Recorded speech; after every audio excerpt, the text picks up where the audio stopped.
Malaysia. Adakah hari ini jadi sampai? PMPL 2022 takut kepada.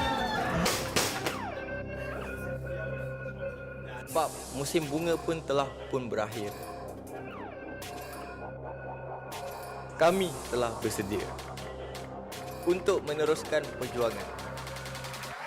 Tiada siapa yang boleh menghalang kami, kepulangan Sang Raja, untuk menuntut balik kegemilangan.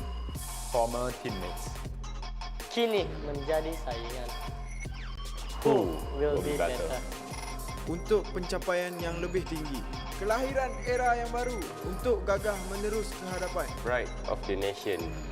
Defended by us. Battlefield baru telah pun bermula. Kali ini 2022 PMPL MYSGPH Fall 20 Julai 2022 redONE.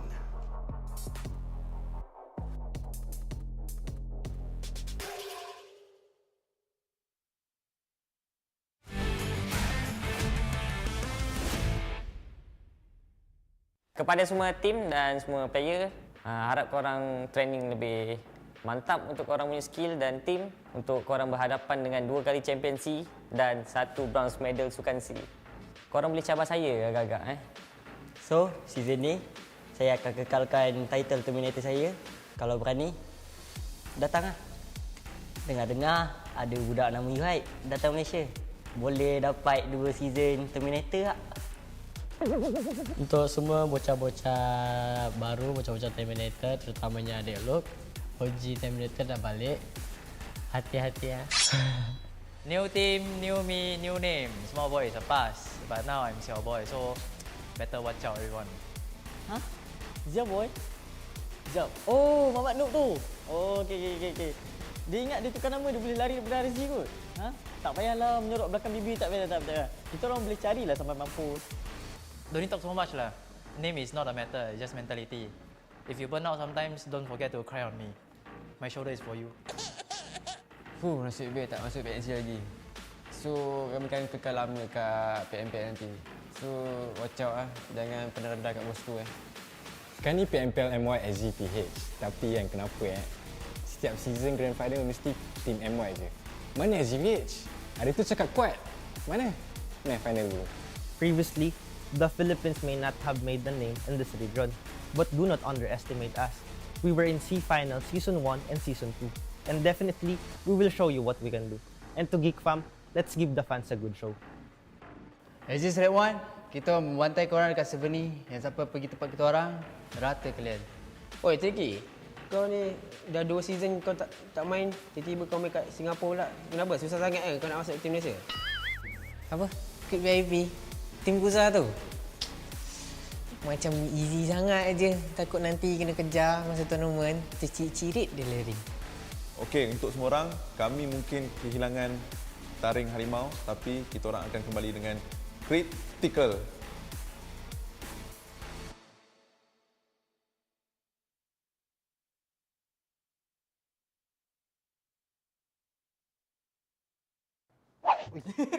Shush!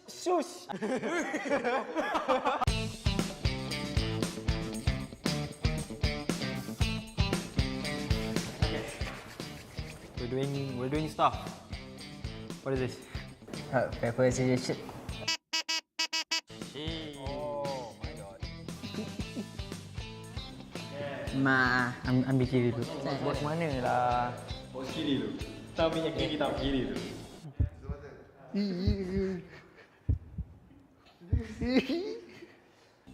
Kiri. Sila tu. Jangan pegang aku gila. Budak bayi bodoh asal. Yang baik-baik bodoh. Ni babi nak sotong. Sotong macam sotong bodoh ni. Shush! I know what this is. Dah, give up lah. Apa benda gila ni? Kejam tengok orang. Jangan. Panas. Sabar. Dalam lagi ya? Dalam lagi. Sabar.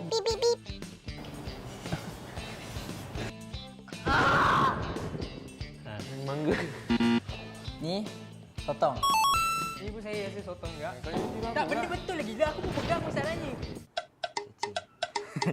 Ni cendol. Makan ikan tu, yang cacing makan ikan tu.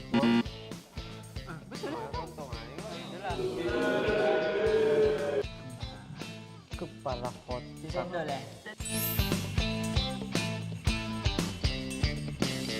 Okay guys, tamat sudah untuk kita orang hari ini. Jangan lupa untuk saksikan kita orang di 22 PMPL MYSGPH Fall.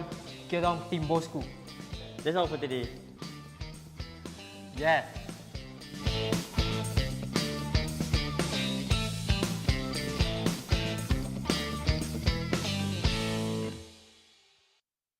Hello guys, my name is Snipes from GEEK.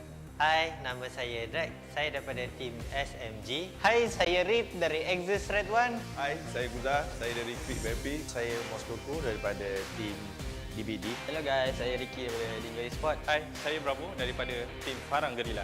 Hello guys, I'm Yoodo from Genexus. Hello guys, saya Ayam Pro dari HomeBois. Hello everyone, I'm Bigger from HYVE International. Hai, saya Iftar dari tim MAB Esports. Hi, my name is Iris and I'm from Team MUGEN. Hi guys, my name is Erangel from Team RSG. Saya Zubi daripada tim MAB.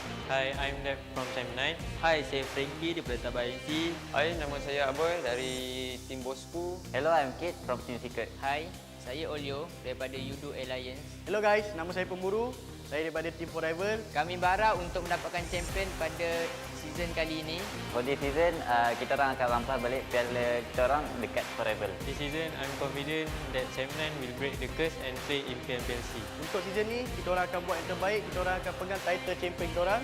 Untuk musim ini, saya akan bawa balik piala untuk tim Farang Guerilla. So our target for next season is to become the champion and to qualify to PMPC. For this upcoming tournament, I'm expecting that my team will perform much better than the last PH representative last season. Untuk season ni, tim MAB akan cuba rebut piala untuk bawa ke Gaming House. For this upcoming PMPL MYSG Fall Speed, we're gonna bring back our champion trophy back to the gaming house. We will try to be the first SG team to make it to the C stage. Untuk 2022 PMPL MYSGPH Fall, DBD akan dapatkan piala tu bawa balik. For 2022 PMPL MYSGPH Fall, we will try to get back trophy back in season 3 grand finals. Kami akan cuba untuk membawa balik piala tu ke gaming house kita orang. Untuk season kali ini, kami nak menang. Untuk season ni, kita orang akan target PMGC sebab kita orang dah yakin dengan line-up kita orang. Untuk season ni, kita orang cuba dapatkan trofi untuk HomeBois. Untuk PMPL season kali ini, kita orang akan cuba bawa trofi dalam rumah MAB Esports. Kami harapkan untuk bawa balik piala PMPL kali ini ke Negeri Sembilan. PMPL kali ini kami akan bawa balik trofi untuk tim Bosskurr. Kali ini korang jangan lupa tengok kita orang merampas starter atau trofi daripada Forever. Long live Alliance. Still moving under gunfire. Secret fighting. Dibambil tim MAB. We are the boss. Your game, your play. Sam9 on fire. GG, Aussie. MUGEN langgar.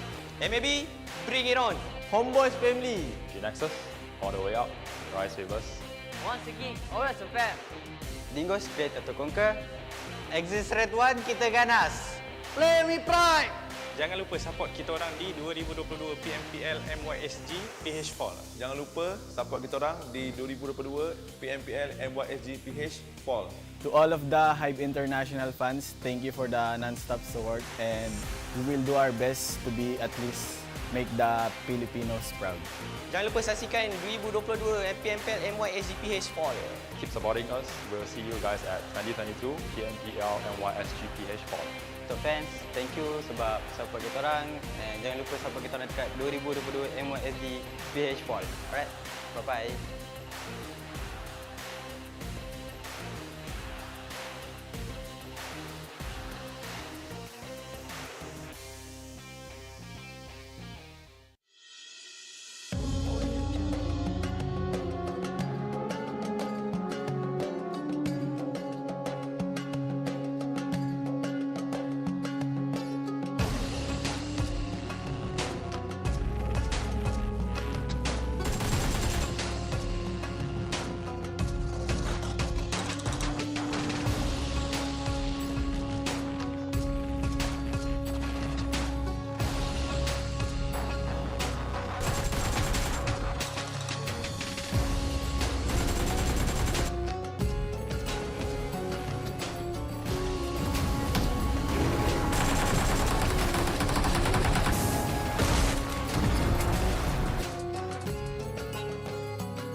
3. New speed awakens. Ryumi, dare to leap.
PUBG Mobile 2.1 White Paper Full Overview. Hello there, PUBG Mobile players. PUBG Mobile 2.1 is now available. After several months of hard work, we've added more fun and interesting content to the existing gameplay. At the same time, Ancient Secret Arise, which everyone has been looking forward to, has returned. Are you ready? In this video, we will be introducing the exciting new contents of this version. We hope you like them. Themed gameplay, Ancient Secret Arise. In this new version, Ancient Secret Arise has returned with improvements. It'll be launching in Erangel, Miramar, and Livik. Players can choose any of these maps in ranked mode to experience its varied content and unique performances. On Spawn Island, players will be greeted with a spectacular sense of swirling golden sand, as well as a mysterious and breathtaking sand apparition. After the match starts, the Sandstorm Zone will appear at a random place on the map. In the Sandstorm Zone, players will be able to pick up lots of supplies and a mysterious Scarab Charm. Any player who has a Scarab Charm will be able to return to the battleground after getting defeated for a set period of time. However, please note that a Recall Tower attempt will be used after activating a Scarab Charm to return to the battleground, and each player can only pick up one Scarab Charm in each match. Players can also pass through the Quicksand Path to enter the Emperor Temple. Compared to the previous Nimbus Islands of various modes, the Emperor Temple has more supplies and a much larger area. At the same time, the Sand Giant will move around the battlefield with the Ancient Secret on its back, which creates more possibilities on the battleground. Remember to watch the route on the minimap carefully so that you can jump back into the play zone if the Sand Giant leaves the play zone. The Pharaoh has prepared many trials in the depths of the Emperor Temple. Pass these trials and you will receive extra spoils. Remember, before activating the Pharaoh, it is possible for players to move freely between the Ancient Secret and the map. However, once the Pharaoh has been activated, players will no longer be able to hop onto the Ancient Secret. Other than the Emperor Temple, there are several Scarab ruins and Jackal ruins spread throughout the battleground. Players can go to these ruins and solve their puzzles to get crate rewards. One thing to be aware of, there are also mummy warriors and guardian beasts lurking in these ruins, so be careful at all times. Other than regular weapons and equipment, players also have a chance to get a new item called Primordial Water, which can recover all your health and energy. Lots of scorpion crates have been added to this themed mode. Defeat the golden scorpions guarding the crates, and you will be able to get the valuable supplies hidden within. The new Desert Merchant is also a good place to get supplies. Save up shop tokens to buy combat supplies from the merchant, and there's even the chance of getting random discounts on items. Basic experience improvements. Besides the new mode, we've also made firearm improvements. We've slightly reduced the damage drop-off of the Uzi and Vector, slightly increased the hip-fire spread of the UMP-45, and slightly nerfed the effects of the laser sight attachment. We also raised the base damage of the Thompson SMG. At the same time, we've slightly increased its bullet speed. As for the PP-19 Bison, we've slightly increased its rate of fire to improve weapon efficiency. In the case of assault rifles, we raised the limb damage of the AKM and slightly improved its aim assist. We've also reduced the recoil of the Scar L and slightly increased the base damage and damage drop-off at longer distance of other weapons. This version also introduced the AMR, a powerful sniper rifle that can deal damage to enemies through vehicles and deal massive damage to vehicles. It takes exclusive 50 caliber rounds that are capable of striking players in vehicles. Season updates. Cycle 3 will officially start after the major version update. The C3S7 set, C3S7 parachute, and other legendary outfits will be added to the season rewards pack. In the new season, we've also added a season bonus point card and rating protection card that can only be used during the season to help everyone climb the ranks even faster. Individual training grounds, sound location training. In the new version, we've added a sound location training system to the training grounds. Players can use this to train their ability to locate enemies by listening to gunshot sounds and footstep sounds, which will help players become more aware of their surroundings during a match. Other updates. Other than the updates mentioned above, the PUBG Mobile x Blackpink collaboration has prepared a virtual concert for everyone. Let's all have lots of fun in the game this summer. That's all for this video. We hope that version 2.1 will give everyone a better gaming experience. For more details, feel free to follow the official PUBG Mobile community. See you next time.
New speed awakens.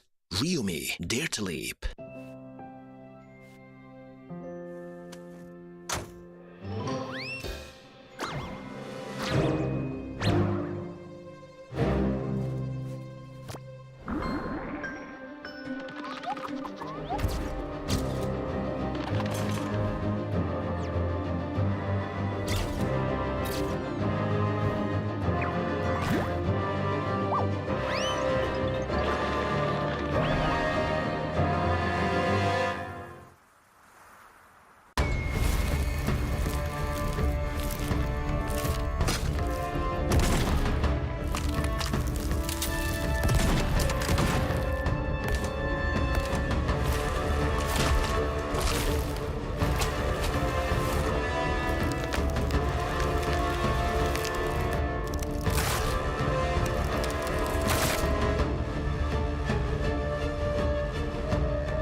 PUBG Mobile 2.1 White Paper Full Overview. Hello there, PUBG Mobile players. PUBG Mobile 2.1 is now available. After several months of hard work, we've added more fun and interesting content to the existing gameplay. At the same time, Ancient Secret Arise, which everyone has been looking forward to, has returned.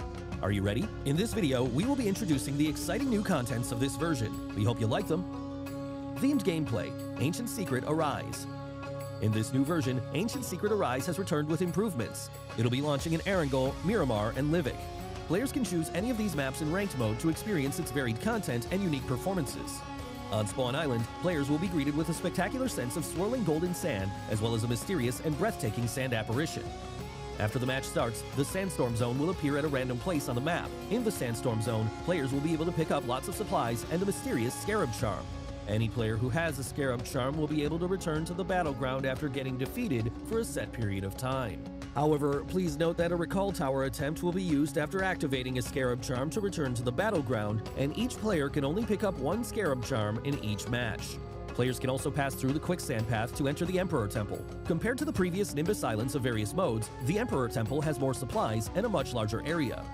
At the same time, the Sand Giant will move around the battlefield with the Ancient Secret on its back, which creates more possibilities on the battleground. Remember to watch the route on the minimap carefully so that you can jump back into the play zone if the Sand Giant leaves the play zone. The Pharaoh has prepared many trials in the depths of the Emperor Temple. Pass these trials and you will receive extra spoils. Remember, before activating the Pharaoh, it is possible for players to move freely between the Ancient Secret and the map. However, once the Pharaoh has been activated, players will no longer be able to hop onto the Ancient Secret. Other than the Emperor Temple, there are several Scarab Ruins and Jackal Ruins spread throughout the battleground. Players can go to these ruins and solve their puzzles to get crate rewards.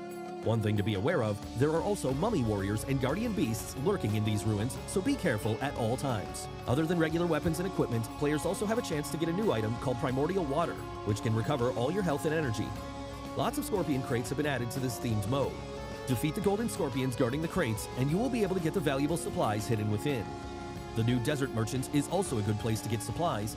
Save up shop tokens to buy combat supplies from the merchant, and there's even the chance of getting random discounts on items. Basic experience improvements. Besides the new mode, we've also made firearm improvements. We've slightly reduced the damage drop-off of the Uzi and Vector, slightly increased the hipfire spread of the UMP-45, and slightly nerfed the effects of the laser sight attachment. We also raised the base damage of the Thompson SMG. At the same time, we've slightly increased its bullet speed. As for the PP-19 Bison, we've slightly increased its rate of fire to improve weapon efficiency. In the case of assault rifles, we raised the limb damage of the AKM and slightly improved its aim assist. We've also reduced the recoil of the Scar L and slightly increased the base damage and damage drop-off at longer distance of other weapons. This version also introduced the AMR, a powerful sniper rifle that can deal damage to enemies through vehicles and deal massive damage to vehicles.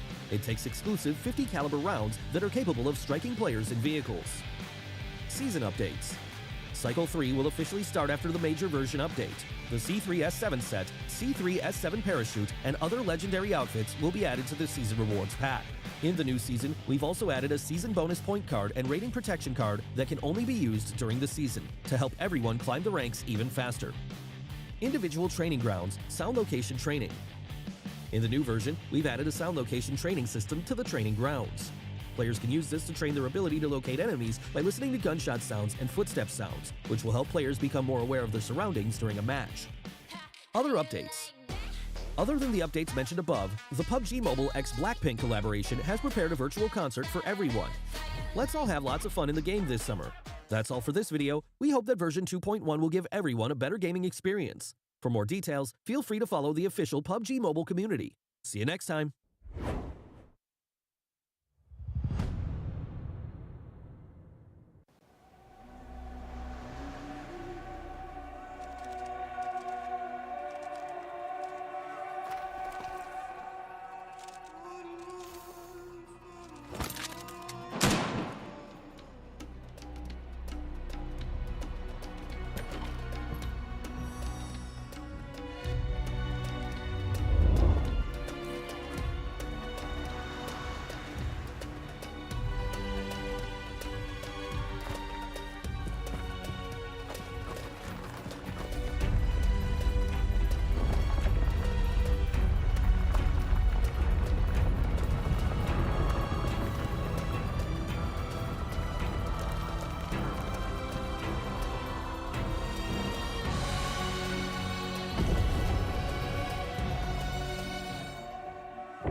Sejauh mana Unlimited boleh pergi?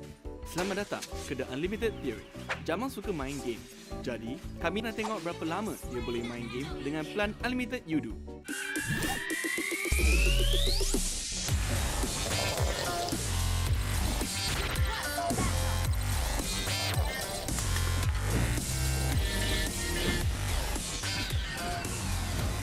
Weh, satu game lagi? Bila nak habis? Yoodo Unlimited. Ubah suai segalanya, tiada batasan.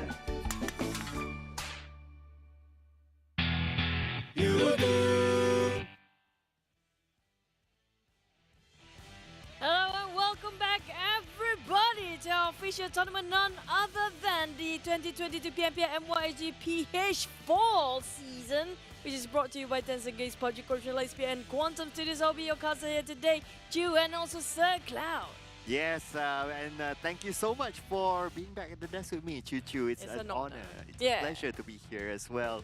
And of course, we also like to thank our official smartphone partner, which is Realme. And Realme, of course, this beautiful phone right in front of us is the fastest growing smartphone brand, and it introduces the latest gaming powerhouse, that is the GT Neo 3. Speed awakens, they say, with the latest chipset, which is going to be the MediaTek Dimensity 8100 5G. But also thank you for our official digital telco partner, which is going to be Yoodo. You guys know the drill. Always just scan it away down there. There you go. Yeah, down there. And get yourself your official digital telco Yoodo today and play PUBG Mobile for free. But we also have none other than our official live stream partner, TikTok. Don't forget to upload your most creative video on TikTok and your contents and hashtag be the one for the TikTok challenge in this season. And don't forget to follow all our official PUBG Mobile TikTok, which is going to be PUBG Mobile MY official, PUBG Mobile Esports.sg, and PUBG Mobile official PH. Now we're back on the desk here. Speaking of this season, wow, even the colors are. I'm loving this set. I know, right? I know you're a purple person. Yeah? Yeah, I'm liking the purple vibe as well. I think it's very, very comic-y-ish. But what's not going to be comical is our teams. Now, there are a lot of changes this season when it comes to the roster, and we have some rebranding of some teams as well. So we will introduce them as we go along the day, of course. This is, of course, the first day, and if you've been following us, you probably know the groups by now. And what's going to be interesting this season as well, we will be watching Livik, but not today, on Sunday. Yeah, that's going to be extra something new for you guys. And we're going to, if I'm not mistaken, even the format's going to be based on the last season. So if you guys haven't got a clue about what happened in last season, don't forget we're going to fill in the blanks for you guys and recap what's going to happen later on. But speaking of which, you mentioned not comical for the teams. We have so many swapping of rosters everywhere, like usual during the off-season. Everybody's just keep on going here and there, up to the point we don't actually want to know where they came from earlier before. It's like all over the place now. Yeah, some of them are new talent. They come from tier 2 teams. Some of them ex-pro players as well from previous seasons, actually making comebacks as well. Names like Bebeng, for example. He skipped one season. He used to play for NSP, and now he's playing with Crit VIP. So he's making his own comeback into the PMPL scene. And besides that as well, we also welcome the new players from the Philippines. This time they're taking over the HYVE Esports slot, and this time they'll be known as HYVE International. Some veteran teams from the Filipino scene as well. Players like Edo 10 as well, like Blanks, like Fourth Row, Vigor. These are actually veteran players in that scene, but this is their first appearance in the Pro League. Yeah, speaking of first appearance in Pro League, there are some players that haven't stepped their foot in the Pro League yet. So will they change the dynamic? Will they change the wave and title coming up for this season? We have no clue. We have to witness this. And you guys watching at home, don't forget, as usual, don't forget to like and share the stream, because we will be your entire season, not just us. There's going to be 2 more casters joining in next week, which is going to be Contra and Keith, if I'm not mistaken.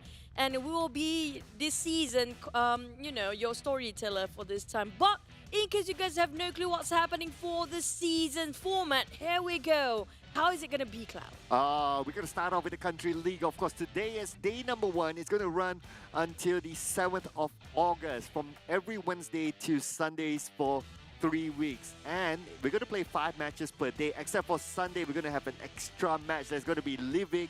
It's going to be only the top 12 of the week. We're going to play in Livik, followed by the country finals that's going to happen from 26th to 28th of August. It's going to be a 3-day run, 6 matches a day. And the 5th to 7th spot will play in the PMPL play-ins, and the top 3 will go straight on to C Championship. Oh, that's a long journey for these guys. It's only the start, not the beginning. It's going to totally will not be the end as well. But for the point system, it's going to be the same O with the 15 points in total, which is going to be the chicken dinner points. Second place with 12 points. I think this is pretty much the same for every season now. Third place with 10 points. Deduct all 2 points down towards the 13 to 16 points where they don't have any points at all. So they have to place themselves minimum at 12 plays there. But for elimination points, it's still going to be the same. Each elimination will take away 1 elimination point. But for the moolah, though...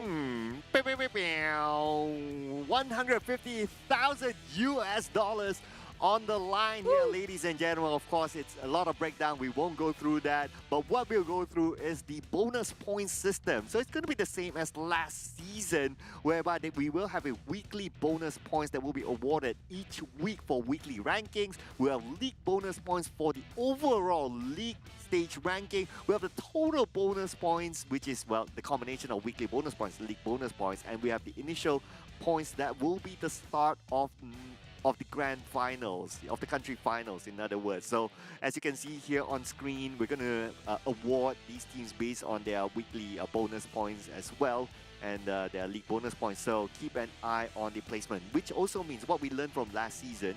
If you remember, teams who do well at the end but don't do well at the start, at the end of the day, they still don't go through to the country finals. So this kind of system means that they need to be consistent from game 1. It's going to be a grind since day number 1, like how you mentioned. And plus, if you guys are totally can't really brain into it, you get into it by time. It's going to be fine. But here's going to be our participating teams for this season. For Group A, B, C, D, and E already drawn themselves in each of the group. HomeBois coming up from Group A, and Bosskurr, Team Secret, Team Hawk. Group B, we do have Dingoz, GEEK, MAB, and SMG. For Group C, Yoodo Alliance, RSG, Tabah NSEA, Crit VIP. We have Group D, Genexus, Axis, DBD, or Don't Break Dreams, and MUGEN. And Group E coming up, it's going to be 4 rivals, Sem9, Farang Guerilla, and also HYVE International. Now, so many names that are very familiar to us, but they are names that used to be one, now split into 2. Yeah, so... so for example, right, so we can see like a DBD, for example. They used to be known as R2K before this. So, and MUGEN used to be known as Almighty.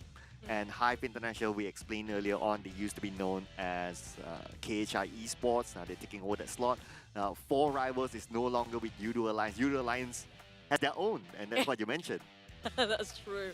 But speaking of Yoodo Alliance, it used to be Yoodo Alliance 4 rivals, now split into Yoodo Alliance and 4 rivals, so 2 different teams now. And these are going to be the teams they focus. Definitely Yoodo Alliance 4 rivals. Which one do you want to focus? It's split into 2 now. I know, right? So don't get confused in case you just joined us for this season. Yoodo Alliance used to be known as Farang Legends. So now they're only Yoodo Alliance, and 4 rivals is only 4 rivals for this season.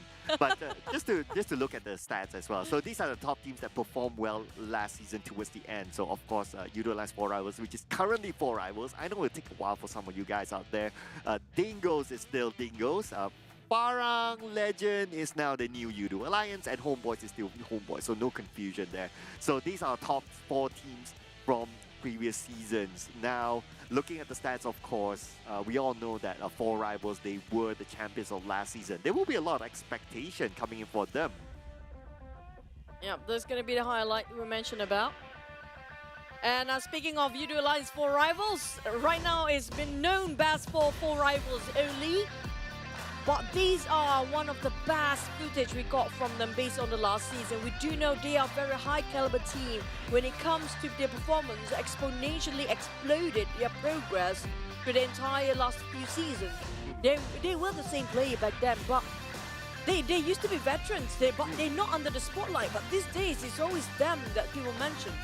Yeah, and also here is Farang. Now they will be known as Yoodo Alliance. Okay, yeah, I know. Day one is going to take a while for you guys out there, for some of you guys. But just check out these highlights. Pemburu, he's definitely a star player. I think two of our colleagues from the Philippines took him as the player to watch as well this season. No doubt. 4 rivals, I'm going to get used to this as well. 4 rivals, they are a star-studded team, especially with the inclusion of Jumper. That's true. We're looking forward for their performance, but back to Farang, who's right now is Yoodo Alliance. Okay, just gonna keep up with us, guys. But at least Dingoz is still Dingoz. Right? Oh yeah. Dingoz is still gonna be Dingoz. Thank you so much. Yeah, thank you. At least some things don't really change, except for the lineup though. So Baby Kim isn't playing this season for Dingoz. He has moved out. Batman, from a coaching role, he is now a registered player in Dingoz. So he may make his debut playing again for this season. Of course, he really loves his micro Uzi. From short range to long range, he loves them. But what we love as well is the map today. I'm mentioning Macro Uzi is really good in Sanhok, so hopefully we can see him performing. For the first match of the day, we're going to start off any second now. It's going to be Sanhok first without a Group A in it, but a Group A, C, D in Erangel for the second match. Down to the third, it's going to be Erangel, and the last two is going to be both Miramar. Now, back then, we had alternating maps there. Usually, it's Erangel starting off Erangel, and then Miramar, Erangel, and then between there, Sanhok. But speaking of this kind of map sequence, do you think that it will actually, you know, affect their performance? I think to players there will not be a difference because they are still based on the grouping. So what they need to focus on is their grouping. So I think that's fine to the players. But to the viewers, it will be like, okay, which Erangel are we playing now? So just keep your eye later. There will be a lower third as we go into the game, whether it's the first Erangel or the second Erangel. So I guess for the viewing experience, it's going to be a bit different. But for the teams, it's probably going to be same. Yep, but all they need to know is as long as they get really good in Erangel, everything's going to be fine. Because we do know every single tournament it will be Erangel. Sanhok, I don't know how long it will stay with us. Since we're kind of missing Vikendi. Miramar is here still for the stand. But you guys watching at home, if you guys have a feeling you want to go out right now, you can, because we do have the PMPL watch party going on. Oh yeah! Join the fun here, ladies and gentlemen. So it will be happening on these 4 locations. This weekend, it will be in Paradigm Mall, Selangor, which is too far from us, by the way. And then Paradigm Mall, Johor for the next weekend. The following weekend will be Ipoh Parade, and then it will be Suria, Sabah. And besides the PMPL as well, the PMCT LAN event will be happening for your respective regions. So if you want to cheer on to the best Tier 2 teams, go on there and give your support to the teams. Once that's over, feel free to hang around because the PMPL watch party will be happening. So cheer on to your pro teams as well in these locations. You do not want to miss out on the fun and the hype. Yep, but do note that the fact that there's dates down there. So it's not every single day. It's only selected dates. Correct. They will be there for you guys to watch. But speaking of the match later on, we can't wait to see which is going to be our prediction. I'm going with 4 rival first. Okay, and I'm going with Crypt VIP. So why 4 rivals for you? We don't have to elaborate that much. Yeah, You saw do the we highlights need to just now. explain? It's one of the best down there. Definitely when it comes to the first week and the first day, these guys do have a bit of a promising performance if you compare for some particular team that need to be a bit of a warm-up to do. So I think they can give it a shot here. Hopefully I don't jinx them, but okay. Yeah, I know it's always the caster's curse, right, that we always talk about. And for me, Crypt VIP, I think there's a little bit of a refresh here. So one thing is that they have a new coach, which is Chillrex. Yeah, so Chillrex is, of course, a championship winning coach. He has won the league before. It's not that new in coaching. It's just a new team. Yeah, new team. Yeah, so he has experience winning, and he knows the winning formula. So he will definitely be bringing something to the team. That's one. And I'm interested as well to see how the return of an ex-pro that used to play with NSP, Bebeng, coming back into the Pro League again, adapting into a new team and, of course, a new season. And let's see if he can still get things going from there. So keep your eye on this team, definitely. Yeah, but speaking of the coaches, some teams are not having any coaches as well for this season. So it's going to be really hard for them. I'm not sure is it a good thing or a bad thing for the players also being in their coach themselves. where they don't have a third-person view going on when things are really haywire in the map or in the battlefield. So these guys really have to have extra set of eyes. But, you know, this might be their very good for their portfolio in the future as well. Yeah, and you know what? In case your favorite team doesn't have a coach, well, you guys can be the cheerleader for the team to make sure they get that, take my energy moment from you guys. And ladies and gentlemen, we will be starting our first match in Sanhok. Expect some teams to still play the healing game, I guess. Now you remind me of those days again. But do put yourself in mind that Group A, HomeBois, Team Secret, Team Bosskurr, and Team HYVE will not be playing. So we're looking over some places will be vacant here. Out of all the 20 teams it should be in this tournament, only 16 of them. 16 means 4 vacancy for these guys. Will there any kind of a clashing when it comes to the first day and first week? Marking your territory, giving out that statement is one of the most important things to do for these guys, because if they have a good start, high likely that they're going to get a very good ending as well. Yeah, and of course we'll be jumping in. Keep your eye onto boot camp. So 3 teams may go for it, or even 2. But let's see as we head on into Sanhok.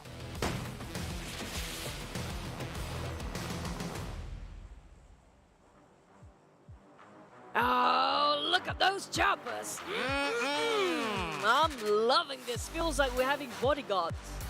We have bodyguards on our... Oh, we used to be the pilots, right? Oh, yeah. We're being how we call it, scouted, or we have escorted. Escorted, yeah, there you go. We're being escorted by 2 choppers on left and right side.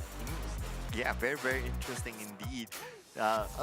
That's a new addition to, the graphics of PUBG Mobile. It always improves, so keep your eye on those small little things here and there. But we'll introduce a little bit more on some of the new game modes later as we go on throughout the day. Now, looking at Sahmi, so there'll be 2 teams actually eyeing Sahmi. There'll be Axis Red One and RSG as well. But looking at the current scenario, oh yeah, it's still going to be 2 teams into Sahmi. So who's going to be the king of Sahmi? And why Sahmi is really important, especially if you want to play the healing game, it's because of the amount of first aids, the amount of loot that you can get. So I can see that why these teams, they want to try to get this spot. It's going to be a show of dominance between these 2. But the problem is there's too many compounds in between, so it's hard to land their shots or their sight towards their openings. For the side of Axis, they got what they can and they work the best along the way because they don't have that much going on except for a couple of AKMs. And for the side of Bootcamp, we do have a similar situation for Genexus versus HYVE International. Well, I can tell you, in every scrim, they have been fighting for this spot up until now, and up to the last scrim, they have yet to let go of Bootcamp. But now we come back onto Sahmi. Looks like a first knockdown onto Ranger. But Brian managed to pick him up. Luckily enough, like we mentioned, a lot of compounds between these areas. So these guys do have a lot of covers and barricades to work themselves up in case they're being knocked down. For the side of Axis, they try to loot up anything they can as fast as they could. RSG trying to actually stay as a whole, but they're being separated between the compounds, between the buildings. For Dell, he spotted out, cooking up the nade. A hurt on the Brian. Oh no. This is really risky, no, Brian! Oh, close one onto Brian. He took a little bit of a damage, but good news is that he's still alive. Now RSG and Axis Red One currently at a stalemate. And the bad news is that this place, Sahmi, is not within the circle. They need to move about 1,000 miles away. Oh man, they need to finish this fast because the circle will close anytime soon. But at least they still got their own sweet time here to do so. Wraith just trying to spray over, hoping to clip on any RSG members. But they do know this compound so well. Rax, I love his trash-talking segments, by the way. Speaking of which, we're going to watch later on in the fillers. Back towards Axis versus RSG. Now, RSG feels like a bit more, how do I say, organized when it comes to placing themselves in which angle they want to be at. But for the side of Axis, they are not really working as a team here. They're scattered all over the place, and RSG do know what to do next. They want to exit out, and straight away they're going towards the edge of the compound where they have an open field to have a disengage formation. Yeah, what I really like about RSG movements earlier was that they are really active. Just look at this. Axis, redONE, they are not moving at all. Well, RSG, they know where their opponents are at. They're going to pen down Axis. So this is not going to be good news for Axis. We can see that they're getting closer and closer. And Rift goes down to Brian. That's going to be one down. Oh boy, not really a great start for Axis redONE. First blood is going to be in the hands of Rex, and Haynook just trying to buy time. It's not going to be a good, happy ending for them, and Dell managed to retaliate, but Rex side, they start to disengage and going back for a bed, but Dell going in with a nade! With a boom! Oh! Hey, Kobe. Wait a second. Dell just naded Haynook, his own teammate. What just happened there? Looks like it's going to be falling apart for Axis. And now Dell, oh my goodness, not the debut that he won, but he may be able to make up to it. But Dell is super low at this moment. Dell goes down to Brian. Looks like Axis, they are falling apart. One more member left, and RSG, they still maintain all four, as Dell will be finished off by Brian, and Axis will be the first team to go out. You know, the moment they crumble down is where they stop moving. The moment they stop moving, it means they are playing the victim there, and definitely they are not the prey coming out from exits. It's going to be a tough start, but at least they got themselves a bit of a warm-up, couple of minutes, and that's it. They have to wait for the next match, yeah. That's one of the very first few teams that are being knocked out quite early in the first circle, by the way. We haven't seen that fast in Sanhok. We expect to be more stagnant, more conservative when it comes to Sanhok. We do know that there's a lot of healing game to do, but in this case, very different because it's day number 1. Yeah, I guess that's what happens if you really want to contest, so you have to be ready to like, okay, if you lose the contest, that's it. Unfortunately, they were the first team to go out, not a single point gathered. Now, MAB also wanted to contest boot camp during the scrims, but they have a secondary drop spot. That's going to be Dogs, and looks like they opt to go for that, which I think it's a good move because we remember what happened last season on day number 1. They wanted to challenge a drop spot and they lost, so probably they learned from that, and at least they now have a steady start. You know, to just back out from the fight for a bit, it doesn't mean you're losing, by the way. It's just you trying to comprehend yourself the best solution for the team as well, because it's not that great to be that hard-headed when you can't win in that circumstances. It's best to recuperate and trying to regroup and reassess the situation, what works best for the team. That's going to be MAB trying to go for their migration into the circle, but they're taking a bit of a good run here, going on the northern side for a bit. But the rest of the team, though, being quiet, now they kind of established themselves where they can land for the next few spots in Sanhok for the entire week. So we might looking over a couple of teams have to switch over their drop spot based on this first day only. Yeah, well, let's see if maybe between Axis and RSG, will Axis still be hard-headed enough that they still want Sahmi, or will they move away? I mean, we are playing by a grouping format, right? So there will be empty drop spots that they can play with as we go along the groups, but unfortunately, we'll be only playing one Sanhok today. So whatever they want to do, it's going to be tomorrow's plan. You wish it's going to be more Sanhok in the future? No. I wish just a lot of Sanhok, but without the healing process. Oh yeah. Without any first aid, that would be really great. But you know what? I really like Tyra's hair. It's something that I can't relate. Something that I wish, but he has really nice hair. He got a magnificent hair, by the way, that none of us actually do have it, including me and all the female players out there. Don't be envious of this guy. He got the good genes. Happens to be, some people are born with it. Back towards the side of MAB, though. They park themselves in the hills where they don't really want to take themselves a compound. But the thing is, do they have enough gears to work with? Looking at their utilities, it looks kind of okay. I think as long as they drop into docks, it should be enough for them to work with. And as they move along, we saw them moving around Quarry, but Quarry, we had 4 rivals dropping into there, so expect not much loot left for MAB, but I think at least Dogs would give them enough of a good start. Back towards VIP, rebrand themselves, but the same players set for additional bang here. Definitely, they have a lot of chemistry already. They've been playing for how many seasons? How many years have they been together? Like what, 2-3 years? Or was it 2 years? Was it 2 years? I think so, around. Yeah, thereabouts. Even if we talk about Bebeng, although he is a new inclusion into Crypt VIP, but ever since he left NSP, he's actually been playing scrims with Crypt VIP, or at that time EVOS VIP. So they are familiar with each other's playstyle as well. So he's not really a stranger towards the VIP sort of gameplay. Well, hopefully it kind of reflect when it comes to this tournament, because no matter how many you scream, in the end of the day, it's always the official tournament that really matters. Back to us on the side of RSG. They got themselves 4 points at the back. A good start. Definitely they fought exist in the first few phases, in the first few seconds to be precise. And now they're kind of stuck in Nakam, quite far into the blue and taking it out for a bit. But they definitely have no problems to actually migrate themselves, transitioning into the center of the circle, as long as they got themselves a very clear pathway. On the side of MAB, they're going to be conservative here for a bit, just waiting and camping it out, waiting for anybody to pass by. But the thing is, all the opponents surrounding them are thinking the same way.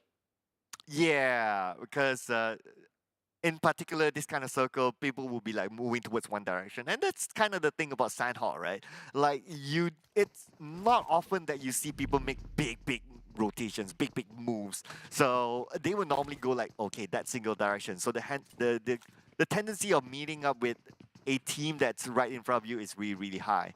But now we move over to Farang Guerilla, a slight rebranding as well. They used to be known as Clutch Guerilla. Now they are back in as Farang Guerilla. 2 new faces, Bravo together with Stone, currently in the lineup. And I guess for having a Terminator like Bravo in your team is definitely a big plus point. So it'll be interesting to see how they play this out, because Farang Guerilla, they're a team that do expect them to play that healing game.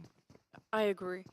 Bravo is one of the greatest assets they can actually have for the side of Farang Guerilla. And also the plus Stone is actually not quite that bad. I have to say he's quite decent when it comes to during transition. His fights is really remarkable. So as long as they got the right timing to migrate into the center of the circle, nothing seems to be in the way. On the side of 7-9 now, this is one of the team that used to be the Malaysian sweetheart. Yeah. But they've fallen off the grace and nowhere to be found and being very quiet these days. What happened to them? Well, I guess they really need a refresh of a lineup, and in my personal opinion, I think that the current lineup, together with Adib especially, I think that this is a good, solid lineup. I've seen their performance before this in other tournaments, and I'm really liking what I see. Now, Harm is maybe a 50-50. He had a good season, and then he had a terrible season, and then he had an okay season. So I think this is his one breakthrough moment. If he can put in a performance like how he did during his first season with Anti-Circle back in the day, he will be a force to be reckoned with. And he needs this season to prove his point. When he was in Anti-Circle, he was one of the best Terminators for the entire league. Just to remind you guys that. He used to be one of the best. But the problem with this, guys, everybody can shoot. But can you work with your team? Can you work with the current roster? That's the biggest issue here for most of the pro teams out there. And aside of GEEK fam, they do have Yuhai joining in this lineup right now. So I want to see how things work out. Yuhai, we do know he used to be a miracle boy back in season 1. But then he vanished from Malaysia. He went overseas, or basically Indonesia, for training. Can that reflect here today? Will it bring a better dynamic for this PMPL MYSGPH? Yeah, I think he brings a lot of experience with him, especially playing in the Indonesian league as well. And of course, he played in C, he played in PMGC, so it's definitely a very valuable addition to GEEK fam. And by GEEK fam bringing in Mika and Yuhai, to me, they have solved their biggest pain of previous seasons, which is their fraggers. Immediately, they got these 2 fraggers. My oh my. It's not only solving their problem, but they just boosted themselves way high up. So keep your eye on GEEK fam as well. It's one of those teams to be feared with.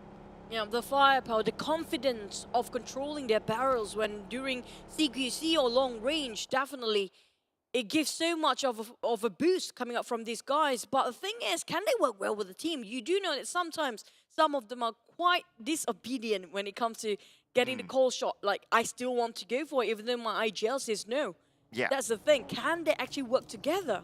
Yeah, I think if you remember Yuhai back in Season 1 when he first joined Team Secret, I think he was that kind of player, but I felt that he has matured a lot.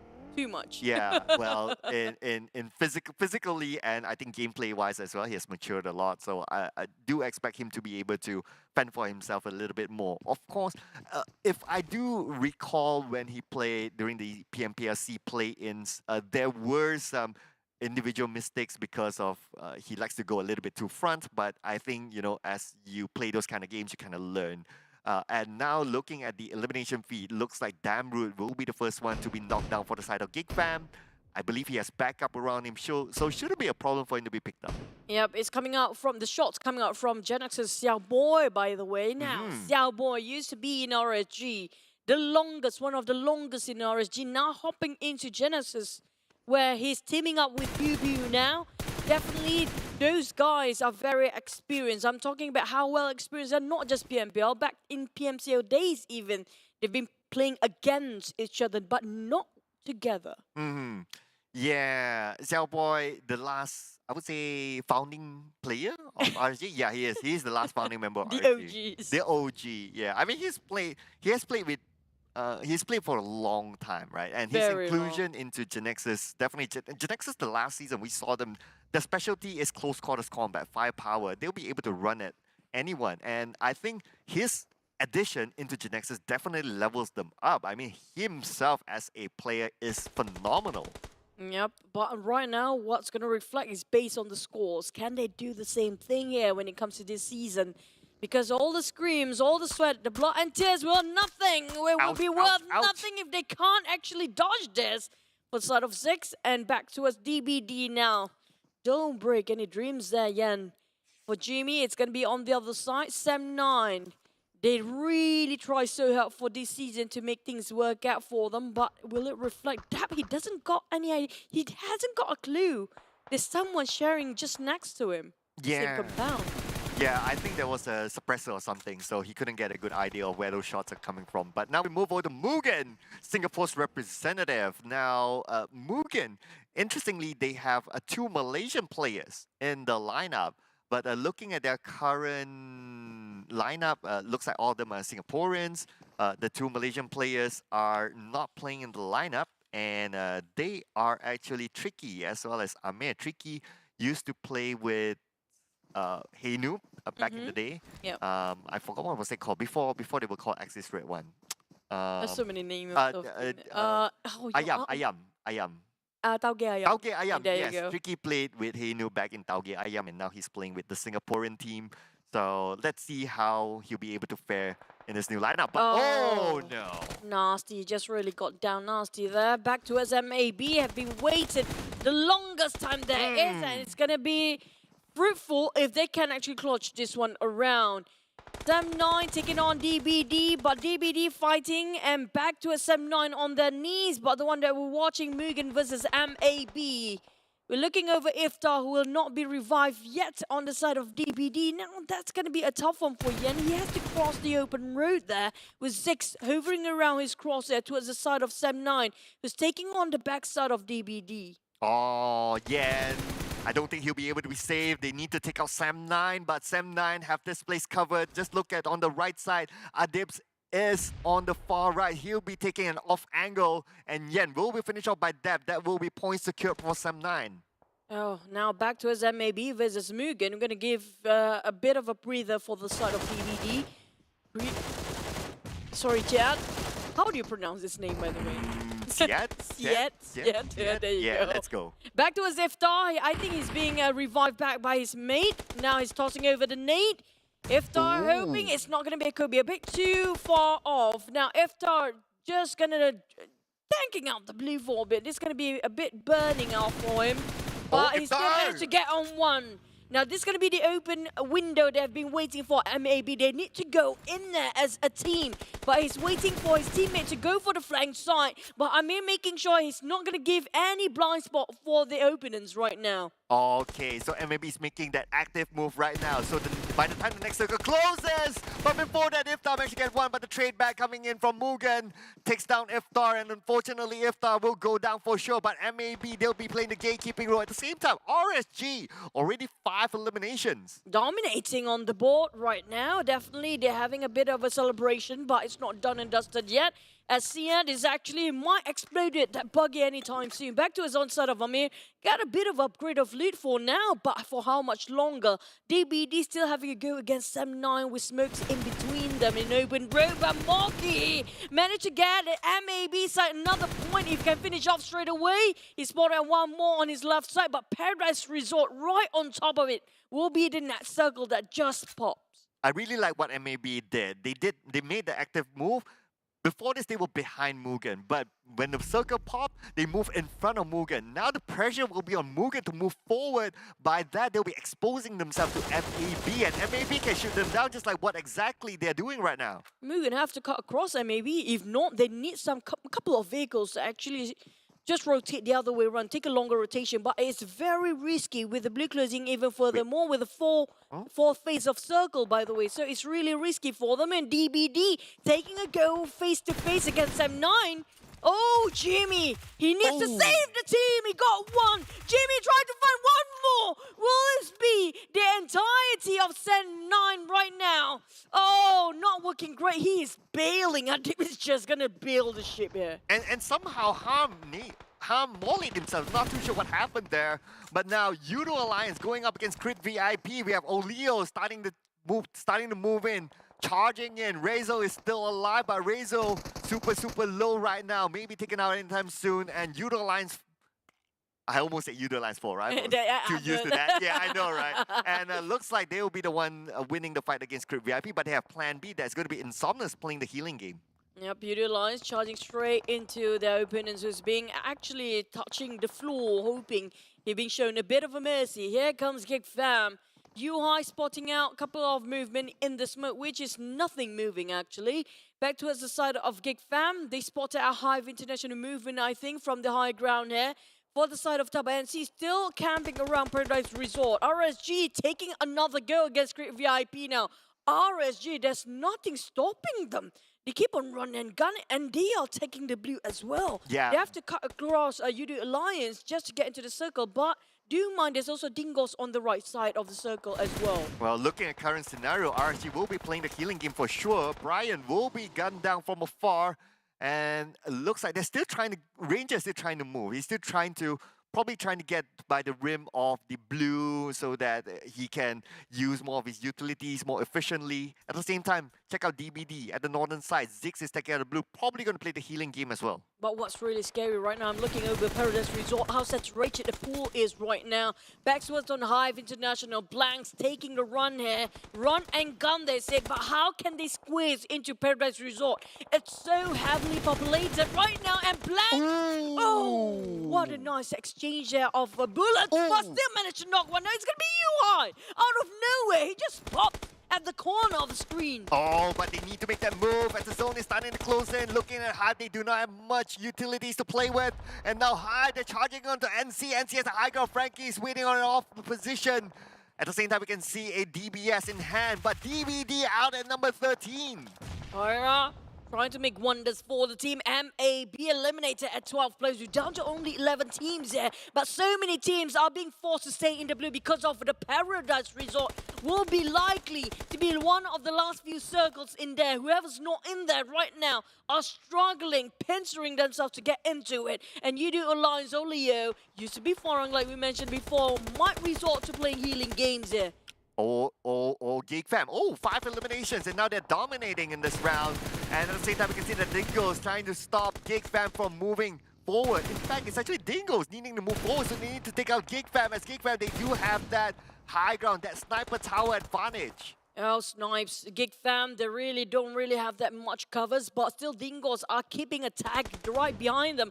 HYVE International, on the other hand, tried to climb over the wall. He spotted out one of the members coming out from SMG. There you go. The nade! Tyra, a bit too late there. Couldn't dodge it. What a nice nade being thrown from the side of SMG. And now Bosskurr is down on his knees. Things didn't work out well. What a nice divide and conquer Bosskurr coming out from SMG. Beautiful, beautiful. Coming in from SMG, taking out HYVE International. And now we move on to Genexus. They're going to play the gatekeeper on the nade onto PUBG. Will not take it out just yet. 40% of health left. At the same time, Sem9 has been eliminated at 8th place. 1 elimination point for them. Jax will be gunned down. Loyu still trying to fend his ground.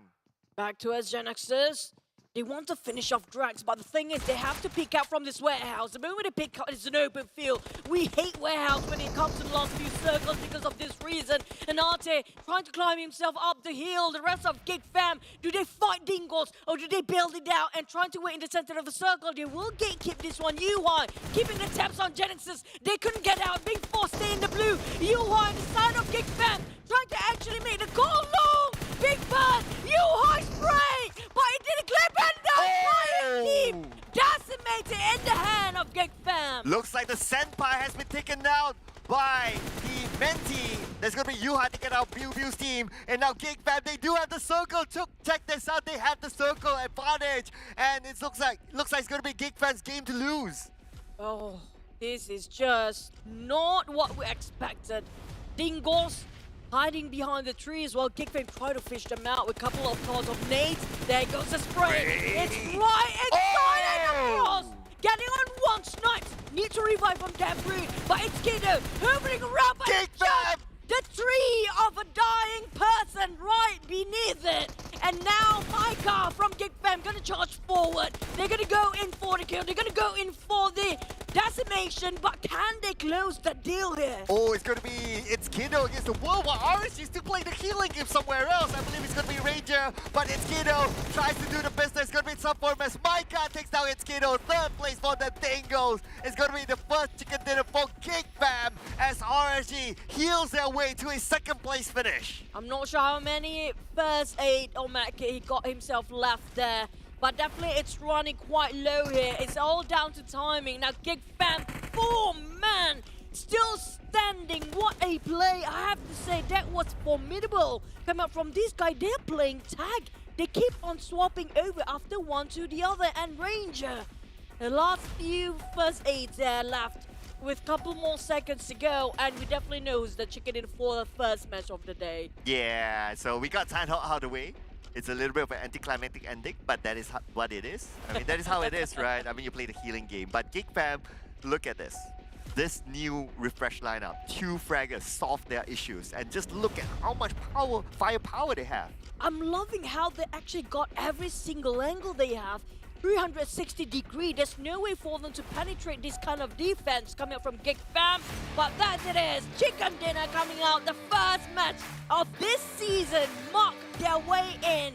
GEEK fam with 13 elimination points. That's a hectic, high volume of eliminations, by the way. Yeah, considering that teams play the healing game in Sanhok, 13 is it's a good number for GEEK fam, giving them 28 points in total. So GEEK fam takes home the first chicken dinner, and oh my, GEEK fam fans rejoice. This is what I talked about. GEEK fam, they fixed their biggest pain, their biggest problem, which is their fraggers, and with Micah and Yuhai, look at this. They have delivered it on the table.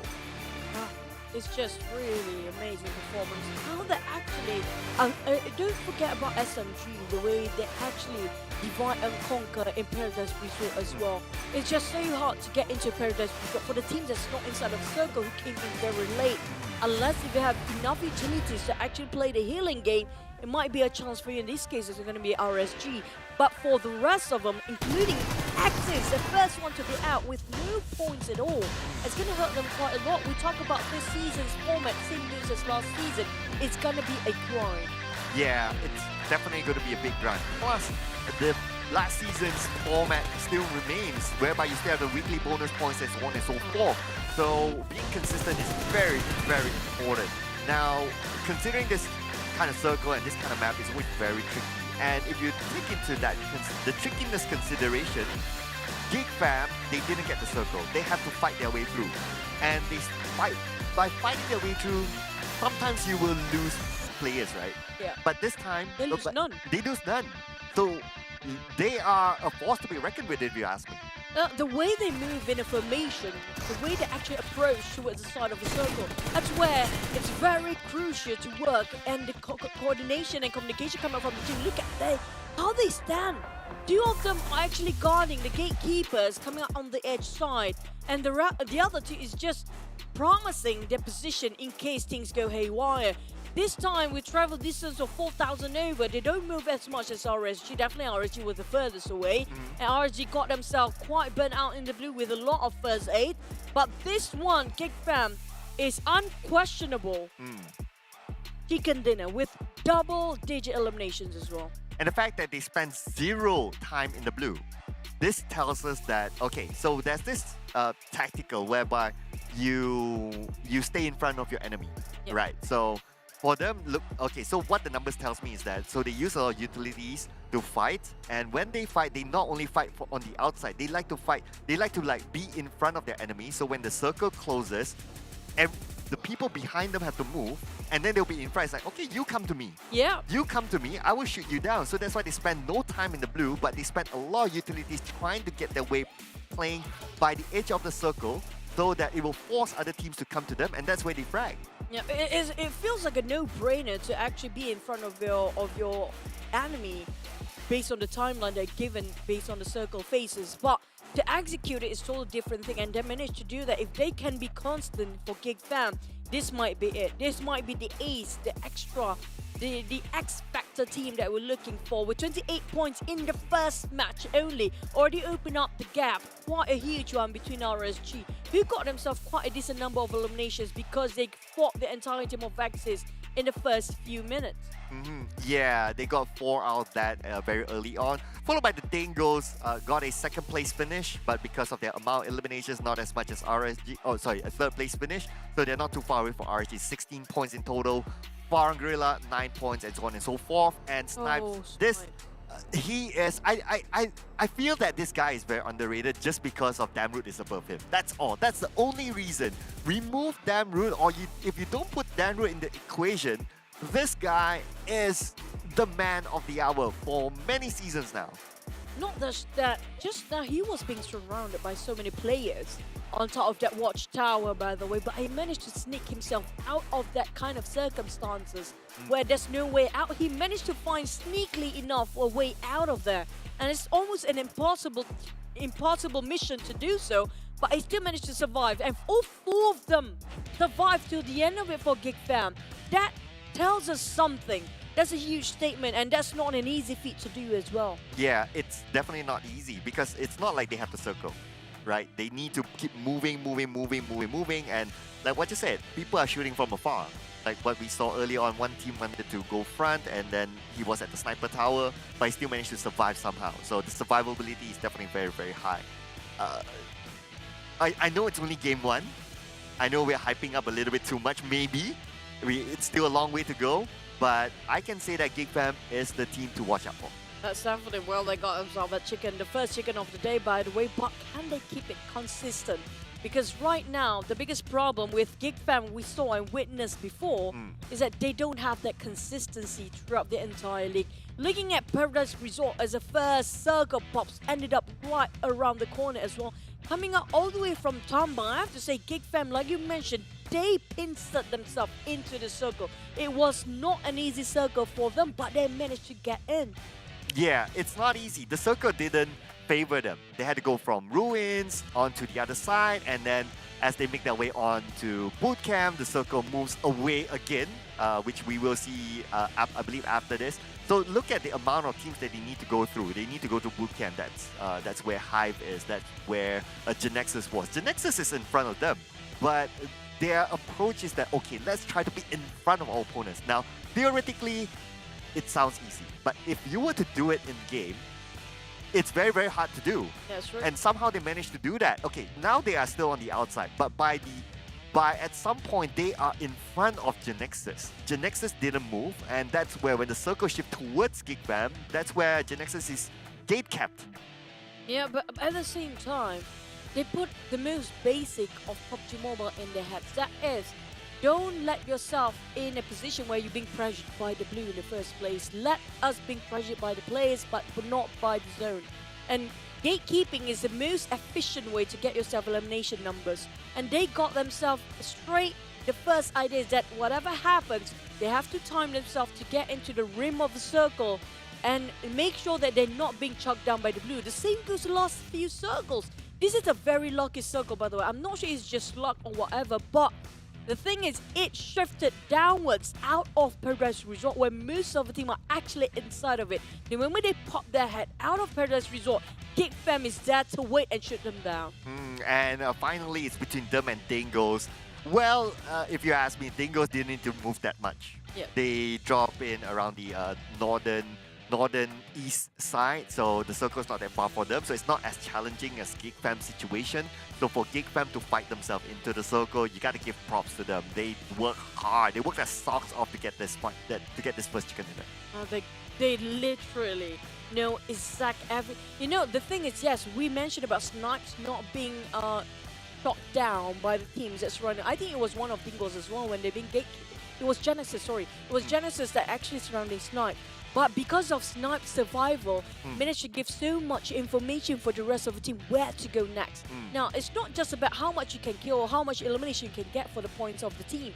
It's also very important to keep surviving because of what? You can gain so much information, relay back to the roster about where to move forward next. Yeah, so because of his positioning as well at the sniper tower, he can get a lot of information like what you said. So that's why they can make better decisions at the end of the day. It's also about getting information, like knowing where your opponents are shooting from and so on. And that's why they work well as a composition, right? You got someone who, okay, I give you information. You got someone who called the shot. You got someone who just do nothing but frag. Or maybe two of them can just do nothing but frag. And that's good enough, right? You have a chemistry, a combination that works. Yeah, that's true. But you know what? What's really happening right now is not just the tournament, because right now what's happening is this flashy phone right in front of us. Keep yourself awakened as a Neo Speak awakens you with the GT Neo 3 by Realme. Definitely got the latest chipset of MediaTek of Dimensity 8100 5G. The phone that you need to upgrade to play your best performance of PUBG Mobile. Yes, and of course, this is the newest technology. And talking about newer technology as well, we have our official digital telco partner that's going to be Yoodo. Scan down here to get the Yoodo app and switch over to Yoodo and play more PUBG Mobile for free because there is unlimited data, I believe, for PUBG Mobile. I like the ads just now of Yoodo where you do the experiment on the person, how many days it can last, but it's unlimited data. For PUBG Mobile players out there, this is going to be good news for you because you can train yourself, have enough data until you can be a pro player. Oh yeah, definitely a good one. And of course, we also have to thank our official livestream partner that's going to be TikTok as well. So don't forget to hashtag #BeTheOne TikTok challenge and follow official PUBG Mobile pages. PUBG Mobile TikTok, we got PUBG Mobile My Official, PUBG Mobile Esports.sg, and PUBG Mobile Official PH as well. So don't forget to follow all those socials and our socials as well. But while you follow all our socials, we'll be taking a short break, ladies and gentlemen, before we come back for Erangel. So make sure you do not go anywhere, and we'll be seeing you right after this break.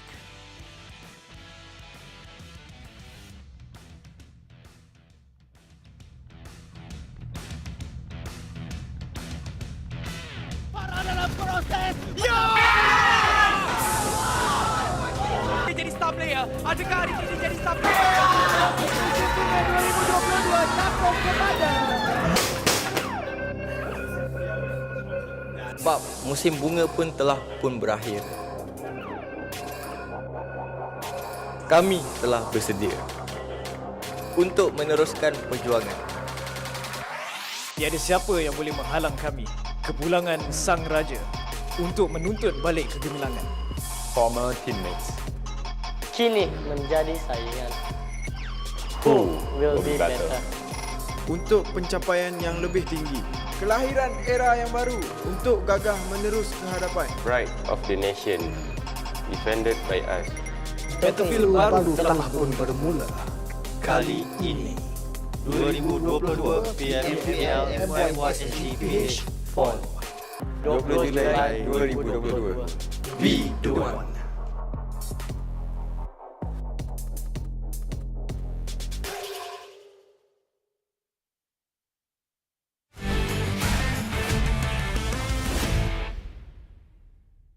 Kepada semua tim dan semua player, harap korang training lebih mantap untuk korang punya skill dan team untuk korang berhadapan dengan 2 kali champion C dan 1 bronze medal sukan C.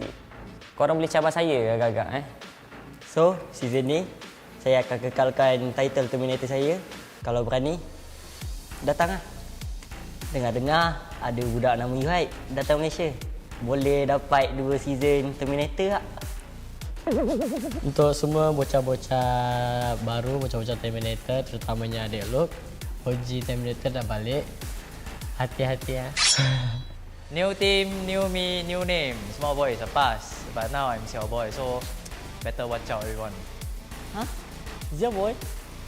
Sekejap. Oh, Mamat Noob tu. Oh, okey. Dia ingat dia tukar nama, dia boleh lari daripada RZ kot. Ha? Tak payahlah menyorok belakang bibir, tak payah. Kita orang boleh carilah sampai mampus. Don't need talk so much lah. Name is not a matter, it's just mentality. If you burn out sometimes, don't forget to cry on me. My shoulder is for you. Nasib baik tak masuk PNC lagi. So, kami akan kekal lama kat PMPL nanti. So, watch out lah. Jangan pernah rendah kat Bosskurr Sekarang ni PMPL MYSGPH. Tapi yang kenapa setiap season Grand Final mesti team MY je. Mana SGPH? Hari tu cakap kuat. Mana? Final dulu. Previously, the Philippines may not have made the name in this region, but do not underestimate us. We were in C Finals Season 1 and Season 2, and definitely, we will show you what we can do. And to GEEK fam, let's give the fans a good show. As is Red One, kita membantai korang dekat server ni. Yang siapa pergi tempat kita orang, rata kalian. Oi, Teki. Kau ni dah 2 season kau tak main, tiba-tiba kau main kat Singapura pula. Kenapa? Susah sangat kau nak masuk tim Malaysia? Apa? Ikut VIP? Tim Kusa tu? Macam easy sangat je. Takut nanti kena kejar masa tournament. Tercirit dia lari. Okey, untuk semua orang, kami mungkin kehilangan taring harimau, tapi kita orang akan kembali dengan critical.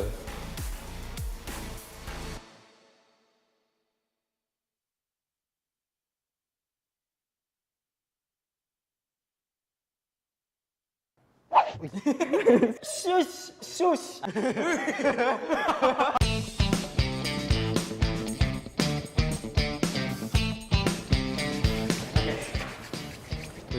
We're doing stuff. What is this? Paper scissors shoot. Oh my god. Ambil kiri dulu. Bos mana lah? Bos kiri tu. Tahu minyak kiri tak kiri tu.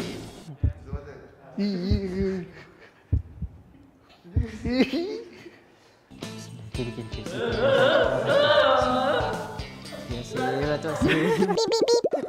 Jangan pegang aku gila. Budak bayi bodoh Azfar. Yang baik-baik bodoh. Ni babi nak sotong. Sotong macam sotong bodoh ni. Shush. I know what this is. Dah, give up lah. Apa benda gila ni? Jangan tengok orang. Jangan. Panas. Sabar. Dalam lagi ya? Dalam lagi. Sabar.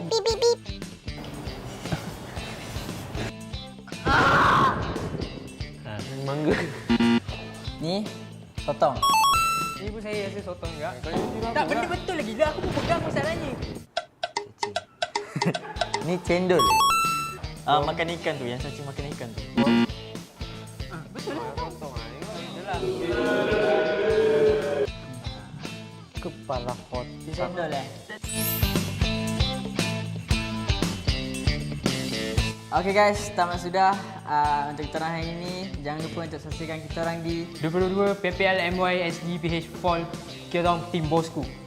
That's all for today. Yeah.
awakens.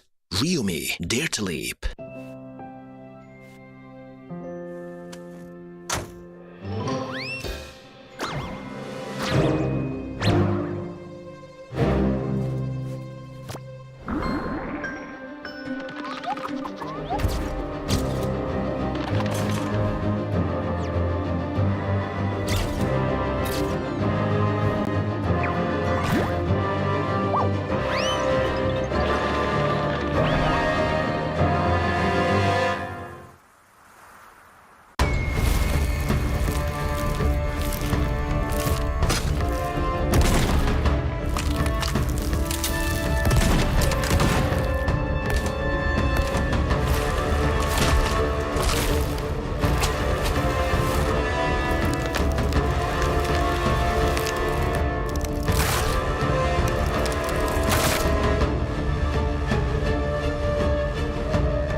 PUBG Mobile 2.1 White Paper Full Overview. Hello there, PUBG Mobile players. PUBG Mobile 2.1 is now available. After several months of hard work, we've added more fun and interesting content to the existing gameplay. At the same time, Ancient Secret Arise, which everyone has been looking forward to, has returned.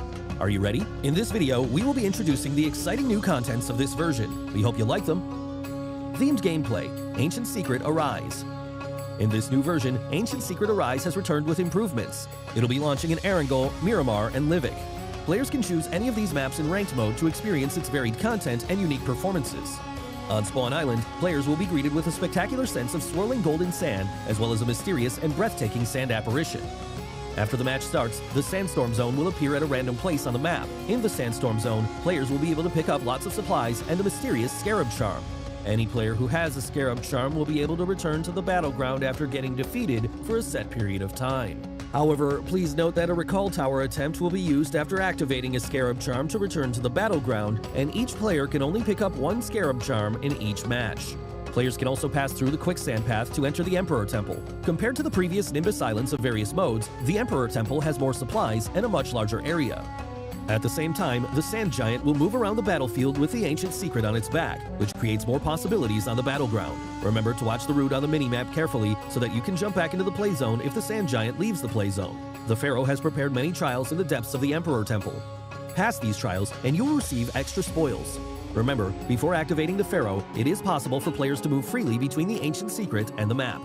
However, once the Pharaoh has been activated, players will no longer be able to hop onto the Ancient Secret.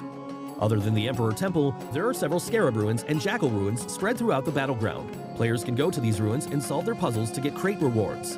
One thing to be aware of, there are also Mummy Warriors and Guardian Beasts lurking in these ruins, so be careful at all times. Other than regular weapons and equipment, players also have a chance to get a new item called Primordial Water, which can recover all your health and energy. Lots of Scorpion crates have been added to this themed mode. Defeat the Golden Scorpions guarding the crates, and you will be able to get the valuable supplies hidden within. The new Desert Merchant is also a good place to get supplies.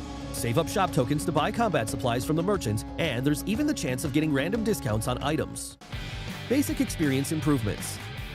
Besides the new mode, we've also made firearm improvements. We've slightly reduced the damage drop-off of the Uzi and Vector, slightly increased the hip-fire spread of the UMP-45, and slightly nerfed the effects of the laser sight attachment. We also raised the base damage of the Thompson SMG. At the same time, we've slightly increased its bullet speed. As for the PP-19 Bison, we've slightly increased its rate of fire to improve weapon efficiency.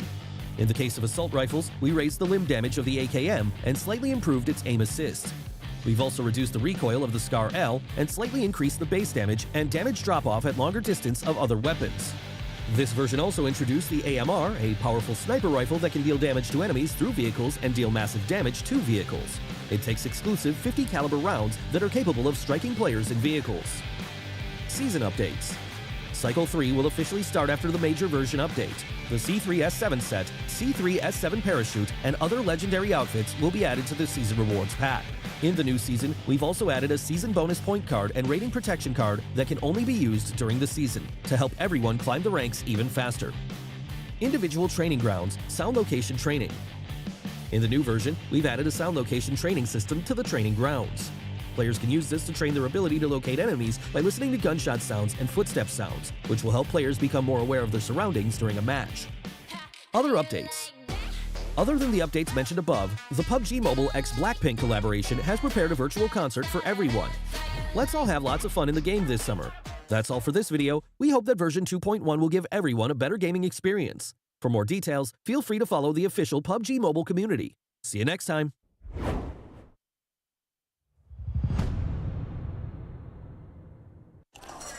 Hey, you've changed. Yesterday you ate nasi lemak sotong. Today you are eating nasi lemak ayam. Who you are today is not the same person 10 years ago or even yesterday.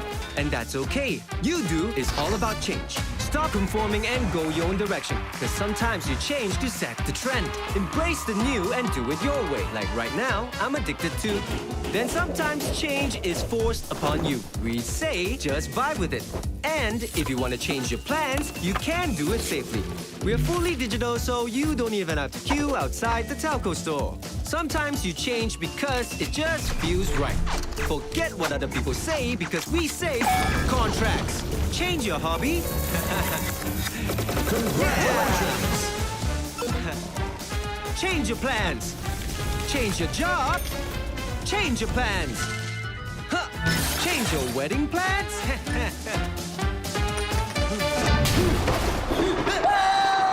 Change can come anytime, anywhere. And Yoodo is ready to change when you want to do it your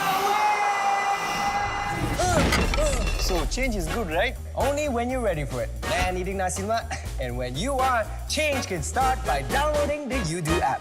Save more when you customize your data, voice, and SMS with the Yoodo app. Change comes when you do it your way today. Yoodo.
Welcome back to the 2022 PUBG Mobile Professional League MYSGPH Fall Country League.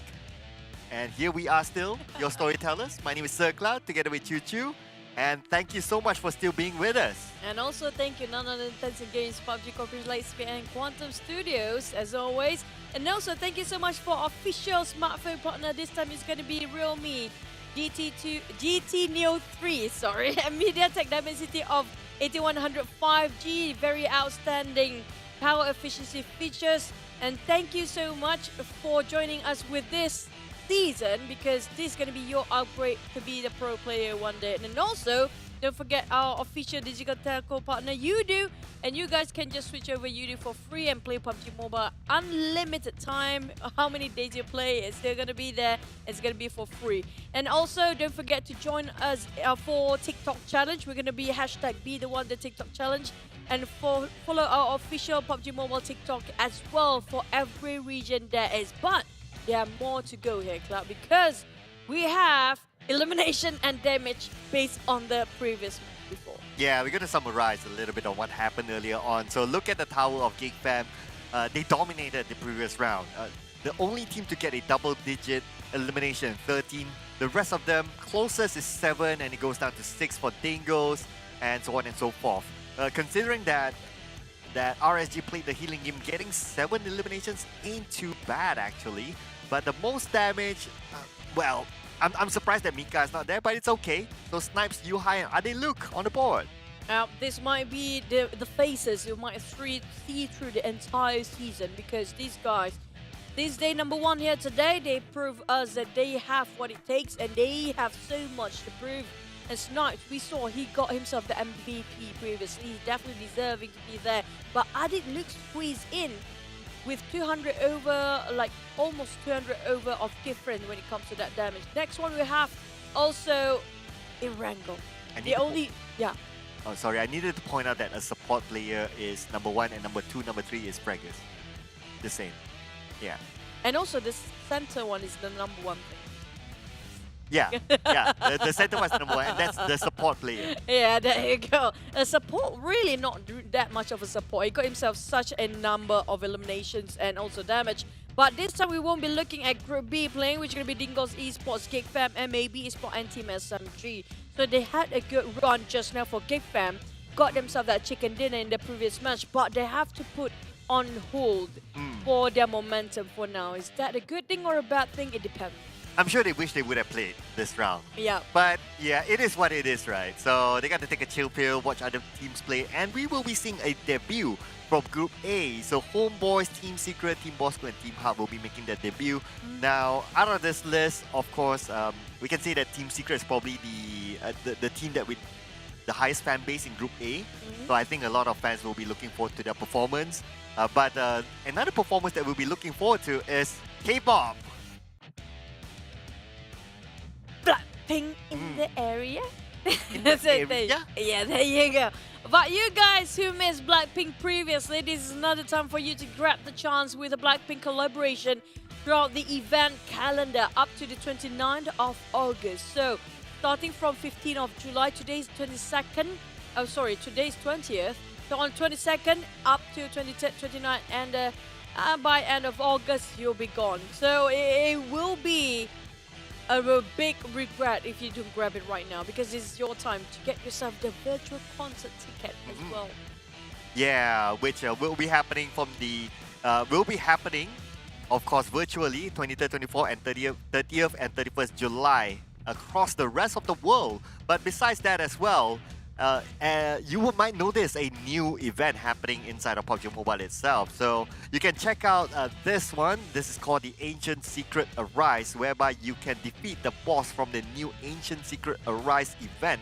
So to defeat it, it's like, you know, going up for towards the big boss. I think some of you saw it during the advertisement.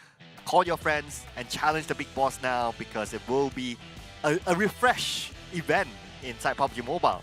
Yeah, this is the one who love to frag and spray. This is your time to actually challenge the boss. But you guys who love to drift and also play the car, kind of remind us, it's going to be one of the collaboration with the Malaysian movie of KL Gangster with Gangster Street now opens. Now this is really interesting because it's one of first collaboration with the local film.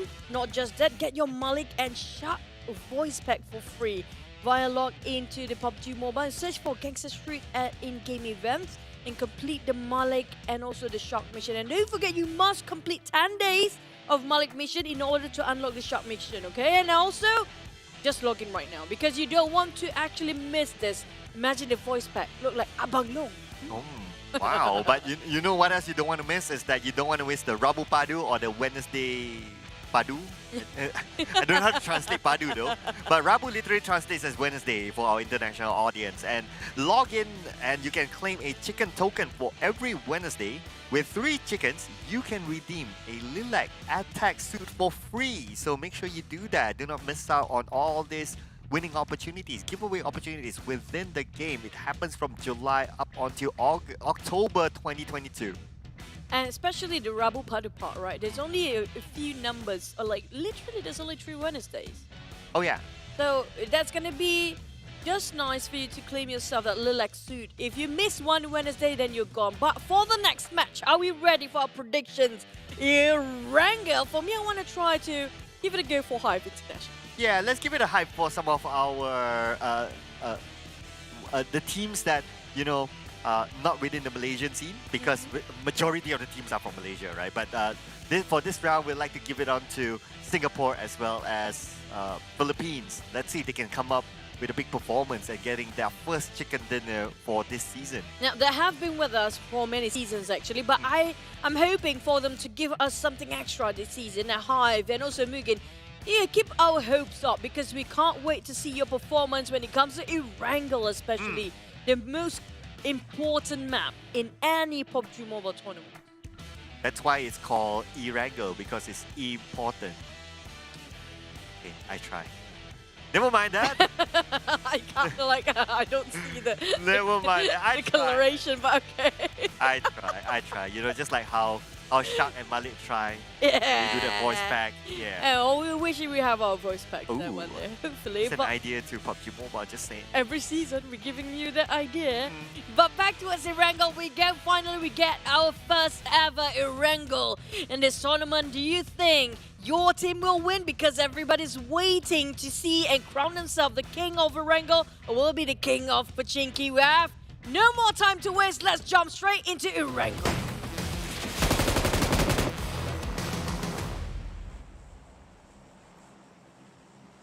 Erangel! Again, Group A will be making their debut, and in this round it's going to be MAB, Team SNG, GEEK Fam, as well as the Dingoz. They are taking a break from the first Erangel for this season. The flight path will begin from Sarki all the way down to Milta Power. Fairly okay flight path for most of these teams, I would say. Maybe a little bit further for DBD that usually drops around the area of Quarry. But it shouldn't be a big problem for them to go there. A lot of space for them to play with around the areas of Gaka anyway. But speaking of which, well, GEEK Fam just got himself a chicken dinner. The thing is, the teams that got themselves a good momentum now have to put that on hold. And I'm not sure if that's a good thing, you know, because it's like they're really into it. They got themselves the adrenaline rush, but they have to stay, you know, resting and benching them out for themselves for a bit. But like you mentioned, the debut of a new team here, definitely. Looking over to Group A. So do you think, for Secret, we do know they are a bit late bloomer, but based on last season, it's not a good news if you're actually coming in very late in the entire season. You cannot make up the loss that you kind of came in late into the party, by the way. Yeah, it's like how SMG was last season. Even HYVE Esports, towards the end, they kind of did okay and a lot better than their first and second week, but it was just too late because of how the point system is. So late bloomers, definitely you don't want to do that. But Team Secret, well, Season 1 of the PMPL, Season 2 of the PMPL was their glory days, and they're still looking to find their way up again. But, oh, this is a very interesting graphic. So we do see a substitution here. 4th row in, and Tyra will be taking a break this round. But both of them have glorious hair. Yeah, like, I thought it's the same person. I know, right? But it's just... Oh boy, the hair is just making so much freakiness to our eyes. Back to us on the side of HYVE International, and that is swap of players. Maybe one of the many reasons, we mentioned this before, when it comes to certain map, only certain players will play it. Yeah. Especially when it comes to Sanhok. So is Tyra actually more specialized to the side of Sanhok here? Well, frankly, at this point, we'll need a few more sign-offs for us to know. So keep an eye on that. Keep an eye on that. That's a very good point. But I'm loving this swap in here for RSG. So Kim is going to replace Brian for this round. And of course, Kim was the previous MVP. Well, one of the previous season's MVP. I believe it was season 3. He was the MVP. That's where RSG won their championship. So for him coming in, he's a very solid player. Very fast, mechanically very good. He has a lot of brains with it, and I think for him to play inside of Erangel, the OG map, it is a good substitution here for RSG. Yeah, definitely. They need to put all their best cards here for most of the team that have been swapping in and out, including Axis. So, hey, Noob, we saw he's being trapped before for Axis. They're kind of having a bad start when it comes to the first map, the first team to go out. Now they're putting in Leto to swap into with Hey Noob. But will it be a total different result? Will it be the same? On the side of Pochinki, not many people want to challenge Pochinki these days, as this will be held on by Farang Guerilla. Yeah, it's no longer like that golden place that people would really want to go and challenge. It's not like boot camp. Boot camp, you can see that teams still want to go for it. Even Sahami as well, for healing game reason. And that's totally understandable. Every team has their own tactical and strategy. But what was interesting for me as well for the substitution of Leto inside. So Leto, he used to play for Axis back in the day, but he took a coaching role as in the past few seasons. And now he's back as a player. So himself is making a return into the Pro League. Besides Bebeng, I can consider that he is also a returning player. I'm waiting for one team one day emerge out of nowhere, comprises of all coaches only. Wow. Because right now we do have Batman back in the player's seat as well. And now you mentioned about Leto being into the lineup or the main roster for the players. Can we actually have that going on for all the coaches to actually form themselves a team? So you put Batman, you put Chirax, he played before? They played together before, right? So yeah. Yeah. Oh, Xavier, maybe? I don't know. I've been trying to get him to play, but he says that, he will only play FPP. It's like, okay.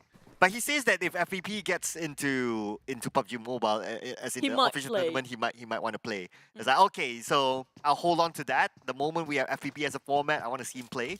So we have Chirax, we have Batman, and we have Leto. Do we have one more person at least? I'm trying to think right now.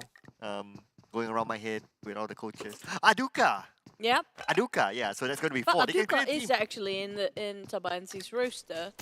Yeah, but he is the coach as well. Yeah. So he's like a Leto or like a Batman. But imagine the quarrel coming up from the team, which going to be mostly will be strategy coming up from these guys, because they used to be coaches. So there will be a lot of brainstorming than shooting. Yeah, they'll be sitting at one place like, okay, what do we do, guys? What do we do? Okay, let's do this. Oh no, let's do that. Let's do this. Everybody just banter about their opinions. And you get that meme, right, that says 2 hours later. They're still there. 10 hours later. 2 hours is too short for them. 10 hours later. Okay, well, we do want to see if the coaches can actually do one team for themselves today. But back to our script VIP.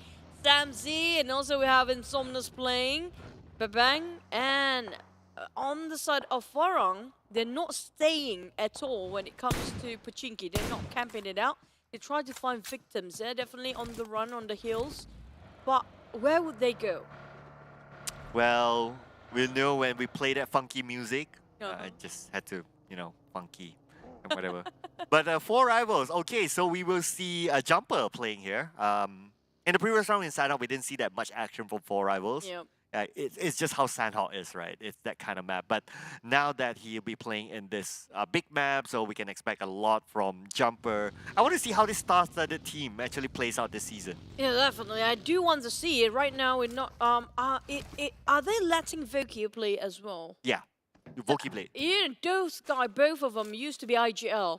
Yeah. So if you have 2 IGL, you might have 2 very different perspectives of angle to approach a certain fight. There are 4 IGLs. Yeah, that's the thing. They don't just have 2, they have 4 now. Yeah.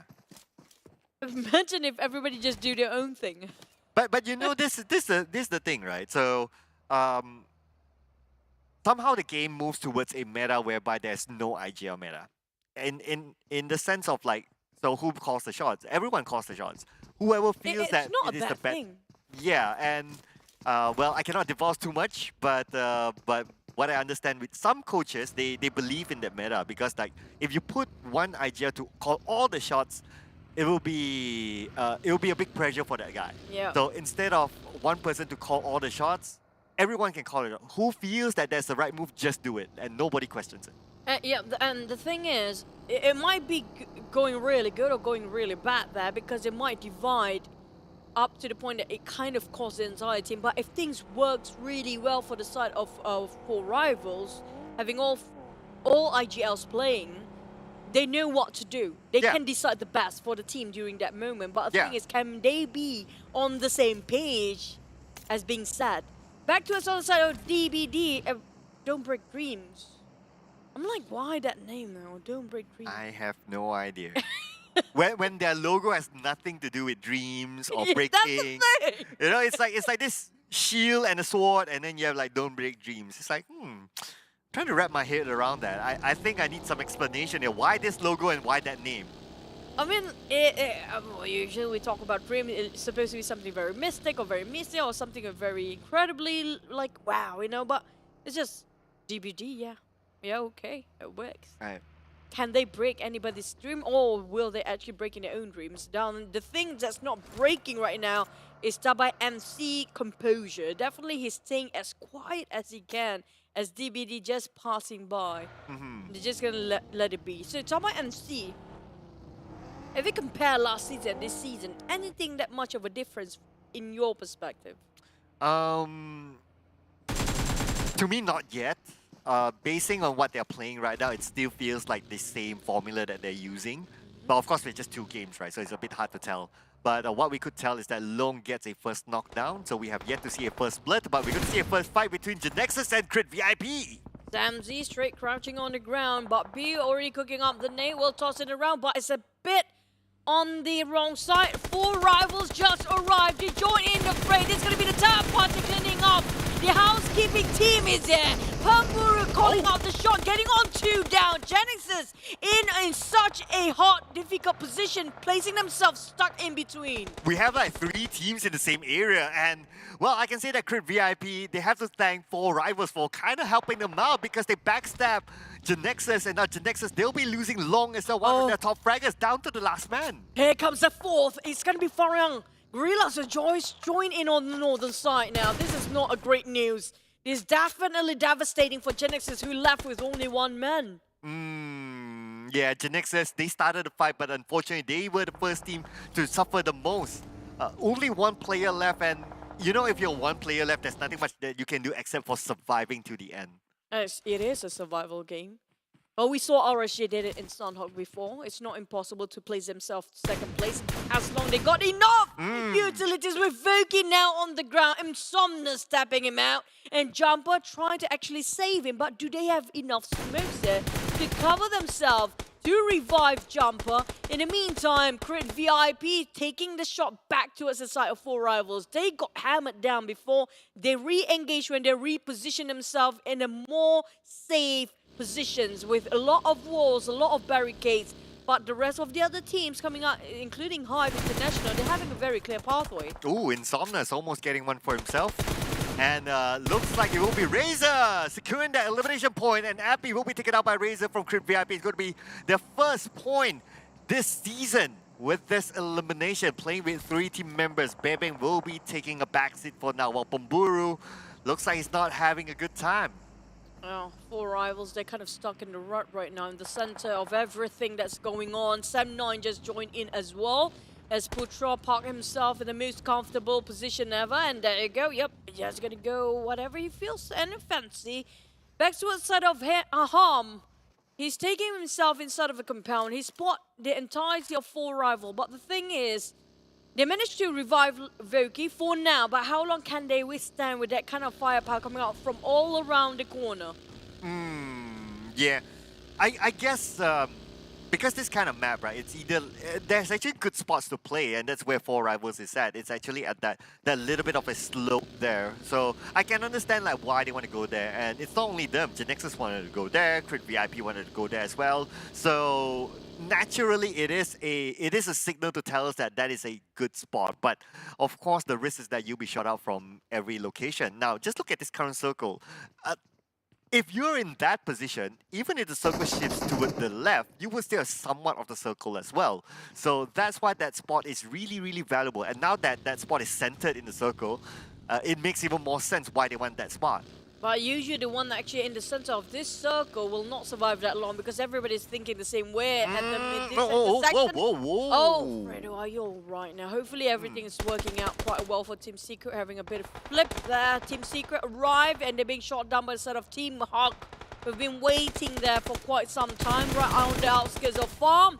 iShot trying to get a better angle, trying to go for the flank side while Fredo keep their eyes, the open eyes onto him, make sure they don't have the attention towards their flank side. But iShot, he jumped down and tried to give a bit of extra backup for the side of Fredo, but Izane, now this is a new kid in the block for Team Secret.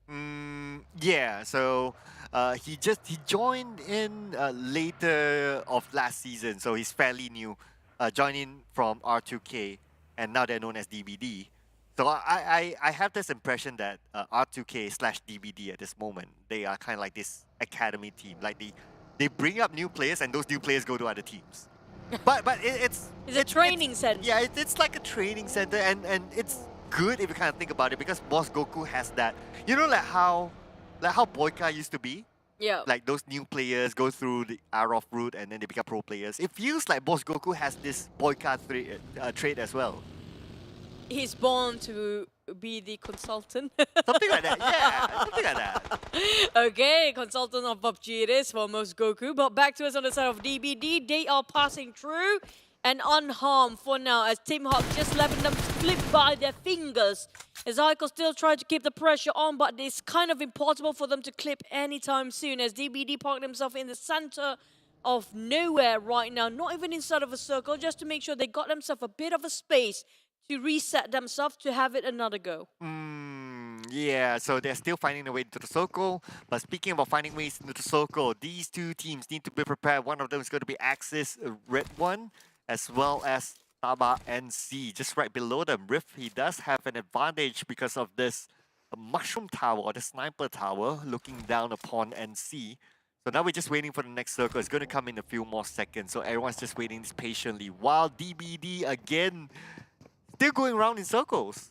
I think that they just keep on moving, hoping that, you know, we saw the not so happy ending. If you start to move and just stuck in the rut, then everybody starts to fire against you and you can't even move or disengage from that point. So it's best to keep on moving even though you don't have any particular destination that you're going through. But here comes the next circle pops. It still comprises the Medusa intersection, but on a bit on the outside of it, it's going to be on the outskirts of Farm and Shelter. Now, the teams that are going to come in very late, including Genexus, who left with one man the longest time. Lung is taking the longest rotation that is on the northern side. And Lung is the last member from Genexus. He's tanking out the blue at this moment. Wow, now we move over to Team Hawk. Now fighting out against Team Secret. iShot's all alone. The door open. They do not know that iShot is there. Oh, iShot. Oh, they got found out! Oh, almost exchange 1-1. At least it gotta give them something for Team Secret. But right now they're really kind of in a sticky situation. They can't get out of this. And HYVE, out of nowhere, happens to be there. And they want to gatekeep this side of a circle. Definitely has Team Secret. They got on one. Edo 10, definitely on Edo none now. Oh, fourth row. Can he get 4? Or can he get none? The name will be cut out by fourth row, tossing on to Team Secret by fourth row. Shot it from behind. It's going to be added. Look from afar. Out of nowhere, Yoodo Alliance happens to be there, popping their heads as well. And now they're being the third party, coming in, halting, going on the flank side. And the rest of them moving in such a swift movement. Back towards the side of Axis, here we go. They're having a bit of a knocking on Heaven's Dome moment. It's going to be Tabah NSEA who just charge in. But Axis, they want to redeem themselves for the first match. They need to have this one. on their side, and they're winning this, even though they got 2 men on the ground right now. Oh, Axis. Now they're taking over this compound. They still have time to recover themselves. But we move back over to Yoodo Alliance going up against Team Secret, sharing the same area. Dell gets one over Magix, and Kid will be gunned down as well from afar by RedONE with a DP. Yeah, they are at the mercy of this small hut here for Team Secret. They are stuck here forever. And Kid being finished off by only Fredo. One moment of overpeaking, shot down straight in the head. Not good news here for Team Secret. And we do see MUGEN coming in, but they're playing on the outside of the circle. They need to fight against Yoodo Alliance. Now Nasty will be gunned down by Helton from afar. Leo as well taking off the angle shot. RedONE will be shot down. At the same time, we can see that Amir takes down RedONE. It's going to be a counter fire. Leo with the long range with his UMP, not able to connect those shots. RedONE already a loss for the side of Yoodo Alliance, but back to us, Team Hawk. Oh, what a nice movement. And there goes fishing and flushing out, and it's going to be on the side of Team Hawk securing Izane there. Ooh, Camper taking a lot of damage, but Team Secret will be the first team to be eliminated. 2 points in the bag for them, at least not leaving this round empty-handed. Yoodo Alliance now, they are forcing MUGEN out of the zone. And they are gatekeeping MUGEN into the zone as well. They denied their entrance there, but back to its 4 rivals versus Farang. It's head-to-head between these 2 guys, and the one that first few teams to be out is going to be 4 rivals as well, alongside of Team Secret, who will be the first one to be out here. And Yoodo Alliance, they try to gatekeep and hold this angle as long as they can, but the circle shifted just now is down on the southern side. Oh, southern side, 5th circle. The number of teams on the outside of the circle, my oh my. I think there are like 2 teams so far. Yoodo Alliance, at least they still have Ade Luke, the Starman, who's going to eye more points for their team. But now we move over to a gunfight between Farang Guerilla as well as another team right in front of them. The firing coming in from Bravo. Bravo almost taken down. Oh, really? Last tick of health there. Slither of it remains. Sam9! Sam9 just gonna push in. They want the kills. They want the points. They go in for more. Putra just gonna move forward here, but the smoke's just not gonna be enough. It's gonna be Putra taking down on Bravo and Bosskurr. Just butting in the last minute. Well, it looks like Sam9 winning against their old teammate. Bravo taken out. And now it's going to be HYVE International, 12th place. 0 elimination points for them in this round. Bosskurr, they are still alive, but they do not have the circle at this moment. The circle is currently closing in. Sam9 as well, caught on the outside of the circle. Oh, this is where everything just matters here. 11 teams remaining, but most of them don't have enough men to fight head-on, for the firepower are decreasing. As Eichel trying to scout out the rest of Yoodo Alliance, who got themselves the higher ground. Couple of tons of Nate, he overpicked himself. Hackle spotted out with an SLR, but nothing connects yet. Oh, but at least they are trying to stop Yoodo Alliance from moving in. Yoodo Alliance need to find a way, but Long will be taken out against Genexus. Number 11 for them. 2 elimination points in this round. Yoodo Alliance, they are still on the outside. The smoke will be popped out. Ade Luke forcing himself into the zone, but Team Hawk will be waiting for him. Yeah, but at the same time, Team Hawk, they have to be careful for their blind spot here. Heikel is the solo man trying to move forward, but the thing is, they're being stopped by the side of Yoodo Alliance, who making sure they gatekeep this so hard that Team Hawk will have to force themselves inside of the blue for the next phases. HomeBois taking on Sam9 on the other side. Axis, on the other hand, fighting head-to-head with Sam9 as well, as they're trying to mark themselves that this is going to be our territory. Don't cross your smaller top, but Dell just denies that. Taking on harm, but VIP on the other side take the advantage to decide. Oh, that's going to be a few eliminations news here for Crit. VIP, 5 elimination points for them at this moment. They're currently dominating. And now we move over to Yoodo Alliance fighting against Team Hawk. The fight is not over yet. Yoodo Alliance, they have the high ground advantage. Camper will be gunned down. At the same time, we can see the zone pretty pressure onto the teams. Helton trying to get more for himself. Leo will be taken down, and Yoodo Alliance loses to Team Hawk. Team Hawk will win this fight. One of the team that never changes their draft or their roster. Maybe a couple of players change, but not that much. But Sam Z, being actually a Kobe coming out from Jimmy OP of DBD. Axis redONE got themselves the highest ground. Axis Dell shredded his armor right now, but he got himself parked quite safely. Nobody's actually in the center of the circle. Ended up in no man's land here. Oh, the center of the circle is very, very open. They have to be prepared with their vehicles to create a barricade. At the same time, talking about preparation, it's going to be NC preparing themselves against Axis, as NC looks like they will be taken out. 5 elimination points for Axis, redONE, and now Crit VIP will need to move as 5 more seconds on the clock before the zone closes in. Oh, there's only one team right in the center, and it's actually just at the rim of the circle. By the way, nobody is actually on the center. Well, Frankie tried to squeeze himself in the last few minutes. Crit VIP is trying to do the same thing, but they have to cut across 2 teams here for Crit VIP. Definitely it's not an easy task at all. DBD, Jimmy OP spotted out Crit VIP from the backside. Nobody actually spotted out on the flanks here. Jimmy, there's an opportunity that he just missed. But on the side of Crit VIP, there's so many eyes onto them. They attracted way too much attention here. Oh, but Insomnia's just eliminated Tabah NSEA and now RSG. They're on the other side, but they need to be careful. There's another team behind them. It's going to be HomeBois coming in from behind onto RSG. We can see Kim. He starts to move behind to give backup for his teammates, but the zone is going to give pressure onto HomeBois anytime soon as Riff takes down Razor on the other end, and Luke gets onto Iron Pro. Someone's stuck in the hut right now as Crit VIP. They need to actually wait it out for a bit, but not much time left. Riff, on the other hand, just gonna peekaboo here, but Riff, he got clipped down a bit by the grenade, but Insomnia's, he tried to figure out how to get out, but he waited! And it's not worth waiting as Riff finish off the side of Crit VIP, who plays himself at 5th right now. 6 elimination points for Crit VIP, and now we can see all the teams playing by the rim because right in the middle, it's really, really open. They need to be prepared for an open fight as Kim will be gonna perform from down. And now Ziggs with the long range, and Ziggs takes out Riff, and Riff will be knocked down. Now everybody down to 2 men and 3s, except for DBD. This is high chances.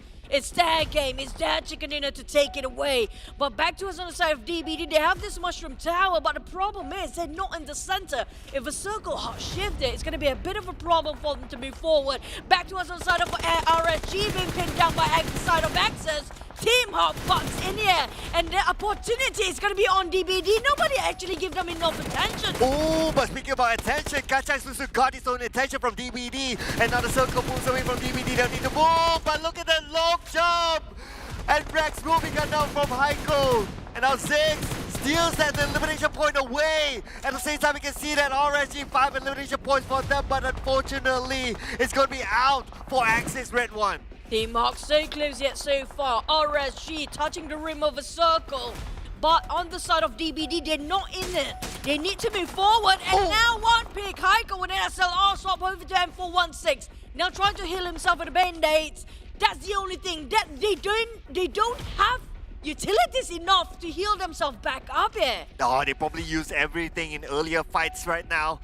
Now it depends who has better utilities, who has more ammo, who has a better position. And it looks like DBD, they are in a good spot. They still maintain all 4 their team members. RSG 2, Team Hawk 2. They just need to deal with one of those teams, and then it will be a 2v4 scenario.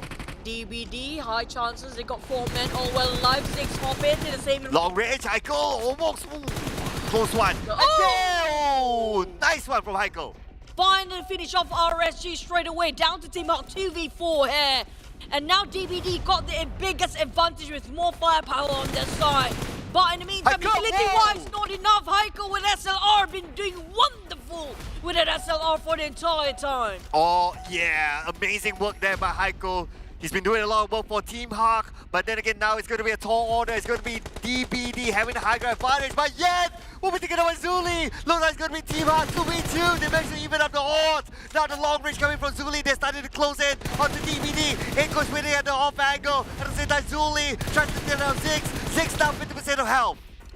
Down to perspective, where to look. The angles are so important. Echo cooking up the nade. Oh, they managed to dodge in the last minute. It was hit ending for Echo. Just trying to fish them out. They managed to flush them out and just taken out from the high. Bit too late now. Down to Sully, the one sole member to fight against Six. It's mono to mono moment. Back to Matt, second fight star. But Six, he got himself only 2 more. First 8 and he's done. On the side of Solid still have a knock for utilities, but still managed to take down on 1. Ziggs burning up with a Molotov. Can Zolly just evade? So close. I mean, it was so hard for Ziggs, right? It was high ground versus low ground, and as the famous words, they say that high ground wins, and DBD takes home the second chicken dinner for today with 5 elimination points. High ground definitely wins for them. DBD is in the house. I have to say there was a really close match between those two. Team Hawk just an inch away. You can smell the chicken, but just untouchable. It would have been a very, very good one if Team Hawk actually got the chicken, because it was a tough round for them. That was a clutch. Even though they didn't got themselves that chicken dinner, but that was still a huge clutch coming up from Zolly and also Haiko. Yeah. That was definitely so hard to actually earn that chicken dinner, but if they actually got that, that's going to be one of the best plays. Yeah, it would have been an amazing play for Team Hawk, and I'm very happy to see how Team Hawk is performing, at least in this round.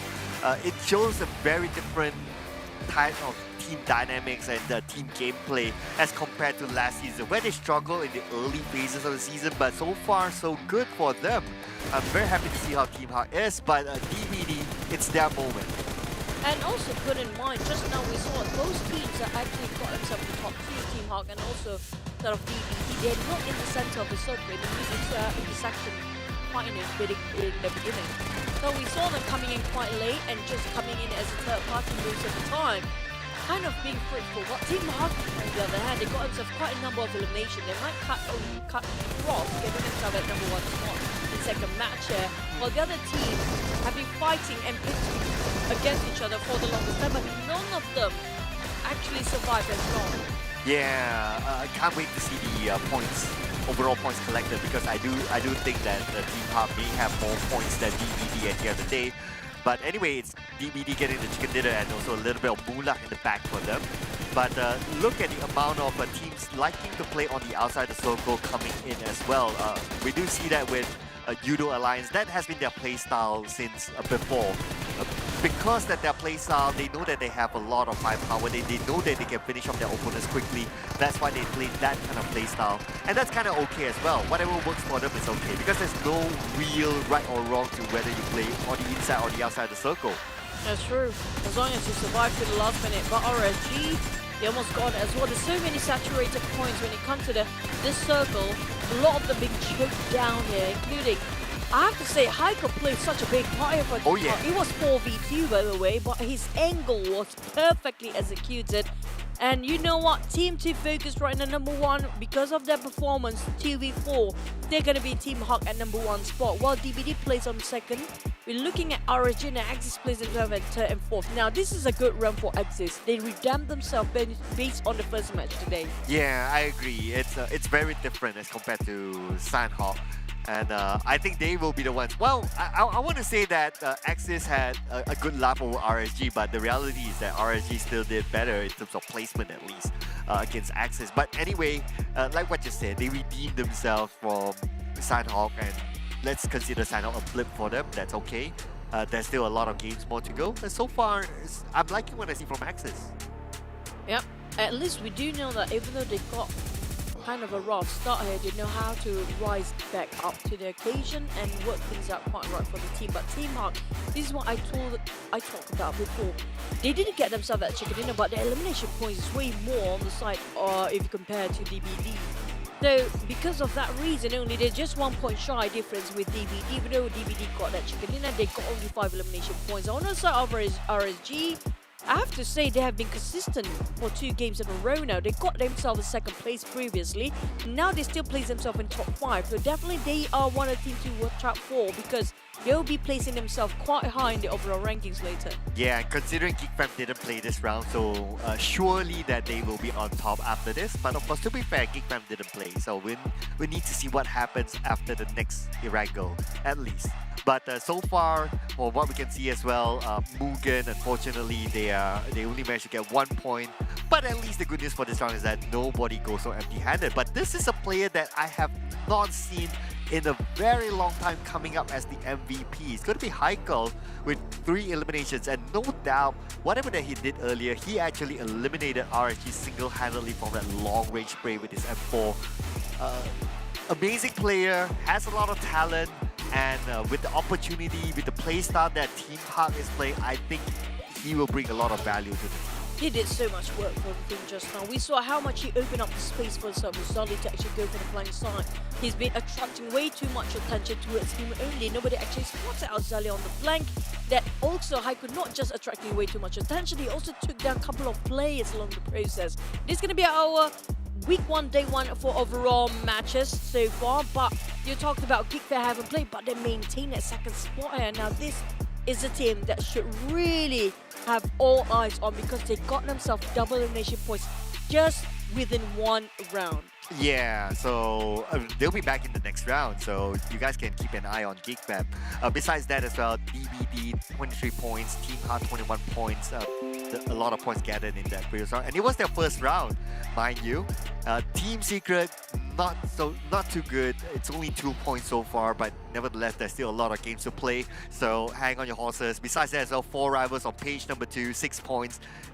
It's unusual to see 4 rivals at that page, but again, there's still a lot of rounds to play with. The thing is, we talked about late bloomers when it comes to this season. Last season, those late bloomers being punished quite heavily when they just start to rise up in the last few minutes of the league. So this can't be that scenario again for these teams, including Team Secret, because that's what happened in the last one. Yeah, it will be a problem for late bloomers. We talked about that, right? Because of the weekly points, the bonus points and all that. That will be very punishing to the teams who like late bloom. So, and also it could be punishing as well if you only do well in week 1 and you don't do well week 2, week 3. It's also be the same. It's the same formula as well overall. But let's check out again a recap of the previous round and how DBD got this chicken dinner. Like I mentioned before, whoever's not in the center of the Medusa intersection or inside of the center of a circle, they can do so well here because there's so many teams already inside the center of it. They've been fighting against each other. Whoever came in late is a big advantage on their side because why? They can be third party all the way around. And all they need to do for DBD is just waiting on the sideline, watching and just spraying because there's so many teams that nobody actually noticed them who's been shooting from where.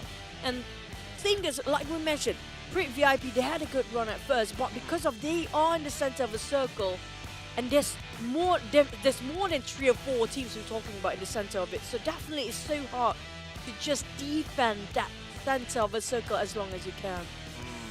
I'm looking at the position of DVD, right? So they played. I think it's the same style of how they played before, especially back in the R2K days of Season 2, Season 3, whereby they like to get into the circle a bit later. Last season, they can play a little bit more aggressive because they have fraggers like Mika with them at that time. So now without Mika, I think they're toning down a little bit to suit their gameplay. And whatever it is, it still works for them if you ask me. You don't need to play the same playstyle as last season. If you feel that, okay, without Mika, we're a little bit less on the firepower department, we can change our gameplay to play a little bit more passive, which is fine, and it still earns them that chicken dinner. This is what we can see the advantage or the extra points you can get when you're actually not that big of a fragger at all. Yes, it might tone down a bit when it comes to overall performance of firepower and elimination points, but when it comes to strategy-wise, the movement coming up, transitioning the entire team into the circle, it's good to have a team a bit conservative of a playstyle than those actually going all out aggressive. Because of this circle, kind of attract way too much teams to be in the center, so it's okay to be late. So is it just really luck, or is it really team getting better, or is it just a circle here? Well, I guess there's a lot of factors to it, right? And I believe that there's no right or wrong way of playing the game, whether you play it late or you play it fast. To me, both works. But what is most important is that whether the teams are comfortable playing in that kind of play style or not. So from what I can see is that DBD and Team Heart, they play what they're comfortable with, which is they play late, and that's absolutely okay, and it works fine for them. But whether it will work consistently for them, that is yet to be answered, because other teams will look at them and say again, like, ooh, that's how they play. The next round, other teams might find a way to counter them. So that's something they need to adapt with. I agree. If you're playing a bit conservative, just like, yes, DBD got themselves quite a number of points in the second round here just now. but by time, it's easily countered by the other teams if they keep on the same pattern of formation throughout the entire season or entire league. They need to actually switch it up for a bit, have put more variety of formation just so nobody can read them out for the entire season. If they keep on placing themselves in a plateau or quite stagnantly staying in the same formation, it's going to be a bit of a problem. That's what's the case we see mostly from these teams when it comes to consistency. Yeah, and are we going to start to see that thing from Yoodo Alliance? Because keep an eye on that, because their playstyle has been the same throughout like last season, their debut season, and then throughout PMPLC as well from the previous round. So I want to see that if anything changes in this season for Yoodo Alliance. But before we talk a little bit more as we go along the way, let's check out the elimination. So in this round, no teams got a double-digit elimination, but the Team Ha with 9 eliminations brings them the most points out of all. With average of 5 to 6 or 4 to 6 elimination for most teams, but the only team that didn't place themselves any point for this round is going to be Tabah NSEA. Now this is going to be a bit of a problem. One round without any points will hurt quite bad when it comes to this system format in the recent ones. Back towards our most knockout.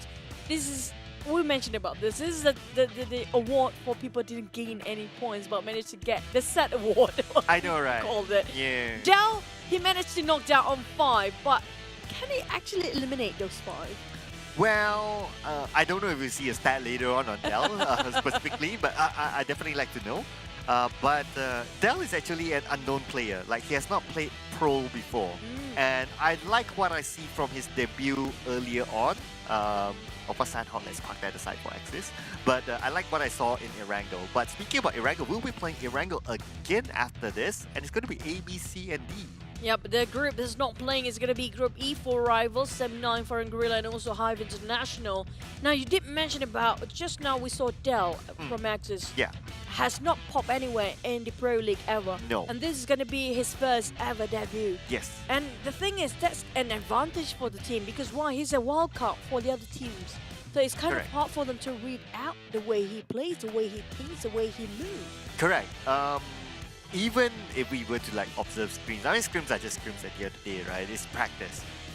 It's hard to tell whether he is the real deal or not, but looking at this round, it definitely looks like something to be given attention to. But also even before this as well, some people who kind of have seen his gameplay before says that, okay, this guy, he definitely has something. He's one of those new and uprising players, you know, what back in the day where how Aizen is or how Yuhai is. Del is one of those players that seem to be have a lot of potential as a young player. So looks like Axis picked up a good one. I mean, like, I do want to see a lot of potential in old players. Maybe you guys can be the new but old players. Do voice out in the comment section. Do tell us what you think about your performance as well. But you guys don't forget to join us and lock in every single day because we have also during this PMPL this season with the Blackpink collaboration where you can get yourself the virtual concert ticket within this month up to the August where Blackpink, or Blinks we call it, unite now with the Blackpink returns to PUBG Mobile for our first ever in-game concert, the virtual.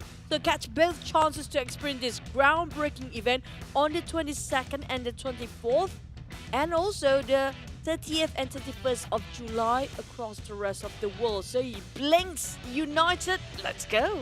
Yeah, besides the concert, of course, Blackpink outfits and voice packs all available for grabs, ladies and gentlemen. And now, besides that as well, you can also check out this new game mode. There's going to be the Ancient Secret Arise. So you can challenge this boss with your friends, gather them, go to this so-called like a secret location inside of the game, inside this theme event, and you can defeat the boss. So try it out, ladies and gentlemen. This is something new. We don't really get much of this sort of event inside PUBG Mobile.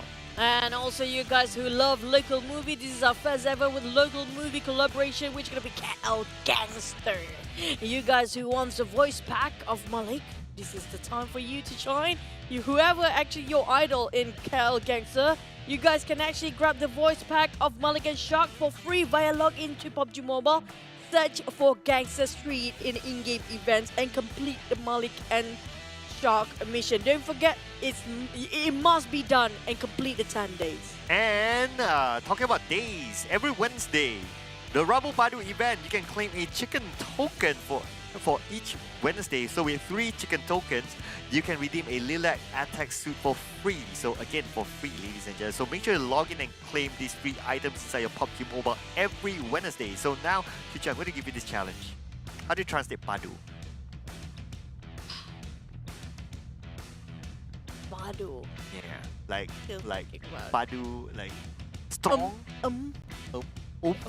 Like Wednesday. Yeah, like Wednesday. Wednesday. Wednesday. Yeah, well, we try.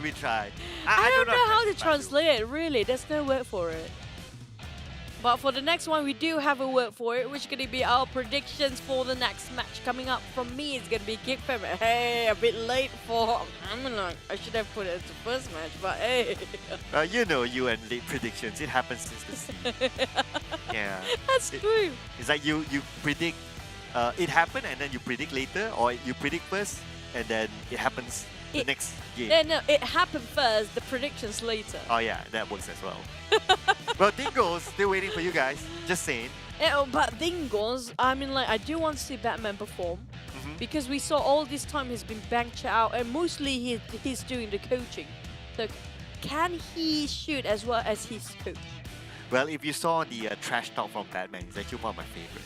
Yeah. Micro Uzi thing. Yeah, the one where he says everyone is just trash, and then the king of Uzi is back. Yeah, I want to see him. I want to see him put on a performance. I mean, like, I hope that trash talk did get him back in the bag. So if it actually beat him back, it's gonna be a painful karma for him, and everybody gonna call him trash after that. So that's gonna be a bit of a painful season to live on.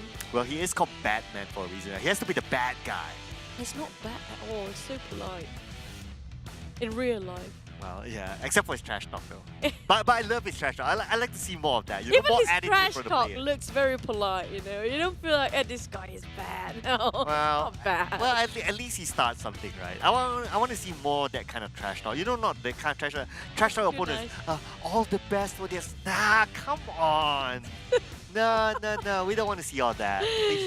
But you guys watching at home in the comment section, don't trash talk in the comment section, okay? You Yeah, guys let the have to be players do it. You guys have to be nice with us. So do tell us, who do you think will win in the next one? Will our prediction collide, or will yours actually be winning over us casters, picking off the next Erangel? Maybe even, not maybe, this is going to be the last Erangel of the day as well. Yeah, it is. And then we'll move on to Dusty Map, which is to Miramar. Yeah, to Miramar. So 4 rivals, Step9, Farang Guerilla, and HYVE International. Again, they're taking a break from this Erangel. That means we will see the return of Group B. Dingo is going to come back in. GEEK Fam, the first chicken dinner winners for today. A lot of expectations from them after that Sanhok game. MAB as well as Team SMG coming back into the fray. Now, GEEK Fam they set themselves a very good tone and also good momentum for day number 1 here, getting the first chicken dinner with MVP coming up from Snipes, who you mentioned is actually the support of the team, but all their teams working so well around Yuhan as well. You mentioned about Micah and Yuhan, both high fragger players. Yeah. You saw how they place themselves. They put these 2 high fraggers at the rim of the circle to gatekeep. The other 2 support is actually the one feeding the information so much.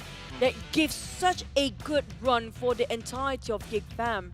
Yeah, so they do have that understanding and chemistry, and they know how to position themselves very well. So and we need to take into consideration as well that like Mika is a new addition to GEEK Fam. Okay, you has been playing with them for a bit for the SEA Games campaign, but like Mika is new and he's somehow able to gel in and blend in into the entire composition. So you have to give it up to them. Plus, the off-season to the new season, it's actually a very, very short timing.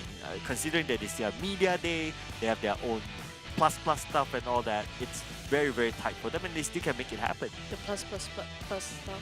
You know, like dating and all that. It's plus. We need to put an understanding. Are we going to pronounce him as Mika or Micah now? Mika. Okay, we're gonna go with Mika today, everybody. Are you guys ready? Keep your seatbelt tucked in because we're gonna jump straight into Erangel of the day.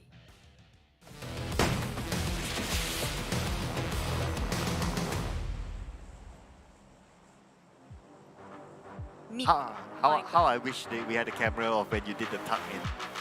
Because you did the tuck in, you know. But too bad, you guys at home couldn't see it. Yeah, I saw it for myself. She tucked in herself. But anyway, the flight path for the second Erangel for today is going to start from Ferry Pier up all the way to shooting range. So teams who like to drop on the right in this round, it's going to have a little bit of a tough time. And that's going to be like SMG, Team Ha, it's going to be RSG, SEM9, even HomeBois. But do remember, sometimes the circle contradicts the flight path. If the circle happens to be on the right side, there's no need for them to even move there. But the one actually on the left side will be a bit of a problem. It's kind of generous if the circle quite in the center of it, because we might see that here today. Chances are. But if that happens, nobody have to move that much. Yes, their drop spot will be a bit off for teams on the right side. They might have to, drop wherever that is in between. Yeah. But they might have chance to actually drop right into the center of the circle. Yeah, so it really depends, right? You only really know when the circle pops in. But if you want to take your chances of changing your drop spot, yeah, there are a few empty spots available. Saverni is available, considering that MUGEN is not playing this round, Axis Red 1 is not playing this round as well. So the northern side is kind of empty if you want to change your drop spot. Sorry, MUGEN is... MUGEN is there. Yeah. So, okay. It's going to be a very vacant Pachinki. Yeah, the vacant Pachinki. But I do want to see if there's anybody who dropped themselves on top of Pachinki, since it's quite far for them to go reach out, especially like SMG and Milton Power. If they want to drop on top of Pachinki, it's okay to do so. It's okay because there's nobody there. Nobody happened to be contesting there. But Team Secret, they already had a bad run, a really tough one today. Now they're trying to actually go on the tail by tail with Ate, but they cancelled it out last minute. I think the IGL just shouted, never mind that catch, it's not worth it. Go back to your drops and just try to loot up first. Because if they actually do follow up, Ate might be the graveyard there for the side of Team Secret. Yeah, so of course as a start, you just want to get to a safe spot and just reset yourself and just focus on your loot, and then you fight on later on. So even like Bosskurr, this is cute. Taking the what we call it? We call it tricycle. Tricycle. Tricycle is. I mean, like prime motorcycle. I don't know. How about the Chendol motorcycle? That's how they call it. I mean, like for international viewers, they don't know what Chendol is. Chendol is a food. Like there's no way to translate that. Rex. Now this is a problem with the teams that actually drop on the right side you mentioned before. SMG, they used to be dropping into Milton, but now they have to follow their instincts and dropping into this where they're sharing with Axis. And this is not a great place for them, since this is not where they're most comfortable with. Or they're having a rough start for Drax, but it's only Leto though for the side of Axis. Yeah, so this is Northern Jogopul. So it looks like there's a little bit of a tussle here for this location. A very, very good spot if you want to get a good amount of loot. But Leto, since he's the only one here, well, at least on this side, his teammates are on the other side. He got to get at least onto the other side so that he has backup. If not, if he gets knocked down here, he's as good as gone. A bit of a kerfuffle for both teams. But it's going to be all right for them, since both teams happen to be in truce, marking their own territory in the same compound. Back towards the side of MUGEN. They are doing okay on top on the northern side. Team Huck, on the other hand, everybody's just going to have their own loot for now. Nobody's trying to clash or whatsoever. I do want to see a circle, whoever's actually inside of it, but we haven't got that vision or that view yet. Back to the side of Team Hawk, they did splendidly well today. This is, I always wanted Team Hawk to do, to get in the top 3 for the finals. Because they have been grinding. We saw how strict they are when it comes to how disciplined they are when it comes to getting their scrims, getting their practice. Even the same routes have been maintained for so many seasons. But it's just, there's no breakthrough for them yet. It's always in the middle bracket for them.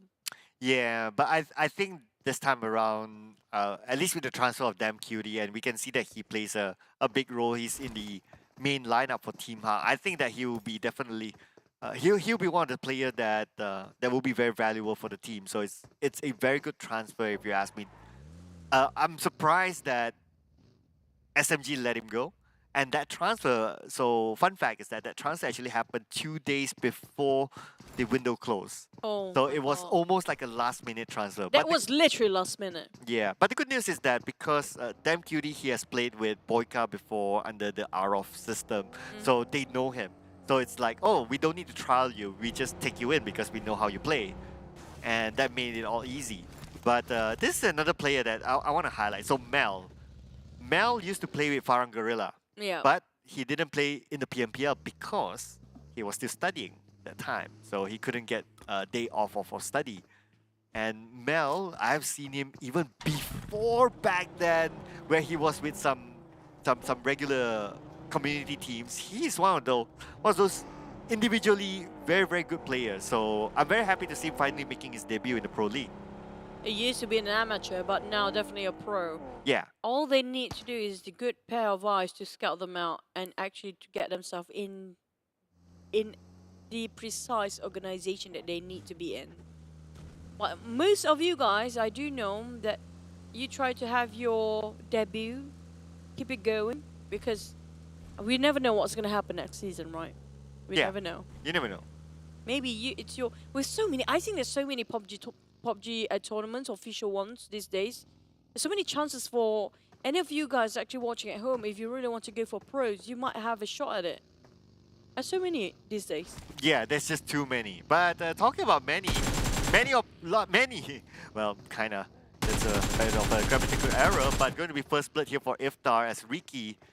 Looks like he managed to shoo away GEEK fam, and both of them actually like to take over that Gatka mountain. They happen to have the same idea, but Dingoz, they were first there, so GEEK fam, they have to let it go. Yep. First come, first serve, they said, and maybe trying to fire down on the side of Team Secret. Now, Team Secret is just really going downhill the way. We've seen so many teams progressing exponentially throughout their few seasons, but Team Secret is just the one that's climbing down the hill these days. It's just not how they used to be back in the days. Their glory days are gone entirely now. Yeah, it's not the Team Secret of old, so I'm not too sure. It's very hard to pinpoint at this moment, but it will be the first season that they probably may not be playing without either like a solid IGL, like someone like a Mato used to be, or even like a Jumper used to be. So they will be depending on, I believe iShots is the IGL for now, so he'll be calling most of the shots. Is it Fredo or iShot? So some say Fredo, some say iShots. It depends on the situation, is it? Yeah, it's probably very situational. So it's okay to have two, but because how the meta has shifted is that, you know, anyone can be an IGL, but naturally because iShots and Fredo, they're more senior, I guess they'll be leading the charge for Team Secret in this round. I mean, like, okay, he got stuck here for iShot, and it's a bit of a reverse. But I think I talked to Fredo regarding being an IGL. I think he mentioned to me, if I'm not mistaken, in a small talk. But never mind, maybe. This is how they actually, just a recap about how Fredo gone, obliterated entirely from Erangel. Back towards the side of RSG. He tossed a couple of hand grenades there, coming up from Raxi, going on the flank side, making sure they're not going to squeeze into their compound here. RSG heavily guarding this. Teamwork, who got himself such a splendid run previously. Now we have to fight with a very hard spot. Oh no. Heavy casualty on the side of Team Hawk. Raz with a micro Uzi. Finish off straight away, Camper. Again, these two guys.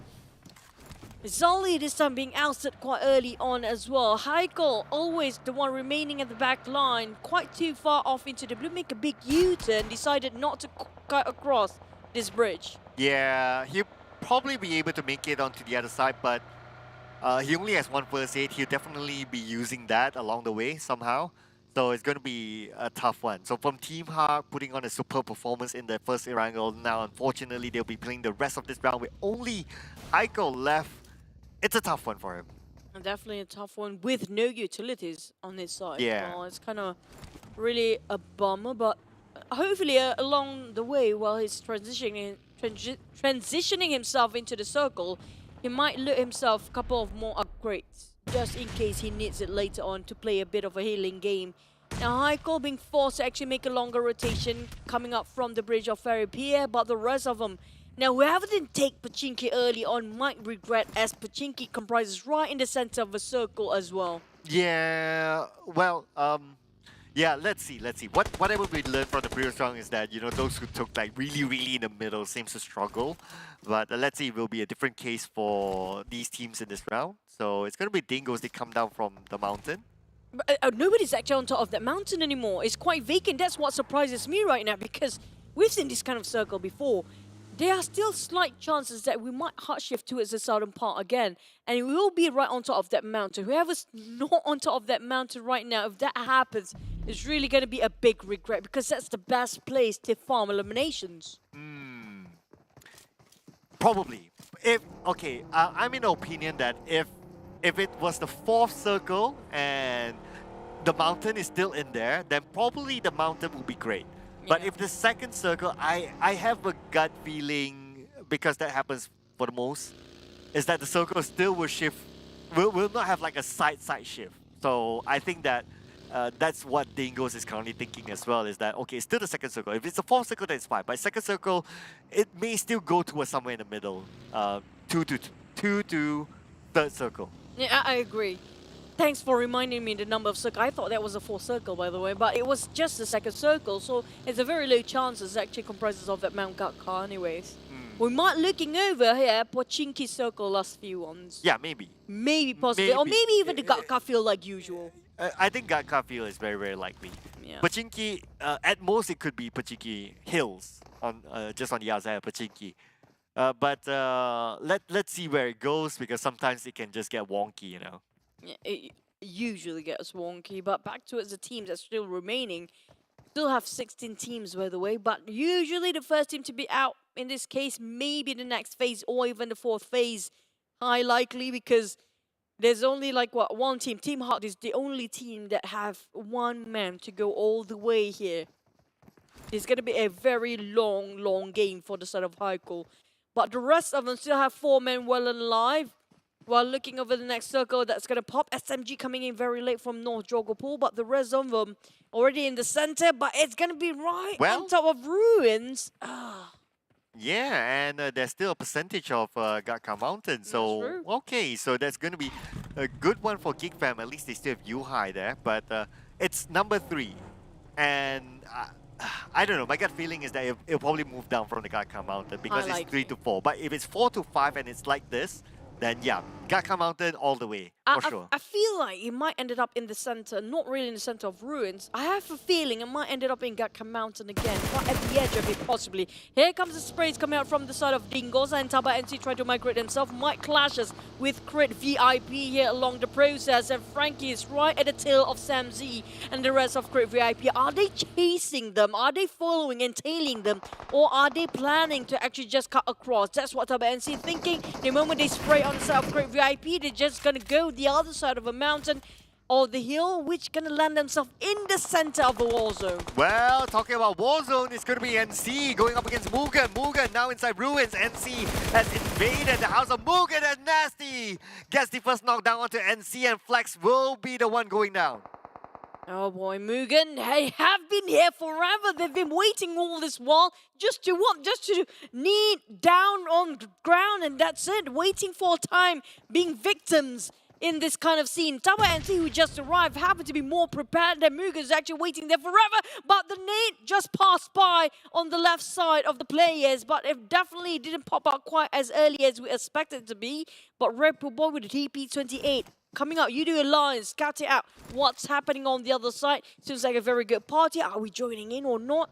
Thinking about it right now. They're definitely thinking about to join in.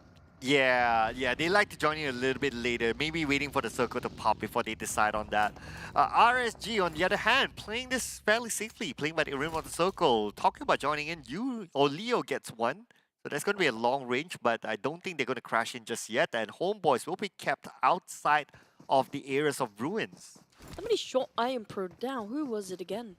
Was it Olio? From that far. Okay, okay. He got very sharp eyes. Back to a 6 all the way. They're going to rotate themselves now. If I'm not mistaken, was it MUGEN on that side though, waiting for them? Yeah, MUGEN is currently in ruins, so it looks like HomeBois, maybe they got information that, there's a fight happening in ruins, so that's why they decide to okay, let's go the other way and try to avoid ruins. Since there was a fight between NC and MUGEN early on. Before. Yeah. And I'm surprised that MUGEN been taking over Tabah NSEA, who just rushed cram in the last minute. MUGEN's been there forever, waiting for MUGEN, which you voted out earlier. Yeah. Well, yep. We want to see something different. Yeah, we want something different. Yeah, from them, but it's still not happening. But we do see something different coming up from Genexus, who's trying to actually dodge or evade any possible warfare coming up from this kind of route they're actually choosing out. And they have been avoiding so many teams behind it. Yeah, so they're still trying to find that spot. Yeah, they're like, okay, we go right, there's MUGEN there, we go in front, there's Bam, and they're like, okay, we don't have a place to call home just yet. We're homeless people. The spontaneous U-turn just speaks all of it, and we really don't want to fight right now. Yeah, I know, right? After whatever happened earlier on, but talking about fighting, you get what you wanted as HomeBois fighting against RSG and Tam will get a knockdown onto HomeBois and Team Hak. Looks like Haikul is out. Oh no, they just got themselves quite a number of elimination previously and straight down the pit they go. The first one to be out with not much numbers of points there. Back to his side of HomeBois. They've been here, tried to recuperate themselves, but being knocked by the doors. There's no doors there, but Kim coming up from the flank. Getting on 1, taking down on 6, and now IronPro tried to redeem the entirety with a micro Uzi, shredded almost his health. Oh, but Kim, super low. Oh, too eager. Yeah, a little bit. I understand what Kim tried to do. He knows that IronPro is low. He tried to finish him off, but unfortunately, IronPro was ready. But he was low as well. Yeah, so he tried to go for the 50-50, I guess. That's not 50-50. That's like he almost got 100% there. All he needs to do is just put one couple of band-aids, that's more than enough, or even try to reposition himself. He picked at the same spot it shouldn't be. Or he could have used utility, so I'm not sure if he has a nade or something. But that's true. Yeah, but I guess it was like those split-second decisions that you make as a player. So unfortunately, Kim made the wrong one and he had to pay the price for it. But now we move over to DBD, the winner chicken dinners of the previous Erangel. So they have a long range spot onto Team Secret, and looks like a Yun will need to be picked up. Yeah, Bizine, such a nice Kobe being tossed around just now. Team Secret has been bombarded right, left, and center all the way. And now, taking on 1, eye shots. Dingoz is Kido. Retaliate is going to be trading 1-2-1 for their knockdowns. Kick Fam taking on SMG. While players will start to finish off plays, we're looking over DBD trying to climb up this hill, which being actually 2 ways. Dingoz trying to take down on Team Secret. DBD trying to aim down on Secret. Secret being clammed and hammed down quite hard, but they still stand. Oh, we have the latecomers into the circle. Yoodo Alliance starting to do their thing, and now they're going up against Bosskurr. Bosskurr, they need to fight against Yoodo Alliance, but Bosskurr, they need to pick up Boy. But at the same time, Aiman will be down, and it looks like they're falling apart. Now they look with an SLR, but Zigzag coming up right in front, being the front liner. Oh, so close, but it's not possible for him to actually still survive. Back to the side of Zigzag, he doesn't have anything than just 20 band-aids, and he doesn't have much time, he doesn't have the space. Rebel Boy, he's being burnt out by the blue, but Asphalt trying to make it happen for space for the team. Olio will revive, but back towards Asphalt, he found him from the back line, Yoodo Alliance! Oh, Mesh getting knocked down to health there. Nice one for Asphalt. Olio tries to revenge, but Olio will be taken down. Asphalt will be traded back. Zigzag is still alive, but he's super low. Zigzag managed to recover himself, but he needs to finish up the job. At the same time, we can see that Genexus out at 19th place, and Zigzag is still alive, but the zone will put pressure on the Zigzag. 12 plays just now for Yoodo Alliance, down to 11, but another team being rushed in. Tabah NSEA trying to go for the flush. But can they manage to flush all the fish out here? They're not in the center of the circle. It's right on top of ruins right now. While MUGEN trying to hold their ground here. They're trying to defend their fortress. but everything crumbles down as Ame taken down by Frankie's nade just now. And Frankie, he needs to take off another nade and now just trying to cook up. They were flushed it, and Zipline is very successful. Oh, beautiful one coming from Rush with that nade. And with that said, now MUGEN has been eliminated. 4 elimination points for them in this round. And that nade elimination from Rush. Beautiful. Just perfect timing, and look at how Isaac and Team Secret. I have a lot of respect for this team now because one, they're holding on 2 teams, trying to take them down. And it's going to be Dingoz first as DBD coming up from the back line. Oh, DBD managed to steal away those eliminations. Unfortunately, the Dingoz will not be able to get any of them in this round. And now DBD going up against Team Secret. They're all on the outside of the circle. And the zone is starting to close in. We'll be putting pressure onto these 2 teams. Yan going in for the rush. They don't want to be choked here by Team Secret, but Team Secret on the other hand holding on such a strong one. And Kid trying to go and push forward. He pins it himself, grinding, but Jimmy took 1 bullet down. Coming up from behind HomeBois, DBD taking the advantage is just going to go forward. We're down to 8 teams in such a flash. Oh, Kid needs to get away. Will he be able to? 1 last tick of health left, and Kid needs to find a good place to recover himself, but Yan will not make it easy for Kid.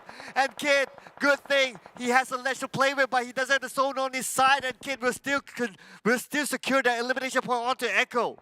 Oh, Team Secret down to 1 man here. Same goes for the side of SMG. GEEK Fam and SMG. Access taking the high ground. SMG, where would they hide? They will be found. Definitely Shinzi finish off by the side of Snipes.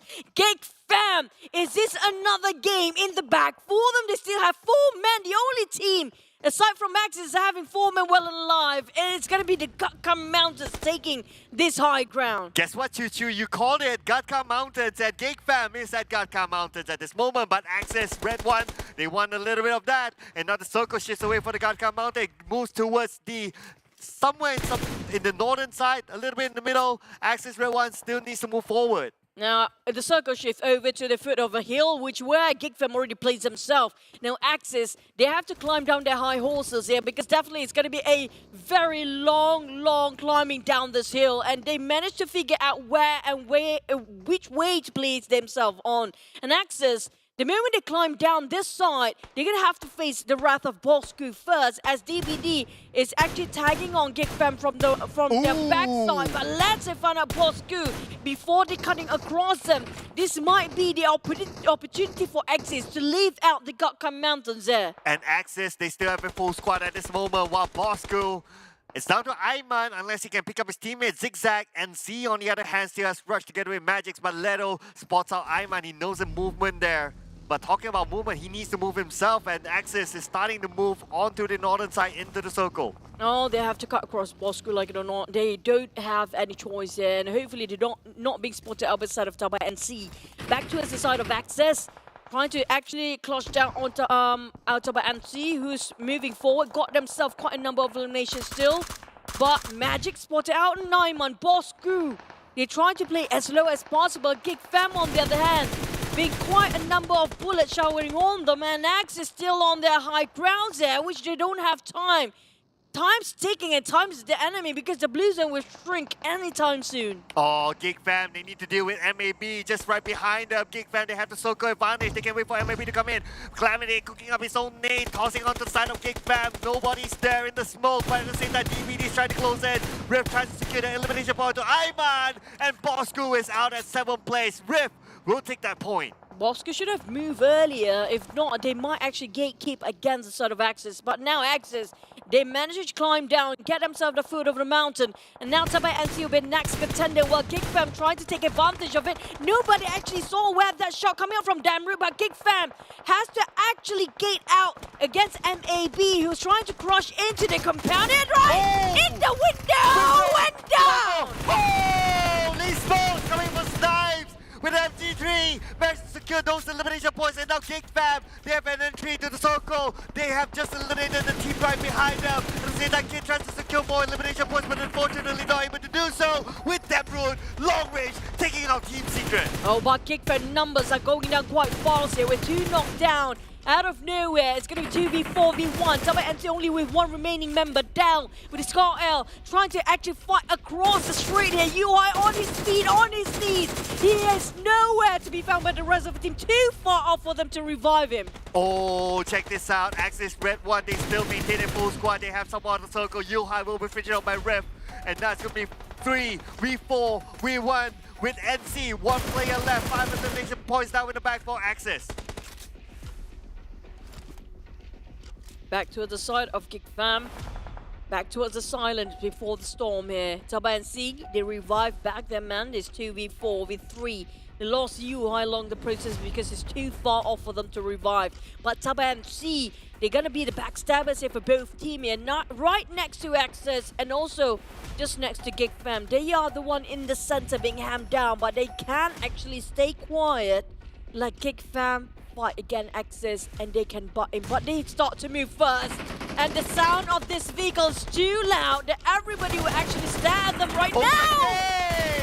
And that is it. That could be the signal for Axis to move in. Now GEEK Fam, they need to reset quickly, but then again the zone is not on their side at the same time. Snipes still alive, but Snipes doesn't have the circle. Damru will need to be picked up, but how can he get to him? Snipes always being the eyes for the team, the ears for the information as well.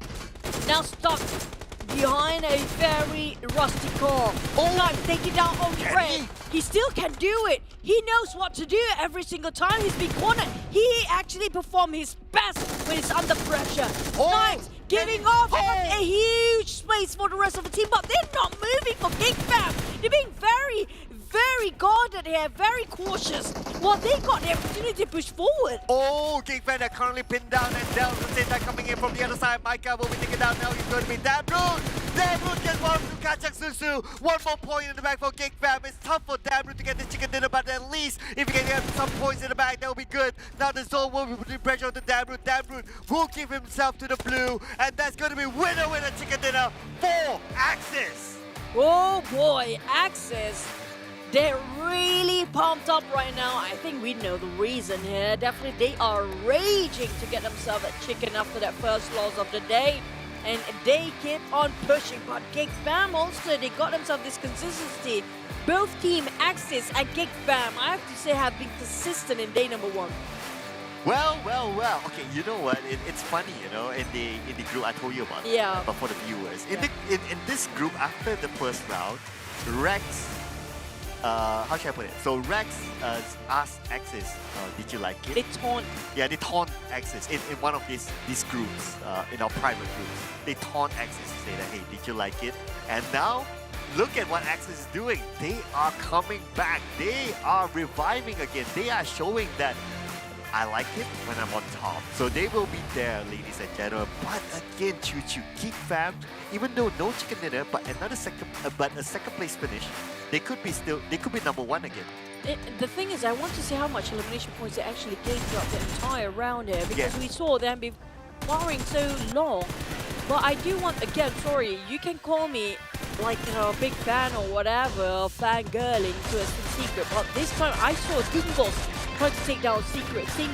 Was it MAB who tried, or Team Hawk who tried to take down Secret as well? But, sorry? DBD, yeah. Tried to take down Secret since the start, the longest ever, but none of those 3 teams are actually winning. But the fact that they have been going in it for the longest time, it's just a big loss. The resources being wasted. The moment they try to jump into the side of the circle, it's a bit too late. But I have to give it also the side of a GEEK Fam. It's just wonderful how they've been consistent throughout the entire day here today. Yeah, super consistent here for GEEK Fam. In fact, yeah, like what you say, I want to know how many elimination points did they get from that round. In this round, I would say one of the unsung heroes is Kid, because somehow Kid managed to get away from that house where they fought with Dingoz as well as DBD. He would have been eliminated. He was like down to the last tick of health, but he managed to escape somehow and still managed to gather placement points from his survival. So that was something. Snipes as well, coming out of that window, that was an amazing move too. And plus Damru holding that one particular angle for the longest time there is, he's just a bit too late. You know, when they got one knockdown instead of Axis, if Damro actually got out from that compound and start to move forward, he won't be actually finished off by the blue. That's one thing. It was in a window of opportunity for him to actually move forward, as the teams already created so much space, but it's not been taken by the side of Damro. It's just a tad bit of miscommunication and timing. But on the side of Axis, look at how many throws being used, and also Tabah NSEA, 27 smokes. My god. Yeah, I think that's the highest so far. So that's interesting. You know, this is the first, it is actually a new feature in this season. We can see exactly how many smokes, grenades, and molotovs used. Yeah, and that's also, I think, thanks to the new update from PUBG Mobile. If you're in the observer mode as well, you can, if you notice that there's new update of exactly this one, just right below them. Yeah, that was newly implemented, I think, somewhere around last week or so. So, big up for PUBG Mobile. Yep, I have to, like props to PUBG Mobile, but giving us so much data that's so precise for this season. But this is quite a number that we're looking over. So you have like 5 smokes. No, you can't work with that because you need 20-ish, 30 to even for smokes this time. But look at the elimination coming out from Axis, still maintaining number 1 with 9 elimination, 24 total points for now. Only 1 point shy is going to be GEEK Fam. Look at how elimination, 11 elimination. When they go down, they don't get chicken. It's fine as long as they got double-digit elimination. That's it. Yeah. Double-digit elimination, not only them, GEEK Fam as well, NC as well, double-digit elimination. GEEK Fam not too far away, only 1 point different from Axis, and considering that they got a second place early on, total 23 points, I think that they would be on top. But as we go along, right, we see Team Secret, at least it's a decent round for them, 14 points collected, and maybe 11 points, also decent amount. But surprise, surprise, not going to be from GEEK Fam or Axis, it's going to be MAB Iftar as the MVP in this round. Yeah, we got himself quite a number of damage output there, 786 with 56% of team contribution. The longest elimination distance right now is 237 by him with MVP points in total 3.2. We saw how much Iftar played for the entire team. He moved forward, he's at the flank, he's actually everything for MAB right now. And we saw MAB have been very aggressive, but the thing is always the timing is kind of cut a bit short there. For GEEK Fam, not questionable anymore as 51 points, 9 points difference. No, it's more, 11 points actually from Axis, who plays himself at second now. RSG being pushed down at third. It's going to be a bit of a spicy moment for RSG. Yeah, I find it hilarious that Axis is now above RSG. I'm going to go back to that private group during our break and like remind Rex of like, okay, hello Rex, you said that. But okay, look on the other end. 4 rivals. What are they doing there?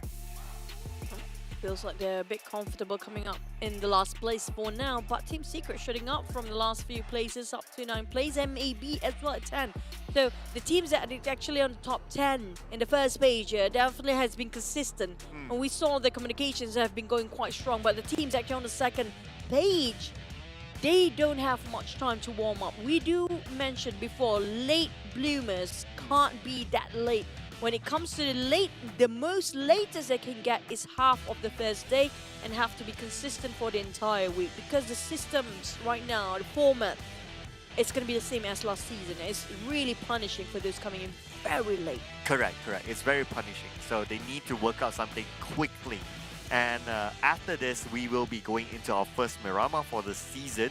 And in our next Miramar, let's see here, it's going to be A, B, C, and E. That means Group D comprises of Genexus, DBD, Don't Break Dreams, Axis, as well as MUGEN. They are going to take a break after this. So, Axis, if you kind of think about it, right? Like, you get a chicken dinner, you go for a break. It's like... Your momentum is slightly off after that. Right. Well... for GEEK Fam. For GEEK Fam, it's not. They seem to be still on the roll.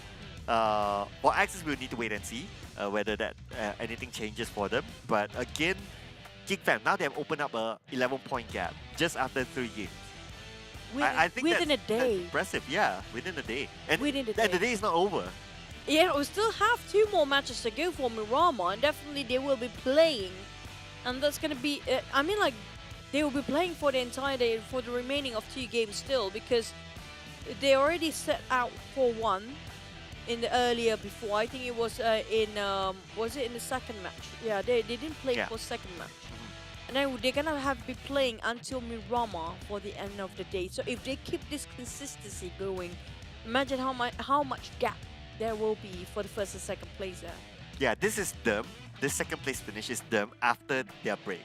So it's like they never took a break. They didn't take a Yeah, break. they didn't take a break. They were like, okay, we just continue on the momentum of how we were in the previous round. We carry it forward. So far, so good for GEEK fam. I mean, I know it's only 3 rounds, but looking very good. I mean, like almost 100, like half of 100, 51 points was it? 51 points. Yeah. Within just 3 games. I mean, like, make it just 2 games. Because they didn't play for the second match of the day. So definitely there's already a lot for them to gain in just within a day. Imagine it for the entire week if they keep this consistency. But the thing is, I don't think they can keep up this kind of play if the other teams start to rise up to the occasion, because we're waiting for the other teams to wake up. Well, how do you do the wake up? You know, like you slap their faces, like. Oh, okay. Good thing is faces. But but yeah, here's the risk as well. If like you stand out very early, it gives time for other teams to try to counter you, because they will want to like, oh, what is the winning formula for GEEK fam? Can we try to like counter them? Can we try to stop them or something like that? So that's something that GEEK fam needs to keep in mind as the days go by. And that's what's funny about PUBG Mobile. You have to be consistent about your points, but you cannot be consistent with your gameplay. I mean, like, not in the bad way. They have to keep changing their constants, or they have to keep on changing their approach towards the circle if they want to win. Yeah, they have to keep on changing to keep the consistency. If not, people start to read out and they can counter them or even stop them and choke them during the transition towards the circle if they keep this going. So GEEK fam, previously known, they used to play before this kind of lineup that we have in the current season. They used to play at the edge of the circle, right? Yeah. They have that in their hands. Right now, that's not the case. They're playing. Would you say they're playing in the center of the circle now? No. No, not really. No, even GEEK fam, even previous, I think their playstyle is pretty much the same. It's just that they have a lot more added firepower in this round, this season at least. Their playstyle has always been like, okay, we come later into the circle. We don't mind sometimes tanking out a bit of the blue, and that's how they fight their way in.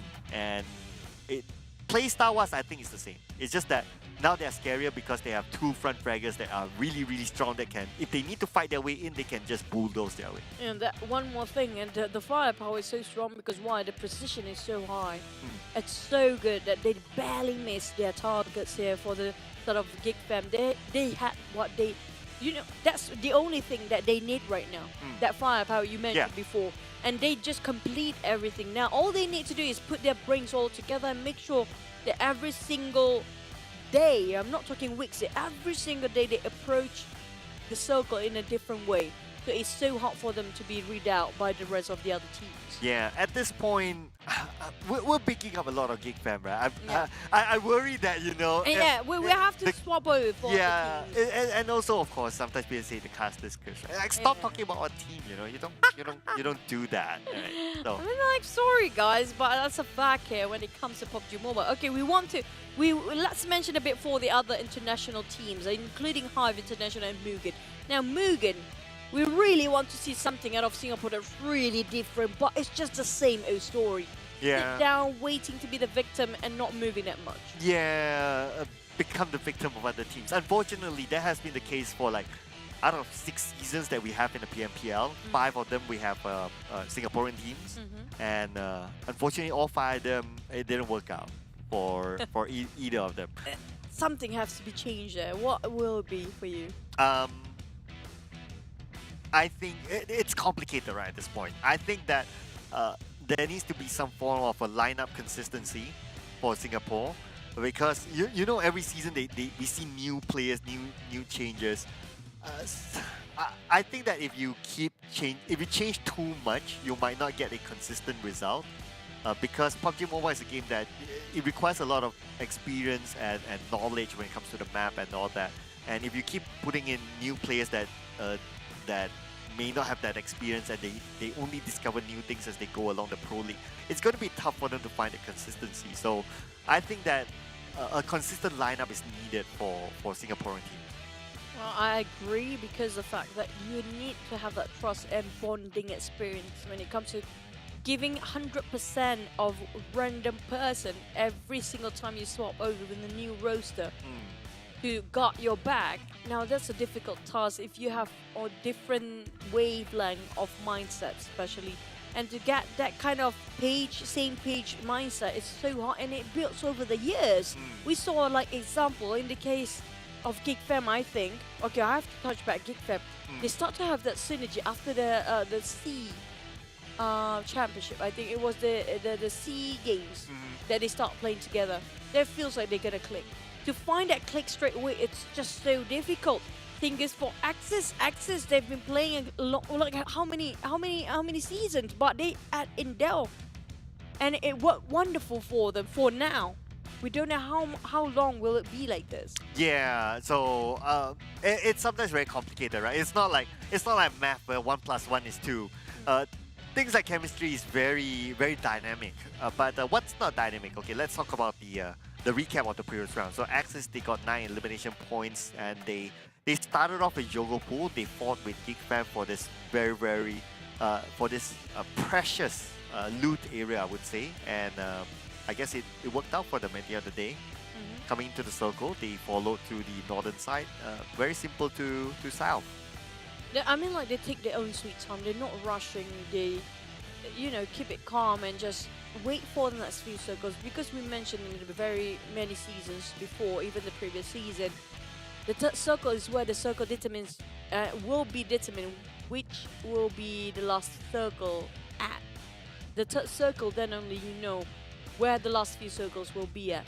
So in this case, it's not going to be Gatka Field, it's not going to be Pochinki. Definitely Pochinki was won in the first few circles, but we hope it won't be this case, but it definitely ended up in this, where whoever kind of didn't get that Gatka Mountain in the first place, it's going to be a bit difficult moment for them to hang on.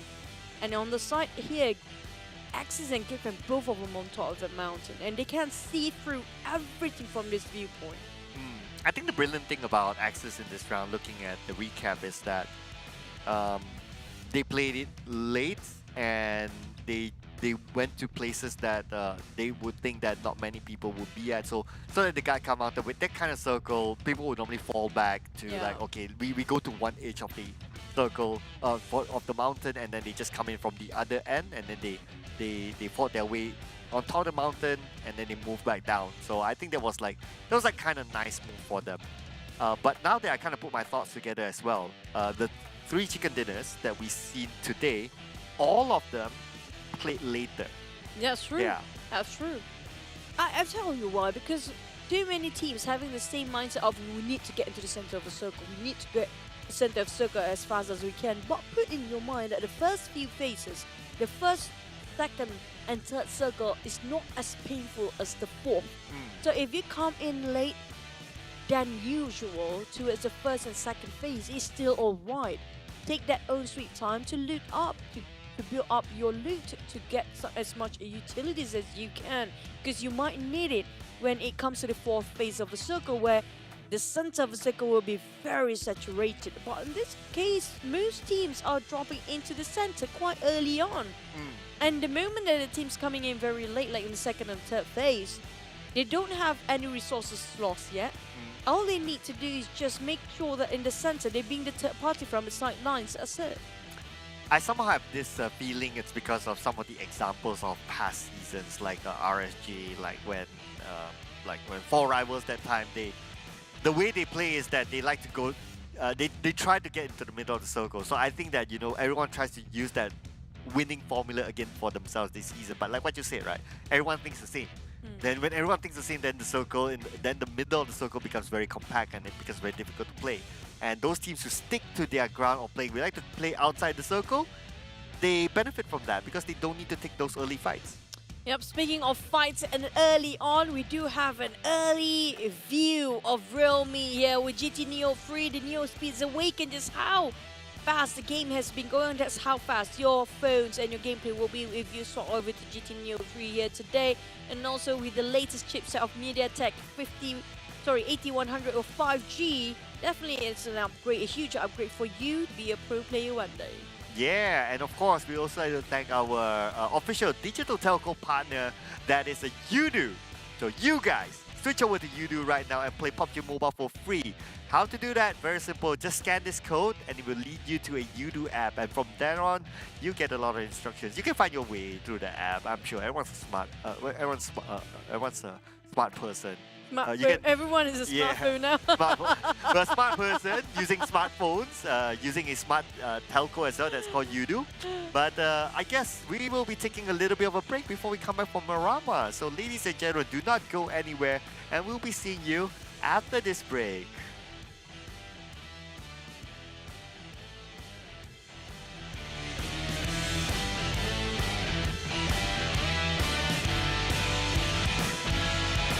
Proses! Yo!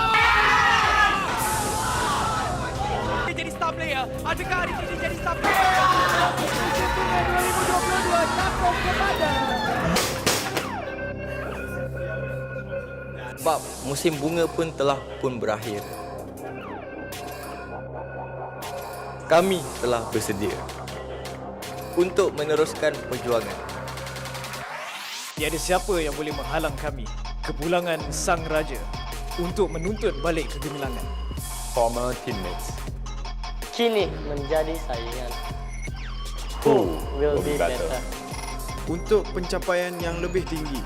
Kelahiran era yang baru untuk gagah menerus ke hadapan. Pride of the nation.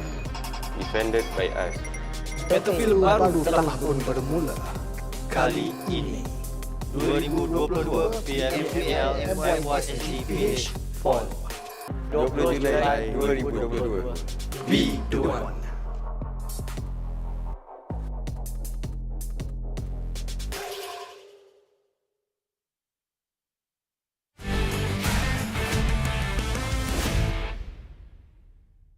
Kepada semua tim dan semua player, harap korang training lebih mantap untuk korang punya skill dan tim untuk korang berhadapan dengan 2 kali championship dan 1 bronze medal sukan C. Korang boleh cabar saya agak-agak. So, season ni saya akan kekalkan title terminator saya.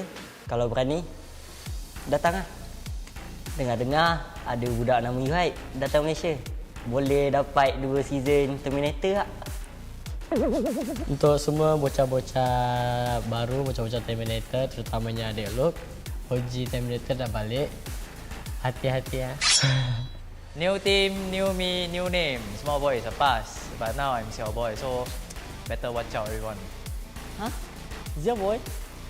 Sekejap. Oh, Mamat Noob tu. Oh, okey. Dia ingat dia tukar nama, dia boleh lari daripada RZ kot. Ha?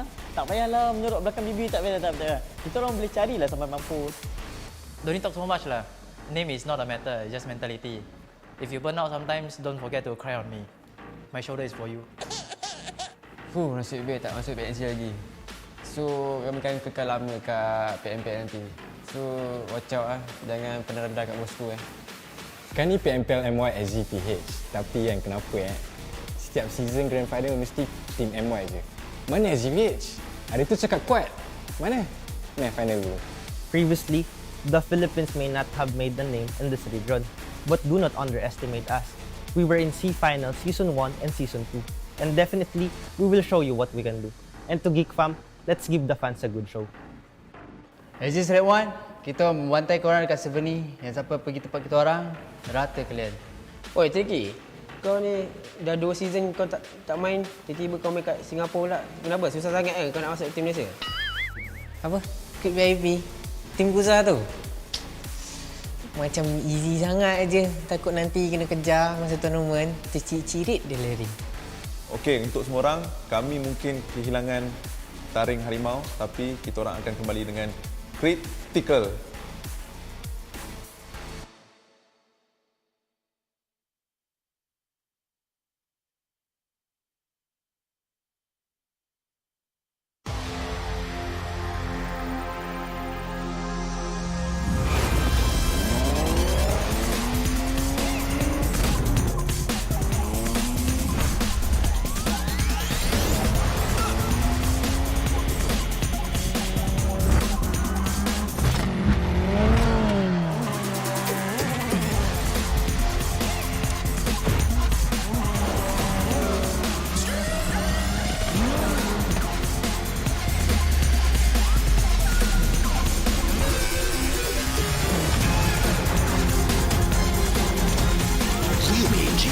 3.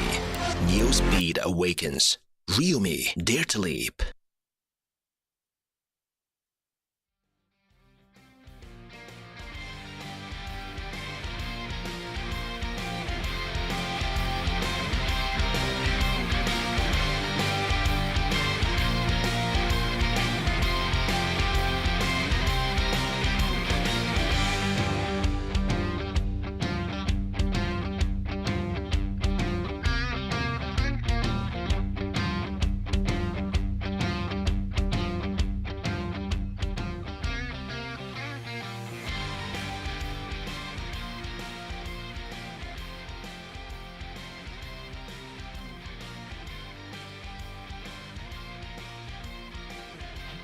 Welcome back everybody to the PMPL MYSGPH fall season, which is brought to you by Tencent Games, PUBG Corporation, Lightspeed and Quantum Studios. I'll be your caster here today alongside with SirCloud. It's going to be me, Chu and SirCloud. We're down to a few more games here.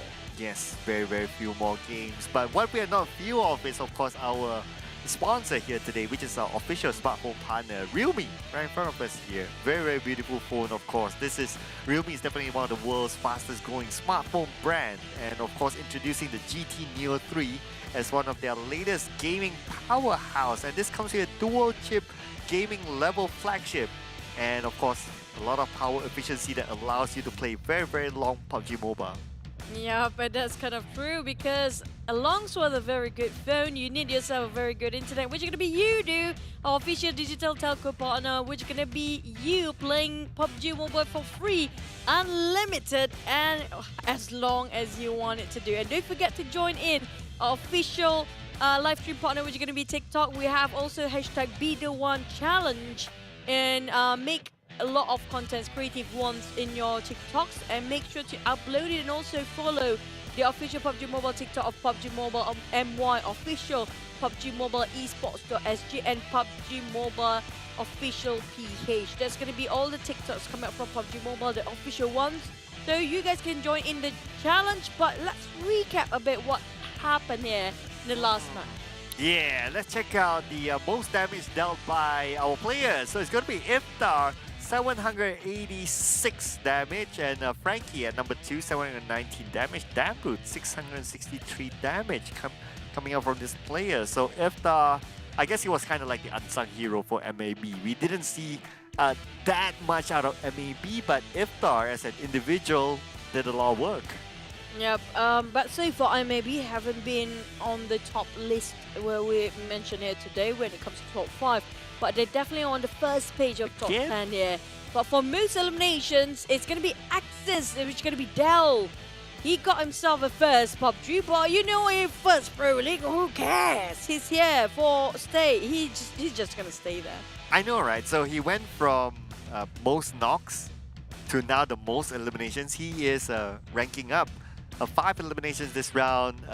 Mika number 2, 4 eliminations, and Iftar number 3 with 3 eliminations. So Dell again, this guy statistically, he's again showing why he's one of the young new talent, the prodigy that you need to pay attention to.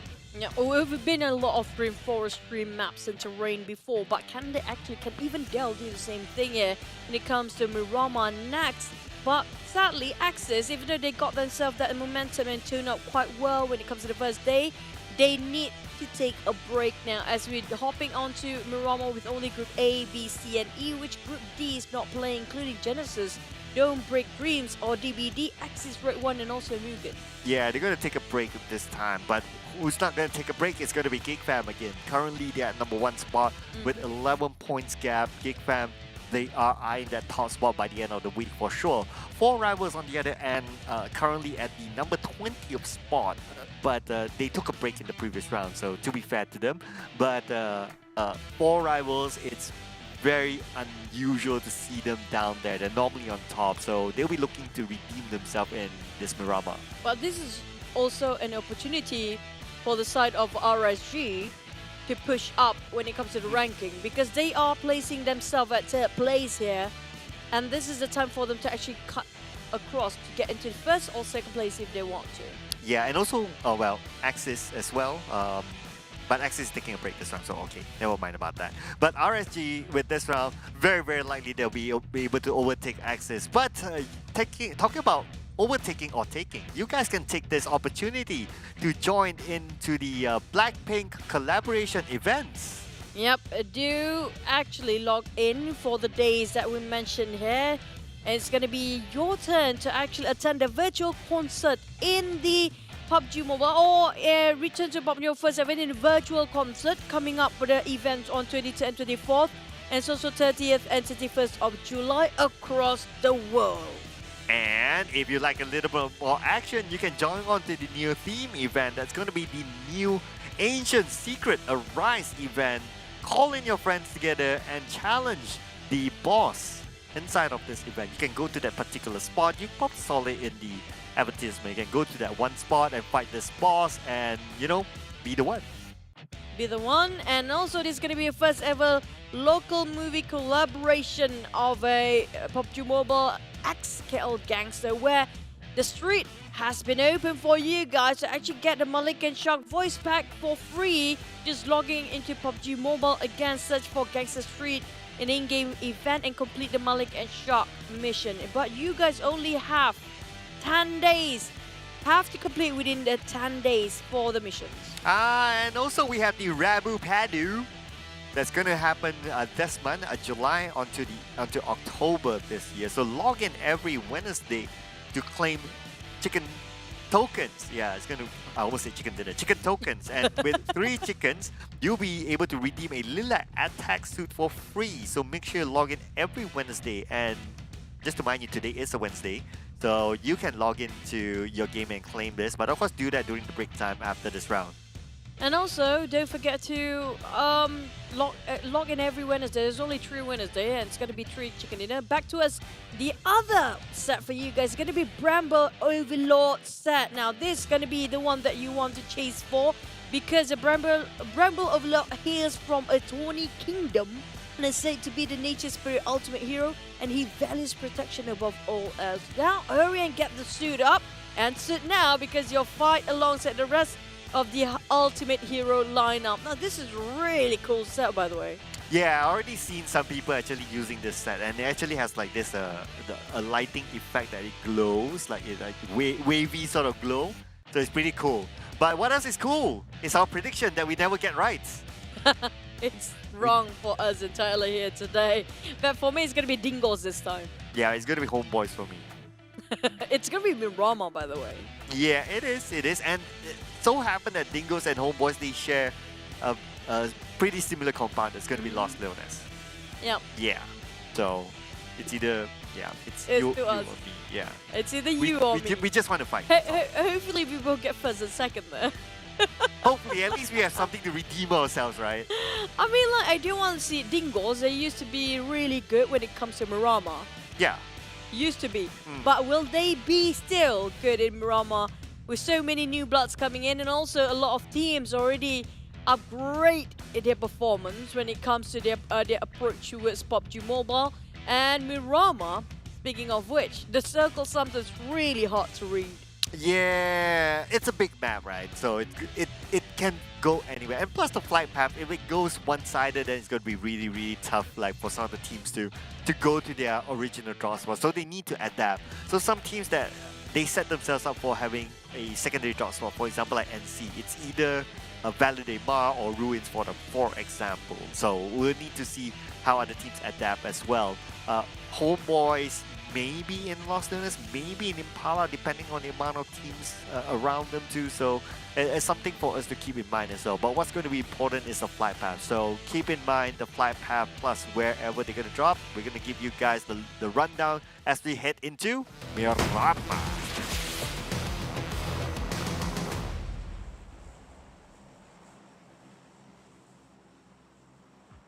Now this is the time for the dusty map appears. Miramar, here we go with no Group D in the fray. Can they actually drop where they want for these teams? Like we mentioned before, when it comes to the first of every tournament and the first Miramar really dictates so much for most of the team. If they want to mark their territory, this is the time they do it. Yeah, let's see who will prove a point this round. Now, Chumasera is interesting, but then again, Group D is not playing. And why I say Chumasera is interesting, because apparently Don't Break Dreams as well as HYVE International, they both eye this area. But since Don't Break Dreams is not playing in this round, so it's going to be HYVE inside of Chumasera. And for the rest of other locations, I think there shouldn't be a clash unless any team forces it. I mean, like, if they want to, they can.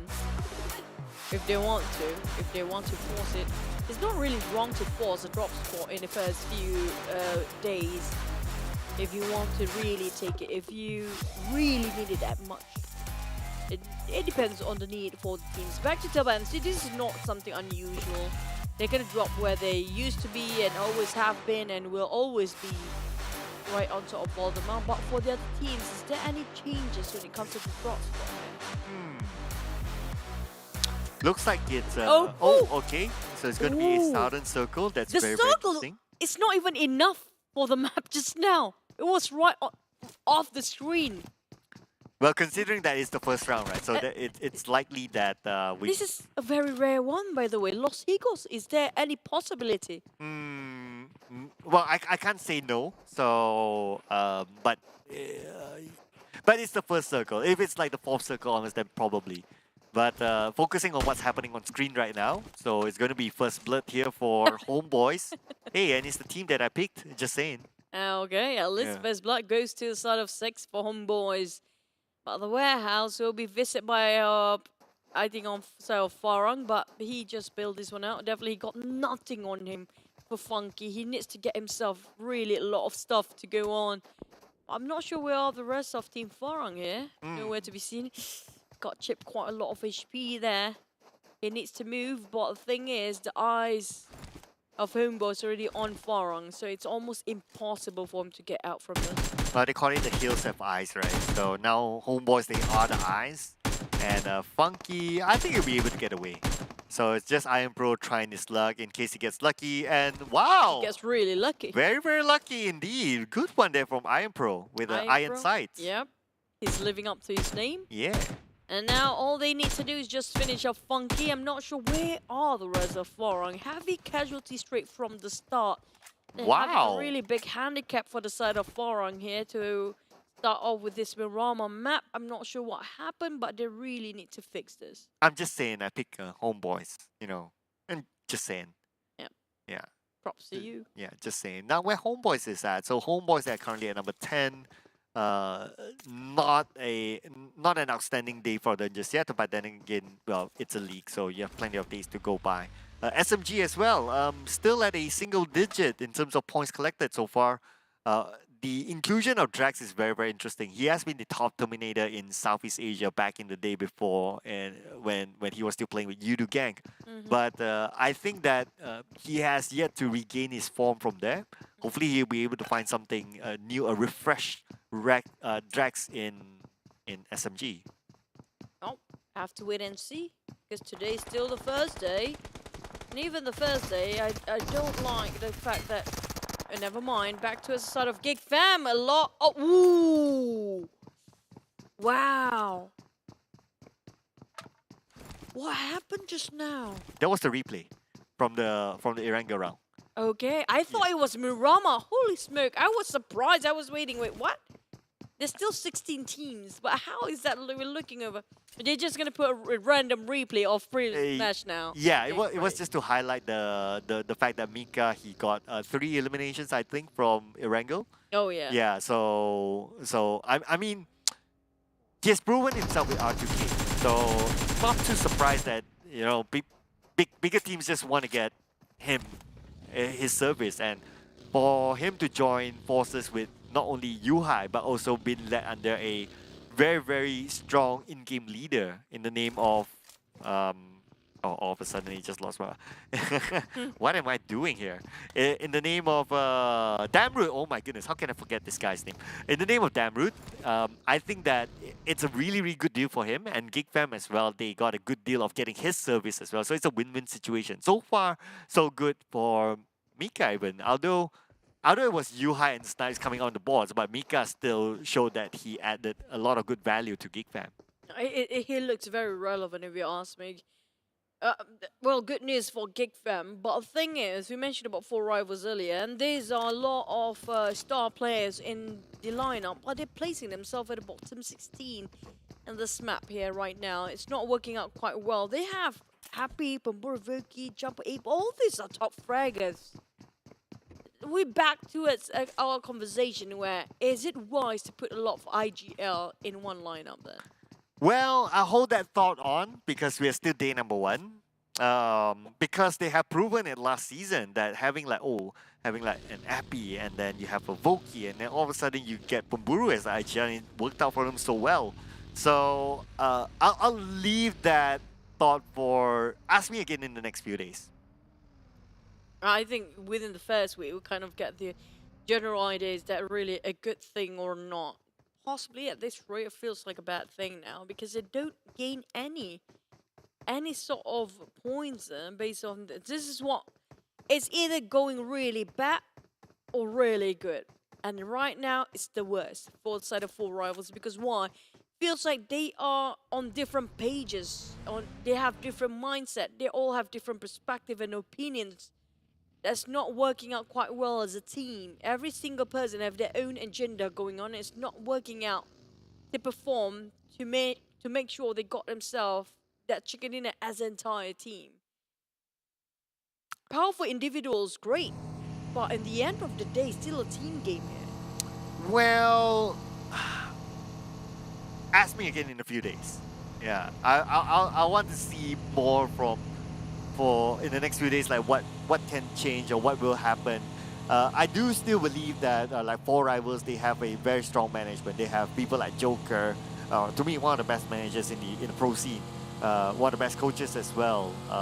Of course, I think that there's definitely a lot of things for them to repair in the back end. But yeah, let's see what happens in the next few days. I'll hang my thought for that.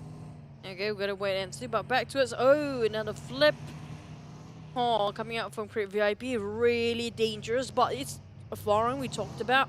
They already lost 2 men, heavy casualties straight from the start. Oh. Quite separated, very separated, as only Stone here. Oh. And being surrounded by the entirety of Crit VIP.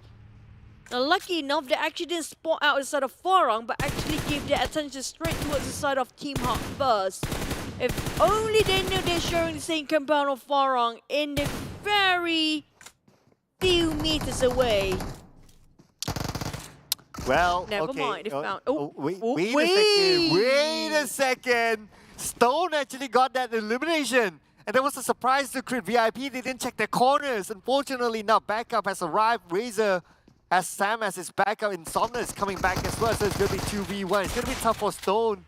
The DBS with Razor, he will secure that elimination point, but unfortunately, they will lose Bebek again very, very early. And can you really fault him for it?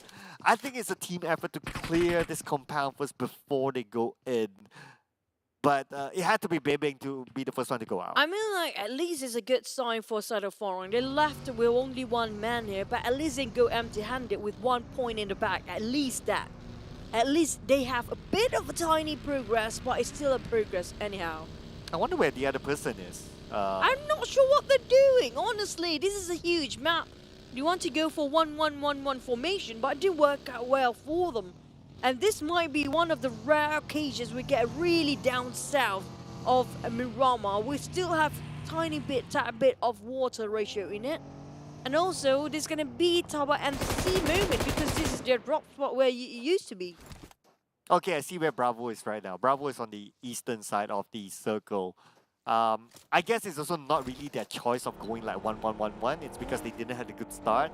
They were gunned down by HomeBois, and that made their whole plan just go away. So I think that it's not their intention, but it just so happened that they had to split up. The plan followed through since the start of the moon. They want to separate themselves. But back to his start of SMG, fighting against Dingoz, the team that I'm rooting for right now. But apparently it's not a great start for them, as Ate really a slither of health remains.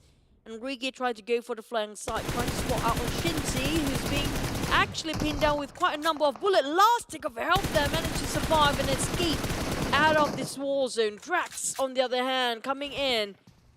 Managed to get on one Dingoz. But Mel couldn't do anything much.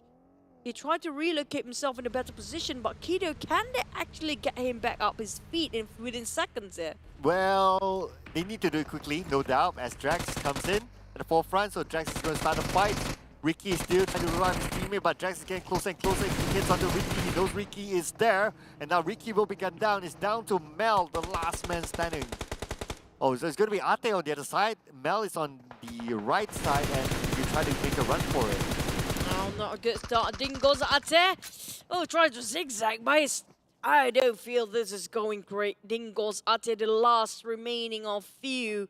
Mel is still there, but I'm not sure where is Mel exactly. He's been staying very quiet here. There's so many this type of occasions where your teammate actually being pinned down by so many teams, but they're just gonna neglect you all the way. Yeah, I guess for them to react towards what SMG is doing, it's a bit hard because of that one knockdown. And Yoodo Alliance. Okay, yeah, they had to butt in right out of nowhere, and Ate will be taken down. So that point is still up for grabs, though. Just saying, but HomeBois is going to secure the elimination point where Sinchi is going to be gunned down from afar too. So Adiklu is going to get that, but it shouldn't be a problem for SMG to recover. Adiklu as well as Olio, they're quite a distance still. But I can see the players are not really comfortable with this kind of circle because it's right down in Valdemar. And how they scattered throughout this terrain, it really looks wonky or really not organized at all for these teams. SMG, they might lost Shinzi, almost lost him. But the ones that are actually really in the threatening zone is going to be HomeBois, which both of teams are not working quite well here. Iron Pro managed to get one before with an iron sight, but this time didn't work out quite well for them because Bosskurr were actually gatekeep them at the rim. At the moment the bleed closes in, it shrinks down, and there's one more team right on top of these two teams watching out. And looking at the length of the meters, yeah, I was about to guess that it's going to be a far left circle. It is. And this is a very hilly area, so it's going to be tough to play in this area. But look at who's in the middle of the circle. It's going to be GEEK Fam again, and they are currently in a prime position, I can tell you that. Now that's definitely true. They always know where to stand and when to stand. Tabah NSEA used to be theirs to take, but right now there's so many contenders in the center. Very overly saturated pool on top of Valdemar. Back to his HomeBois, who's struggling to actually pinch themselves into the safe zone here, being guarded by the side of Bosskurr before. Now HomeBois, they have to make a bigger rotation if they want to get in here. Team Huck, on the other hand, spotted out Sam 9. But this terrain of Miramar, we do know if you got yourself a high ground, you definitely have it to go. It's definitely a big advantage, but some teams even don't have vehicles to work with. If they don't have, then it's going to be a big problem, especially when it comes to Miramar. It's mandatory for you to have a vehicle. If you don't have that, it's super tough. One of the reasons, of course, is because Miramar, there's very few vegetations to work with. So it's very likely that you will be in an open position. Hence, vehicles help you to create barricades. Hence, help you to survive in the later stages of the game. Oh, what's not surviving is going to be blanks. Being shot down from afar. Snipes coming up from the flank, and they have to be extra careful because there's one more team watching up behind them. So Snipes, I have to say, one of the most vigilant players in the side of GEEK Fam. He makes sure he covers every single corner there is and not being slacked off at all. He's not letting his guard down here, randomly just tapping out just to make sure that the tire's been blown out from that side. Back to the side of Bosskurr, they're not actually gatekeeping HomeBois anymore. They actually move forward, but they've been separated, the two parts, where Tabah NSEA is right in between them. Well, just look at GEEK Fam's position. Tabah NSEA will find it difficult if they need to go out of their compound. But speaking about going out of their compound, they need to go out to fight with our boy. The only one from Bosskurr here, not sure what is he doing here all alone, taking a risk being in the area where NC is at, and the snipe from, well, as the name calls, Snipes, he managed to take down our boy, and our boy totally didn't expect that, and Dingoz will be the first team to go out. Oh boy, we definitely jinxed it. I definitely jinxed it. But back to us, the side of GEEK Fam. They're having a really good go here. got himself a high ground advantage. Nobody actually spot out Snipes. He got a clear view to do whatever he fancies. And nobody's going to stop him here. Yeah, it's like no one's giving attention to Snipes at this moment. And we can see that everyone's just, okay, these two teams, they're focused against each other, right? And Snipes has a lot of plays to play with. But speaking about playing plays, redONE gets one. So it's going to be Iron Pro taken out by redONE. One more point in the back for Yoodo Alliance. Now, they all try to chase high places as soon as they can for these teams. But the ones actually staying on the team, on the low ground, including Tabah NSEA and Bosskurr. Now, this is so much time being wasted, plus a lot of resources are being used with nobody's winning. But redONE for the last few circles. Rush already in for Tabah NSEA and most of the 4 rivals in it. But the rest of them not inside will have to face the wrath of the gatekeepers later. 4 rivals, they have a nice position, but they need to be prepared to move. They need to expect that the circle might move away from them, so they need to have a plan B. But look at GEEK fam, they're moving faster into the circle. They are changing their play styles. They're not playing that, okay, let's slowly move into the circle. No, now they're moving a little bit faster. And because of this kind of versatility, because of this kind of change, it makes teams hard to predict what GEEK fam is going to do. That's true. They always changes their formation based on the map. But for Zigzag, that's really bossy coming out. But still, GEEK fam, they're being pinned down for 1. Will this be the end of their streak here when it comes to consistency? Tabah NSEA taking a fight against Bosskurr. And now it's going to be Rush with Scar L, spotting out Zigzag and Bosskurr. They didn't thought there would be more than one teams around on redONE. They came in very late. And 4 rivals having all high grounds there. Couldn't actually land any shot from those actually coming out from below. Yeah, 4 rivals, they're definitely in a prime position to gather elimination points, no doubt. But only 2 elimination points in this round for Team SMG as they got eliminated at 14th place, so no placement points for them. Yoodo Alliance still playing on the outside of the circle. Now they're going to play this slow game and they're going to fight whoever is right in front of them into the circle. This is their regular gameplay and they've been repeating this for many seasons now. And so far it's been working out for them. But look at this rush. They're going in towards GEEK fam and GEEK fam could lose another one. I just wish there's no car flip moment here. Bad timing if that happens. Look, spot it out. GEEK fam. Damn it, trying to actually do damage control, but it's not going to be enough. Snipes will be left out to die here, while the rest of the teams have to actually build this ship. Yoodo Alliance out of nowhere, charging in straight, but will they actually dig in their own grave here as they trying to finish off a player for GEEK fam that might just be the bait for them to actually got cornered in so many ways. Oh, it's going to be HYVE from... It's going to be Vigo from HYVE International actually getting that elimination point onto Snipes. But now we move over to HYVE International. It's going to go up against Team Hart. And then Dane on the 4th row. 4th row going down. That's an opening there for Team Hart to move it.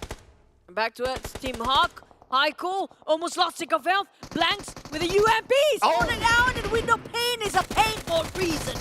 Now Blanks try to ring around the rosy against the side of Team Hawk. Zolly, they've been cornered now. Team Hawk walking straight into the trap. This is not good news. HYVE knows what they're doing. 8-10. Try to make sure they cannot come out from the house and try to make sure they corner every way possible. But damn QT! What a nade! He naded himself. What just happened? A damn cutie. Now Team Hart, they're falling apart. Zuli now down to 40% of health. Goes down to the ground floor. And now it's between Zuli and Camper. But Heiko will be picked up. And now Zuli buying time for his teammates for them to reset as HYVE International starts to move in. And 10 goes down. It's going to be a nice nade coming from Camper. And Zuli goes down and trading it back and forth as Vigo gets one for himself. But Vigo goes down. It's going to be 1v1 at this point. Camper will be taking out Team Hawk. Eliminated by HYVE International. 3 elimination points for them. HYVE International only losing 1. That nade for damn QT. What a miscalculation and worst timing possible. That couldn't happen. That should not have happened in that case. But back to the side of MAB. Oh, speaking of timing. Oh. Wait. Luckily enough, it's only 1 Rex there is coming up from RSG. Oh, the circle shifted away from GEEK fam, but Now GEEK Fam needs to deal with Yoodo Alliance if they want to get into the circle. So they're going to make this quick movement here as the circle starts to move in. Helton pressured by the blue, nowhere to go. He's been pinned down.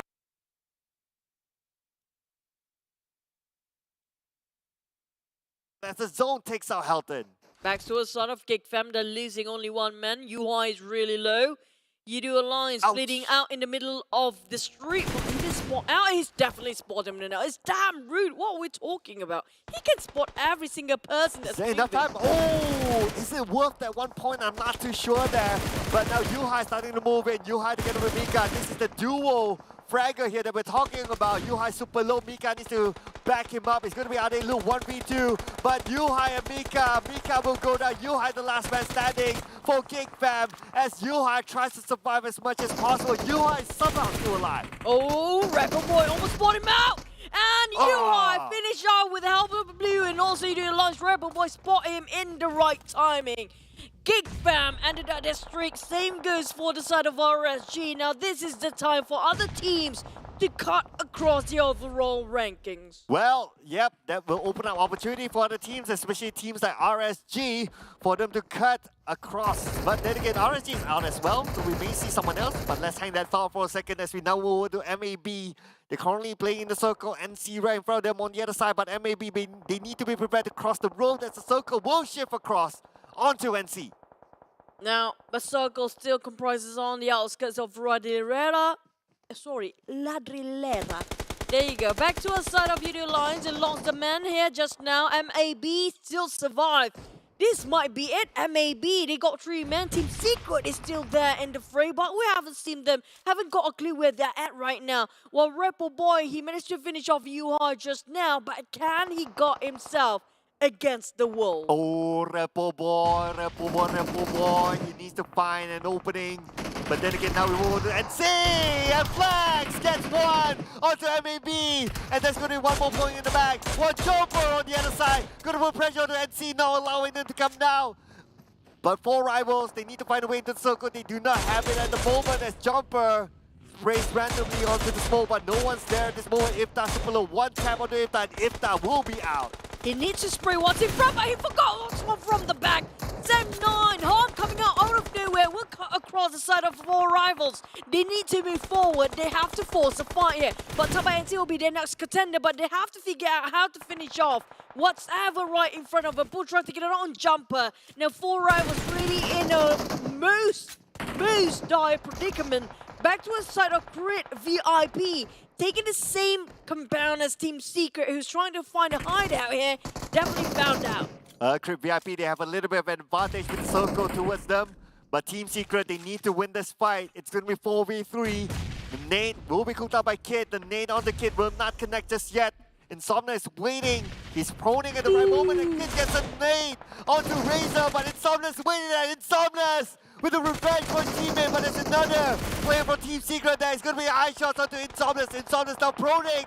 iShots trying to find a good moment, but iShots will win that fight. Insomnia's will be taking our Crit VIP out at 7th place, 3 elimination points. 7-9-1 to bot into bet, but they haven't got a clue what's happening inside. Back to us a side of 4 rivals. Happy still survive here, but they need to cross the road. Putra, on the other hand, trying to guard everybody who's trying to actually move forward, especially those coming out from across the street. Happy, the last remaining member of 4 rivals, guarded heavily by the side of the other side, other side of a road. But Fredo and the rest of Team Secret still survive here, fighting head-to-head with HomeBois. Ooh, it's really close to getting it down. Oh, he almost got it, no doubt there. But now let's look at the circle. Look at the minimap. Keep your eyes onto the minimap, ladies and gentlemen. Who will be blessed by the circle as Fredo gets one on the thumb? There's going to be one more point for Team Secret as HomeBois will be eliminated at 6th place. 2 elimination points for them. And Sem9 gets the circle. Oh, for now, we haven't got a clue. Can they maintain to defend it? Putra already tried to help and revive there. But on the side of Flax OP, Tabah NSEA, the last remaining, hoping to actually the shot to help him out take covers. Adips, but now HYVE International, only remaining 2-person for HYVE. It's going to be 3v1, v2, v4, Sem9 with the most advantages ever. This is their time to get back into their glory days. Oh, yes, this is their moment, ladies and gentlemen. They not only have the circle, they have the high ground as well. Advantage is towards them now, and they still have active vehicles to play with. Now they just need to wait for other teams to come towards them. 5 more seconds, and the zone will close. Team Secret, HYVE, as well as NC need to move as Flag tries to take down Aizen, and he will manage to do so with the help of Vigor. Team Secret, they don't have time, but... Ooh, Sem9 just know where to look. Team Secret managed to squeeze in, got himself a space, but Putra definitely had the footsteps, but the nade just a bit lopsided. It's not the perfect one, but he tried giving off the pressure towards the side of Team Secret, while Gap is focused on Flax OP. He will be guarding himself inside of the compound or inside of the smart. How meta long he needs. Back to the side of Team Secret, they're fighting their way through to get into Sem9's head. El Clasico, ladies and gentlemen, it's going to be the Sem9 versus Team Secret. El Clasico happening here. 3v4 with NC somewhere in between. NC now, how is Flex going to get across? It's going to be tough for Flex there, but now let's get focused on the Team Secret versus Sem9. Sem9, they still have the circle. The nade will be cooked up by Fredo. Fredo has 4 elimination points at this moment. The nade will toss onto the other side. The nade will not connect just yet. Aizen, eye shots. They tried to go for the flank side here, but nobody's willing to pick over to Sem9. Don't forget about Flax. Flax is still going to be the backstabbers of them all here, if he knows when to peek. And now he needs to get out. Flax, he needs to move. The Blues are not on his side, but he's managed to survive the last minute. Popping a couple of smoke, but definitely Dap knows where he's at right here, right now. While Flax trying to find himself just a small moment of window opportunity to place himself second, whatever it takes for Flax.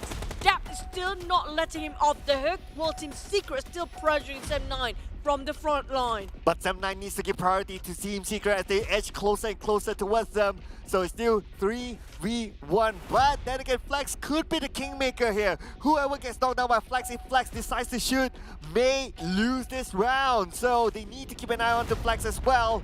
But iShots is also finding an opportunity to get into the circle. Now the circle is just that small that they need to move further forward as Harm gets one on the Flex, and finally Flex is out. 3rd place for Tabah NSEA, 4 elimination points for them. Now down to the El Clasico. 3v4. Can Secret actually clutch this one with 1 man short? Dap trying to go on the flank side, but it's just so hard to spot them out with iShot covering himself in the smoke, who already dissipates. Dap and Harm trying to go on the right side, but the other two trying to corner Secret on the other way around. Secret, they need to win this one so bad. Sinkus for Sem9, both teams are so desperate. As iShot almost got it down. Sinkus for Fredo. Oh, iShot's almost gotten down as well. Harm not in a good position as Putra will be taken down, and Sem9 still win this fight. Sem9, the king of the hill, gets that chicken dinner in the bag. It's going to be 9 elimination points for Sem9.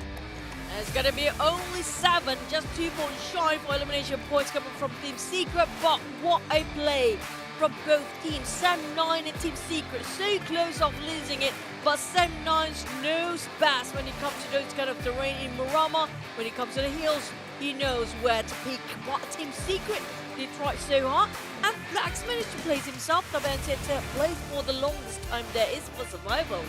Yeah, Flex, I thought he would have survived a little bit longer, but that was the best that he could do in that situation.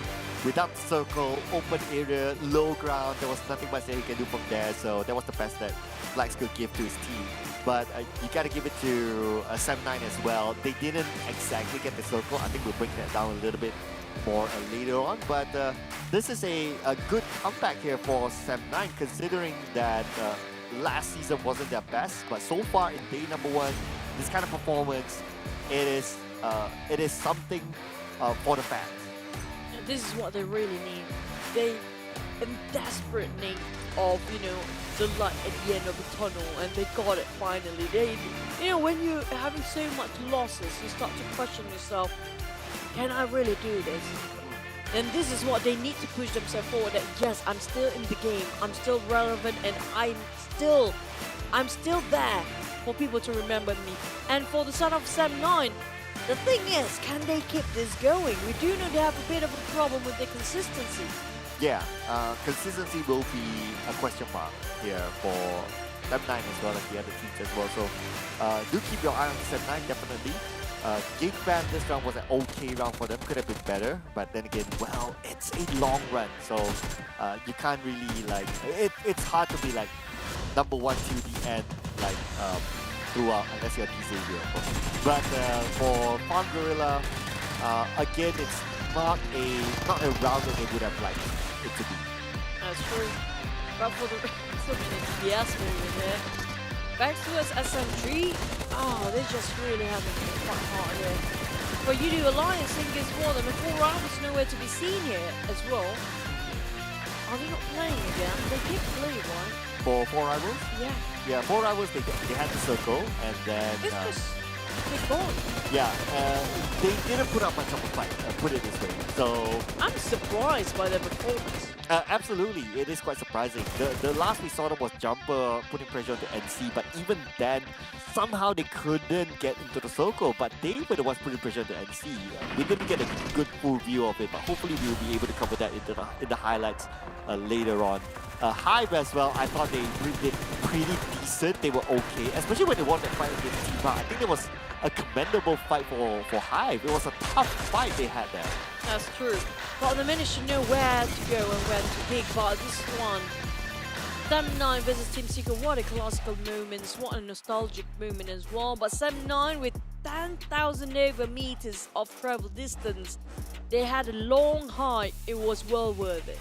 Yeah, that's why the circle didn't really favor them. It just shows by their travel distance. They needed to move a lot to try to get into the circle and try to get those prime positions, and the hard work paid off.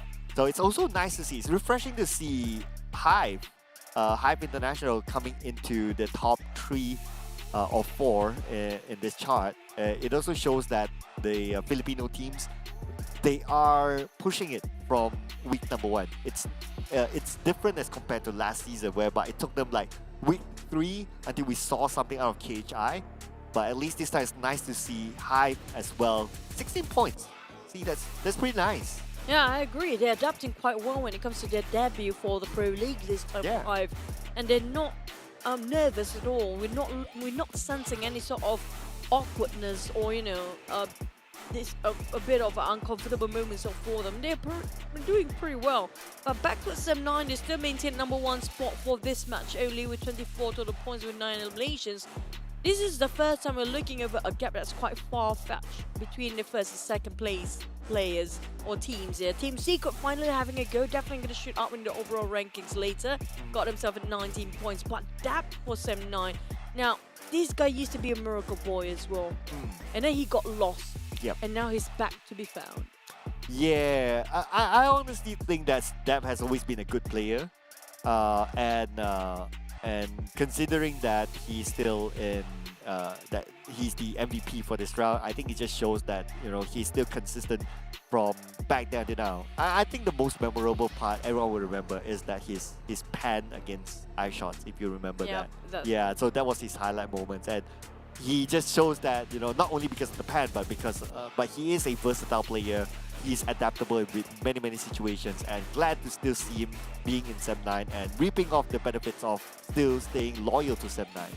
But when it comes to overall rankings here, GEEK, Nexus and RG seems to be placing themselves quite comfortable in top 3 there.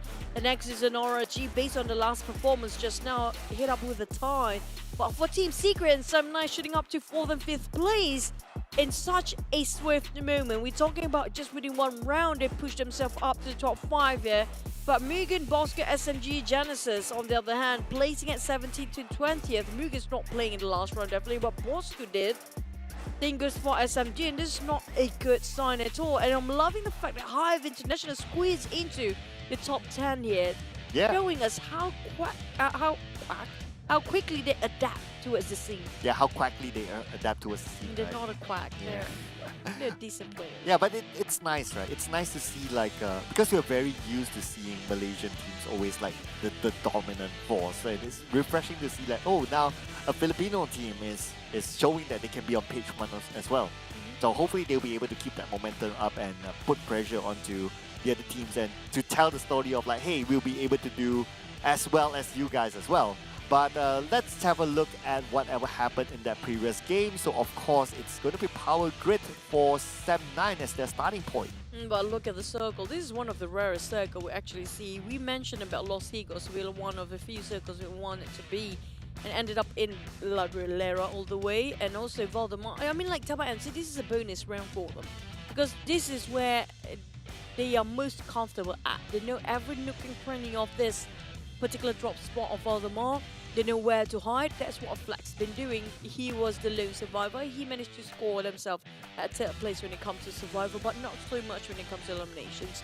But on the side of SEM9, it was really a good run for them, honestly speaking. They've been fighting a lot of teams along the way.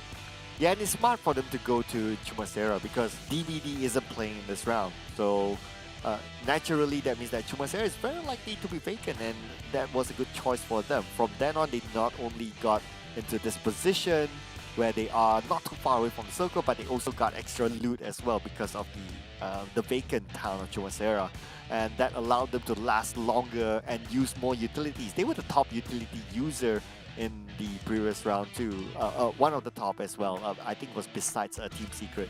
So because of the utilities they managed to gather from Chumacera. Now towards the end, we do see that the SEM9 got the high ground, and where are they? Their high ground is somewhere up north. So most teams are on the southern side, hence they had a fairly easy towards the end. But it's not an easy start, but towards the end, it was okay for them. They're easy to it. They got easy to it. I agree. Look at how they form themselves here.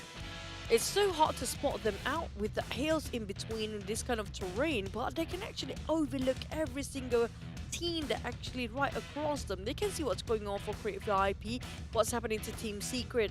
And this moment, yeah, it ended up on top of that hill, right? Right in front of SEM9, because Team Secret, they're being closed off by the blue zone first, so they have to push forward. But for HYVE though, they can actually see straight into SEM9's position, but it's just so hard for them to cross this road. So one more point is that this chicken dinner is also, it also shows again that SEM9 entered the circle not that early. So again, for chicken dinners today, it's not like, okay, you go straight smack into the middle. No, it's always like you play a little bit on the outside, you play a little bit slower, and then you come in later on. So could that be a trend as we see today or throughout the season? We have to emphasize the lateness coming into the circle. It's not that too late. They have to tank out the blue most of the time. They're playing it safe. They're playing it like, okay, I don't want any more enemies than just the players. Don't make the blue zone as your enemy, you know? This is the case for most of the teams that's winning here today, and that's going to be the thing that should be implemented along the way, because if you compare with the last few seasons, even in the global scene, they have been in this kind of formation or this kind of mindset been implied or applied to, that's not being actually integrated by the side of the MYSGPH scene. They're always being either too late or too early. There's nothing like in between. So in between is just nice for these guys.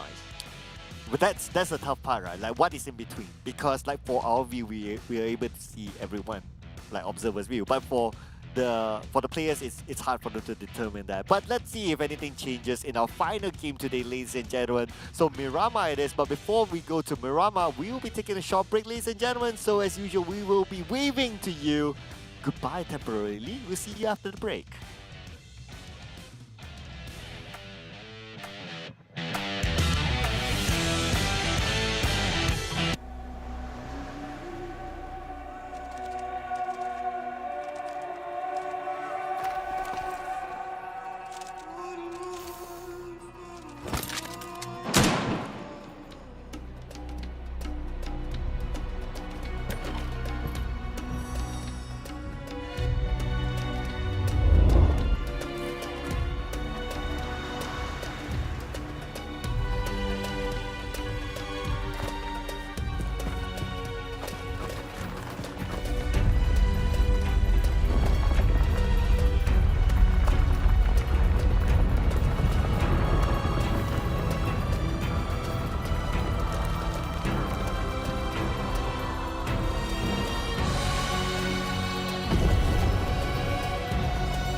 Awakens.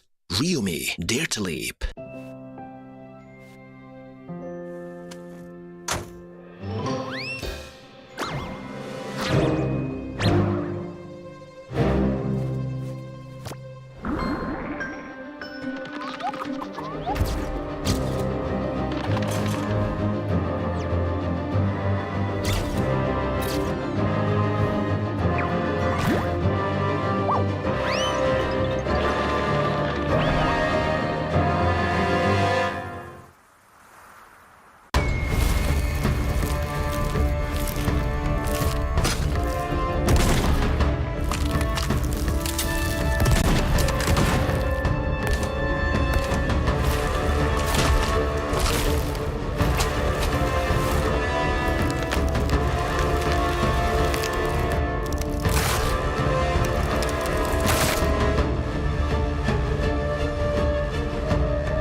Well, welcome back to the 2022 PMPL MYSGPH Fall, and this tournament is brought to you by PUBG Corporation, Tencent Games, as well as Lightspeed and Quantum Studios. We're your storytellers, and we're still here with you. My name is Sir Cloud, together with the wonderful Choo Choo here, and of course, we would like to thank our official smartphone partner, that is Realme. Yeah, with the Realme GT Neo 3, upgrade your phone for the best performance of PUBG Mobile and best experience of PUBG Mobile. Thanks to its most efficient and power efficiency features of the MediaTek Dimensity 8100 5G chipset, the latest one, definitely you're gonna upgrade your gameplay with this. But before, we're gonna thank also Yoodo and also TikTok for our official partners for today. But we're gonna jump straight into what happened in the last previous match, which is gonna be day 1, week 1, match number 4 here. We saw Sam9, they got themselves that chicken dinner, but look at the damage output and also the elimination points. It's well deserving, with a lot of teams getting themselves zeros this time. Yeah, like there's damage, but unfortunately they couldn't secure elimination points, so it's a bit sad for Team Bosskurr, Dingoz, as well as RSG in this round. But 9 elimination points for Sam9, no double digits so far in this round. Now, we move forward to the most damage dealt. So Deb is the highest damage dealer, 973 damage. Vigo from HYVE, 673, and Fredo, 551. I'm very happy to see HYVE International actually making their debut in the PMPL. They're coming up in the charts. Yep, I'm loving the fact that they adapting in the first day. We're not talking about first week. The fact that HYVE already got the momentum quite straight when it comes to the first day here. But for the last match of the day, which is going to be match number 5, we're leading off Group C. It's going to be A, B, D, and E. As Yoodo Alliance, RSG, Tabah NSEA, and also Create VIP, we're resting for the rest of the remaining day here today of day number 1, week number 1. We're walking back into Miramar for the next one. And this is going to be the last match of the day. Previously, we don't have Group D playing. Genexus, Don't Break Dreams, and Exit Spirit 1. Also, MUGEN have been put for a break. But we mentioned about Axis previously. They got themselves that momentum running before they're hitting the break. And will they keep it going and running for the engines right now?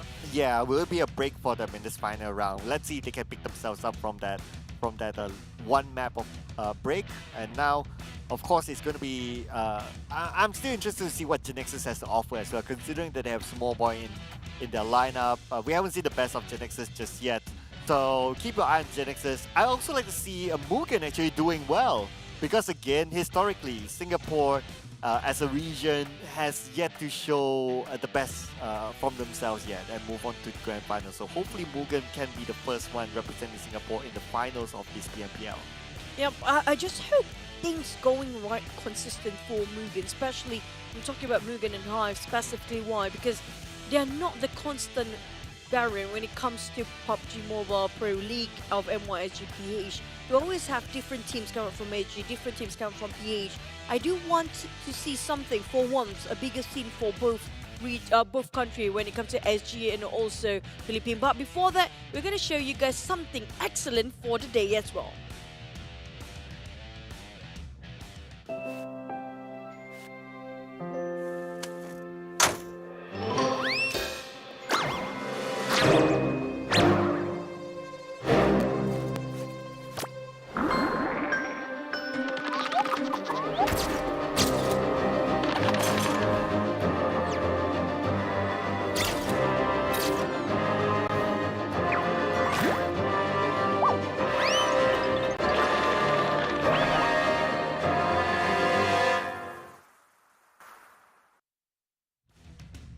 Very cute new companions, right? I know, right? I know, right? Especially there's the cat, there's the dog, and there's a teddy bear as well.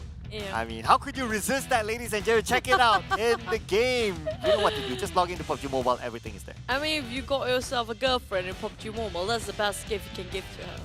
Or you can give to me as well. No. But anyway, what I can give to you is a trip to PMCT Watch Party, ladies and gentlemen. You can join the fun at these live venues. Paradigm Mall will be the closest one. It will be happening in Paradigm Mall. Closest Selangor. to you. Well, closest to us right now. 23rd to 24th of July, and then followed by Paradigm Mall Johor the following week. And in August, it will be Ipoh Parade, Perak, as well as Surya Sabah in Sabah in 13th, 14th of August. So the live event of PMCT will be happening in these venues, and it will be followed up by the PMPL Watch Party then. Yep.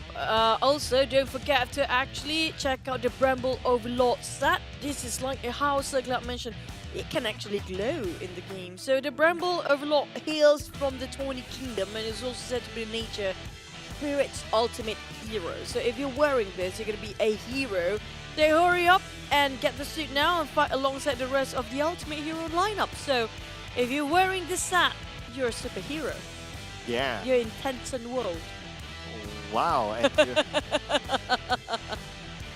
it's well worth it. That's what I can say. Yeah. Really? Is it that good? It is. It is very nice. I'm a cheapskate, so I don't have that kind of set ever in my entire life. But what's not really cheap is our prediction, definitely. Yeah. So it looks like I'm going to go for 4 rivals. I think at some point they'll be able to come back. Come on, guys, 4 rivals. It's very unusual to see you guys. Did you know that they're the going to second page. perform like this today when you throw that prediction right now? Obviously not. But there's this belief of like, okay, 4 rivals can do it. Come on, 4 rivals. Come on, put it in. Put it in. Genexus as well. Genexus as well. Genexus as well. We haven't had any of predictions right I know, there. right? It's just the first dating. And sometimes you just want to, make fun of it. Like, actually, we're really sad inside. We didn't hit any of our predictions today. Hashtag cast this curse. Is it real? Casters really can't be casters right now. We got everything wrong. Yeah, it's all off the. Off the roof, what? Off the, I don't know, off everything. Off the roof is actually a good thing, but Yeah, ours I is know, like right? off into the sand of the ground right now. Yeah. But you guys, did you get any of your predictions right for day number 1? If only we can join in the predictions with the audience one day, right? It would be really cool. Yeah, let's get the audience to like vote, right? That'll be Yeah. nice. But if we get the audience to vote, you know which team will win all the time. Not really though. It's gonna be either secret or You can Sentai all the imagine time. who would get furious in the comment section as well if their team didn't actually work out. Because they did that in PMPL Season 2, if you remember. You Yeah. give the audience to vote, only 2 teams will win. But anyway, ladies and gentlemen, we'll be moving on to our final game. And of course, it'll be none other than Miramar again. Yep, when it comes to Miramar, we saw a bit unusual, unusual circle. We saw right on top of Valdemar. You know, sometimes it feels like we haven't got the same pattern of circle, even though the map is back to back here today, right? For Erangel including.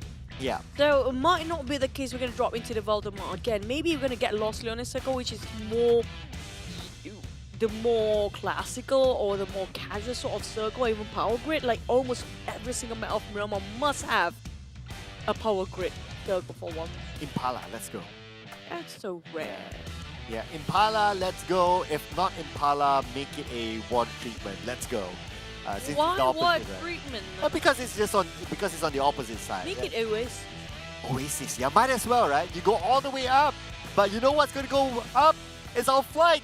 Ladies and gentlemen, Miramar.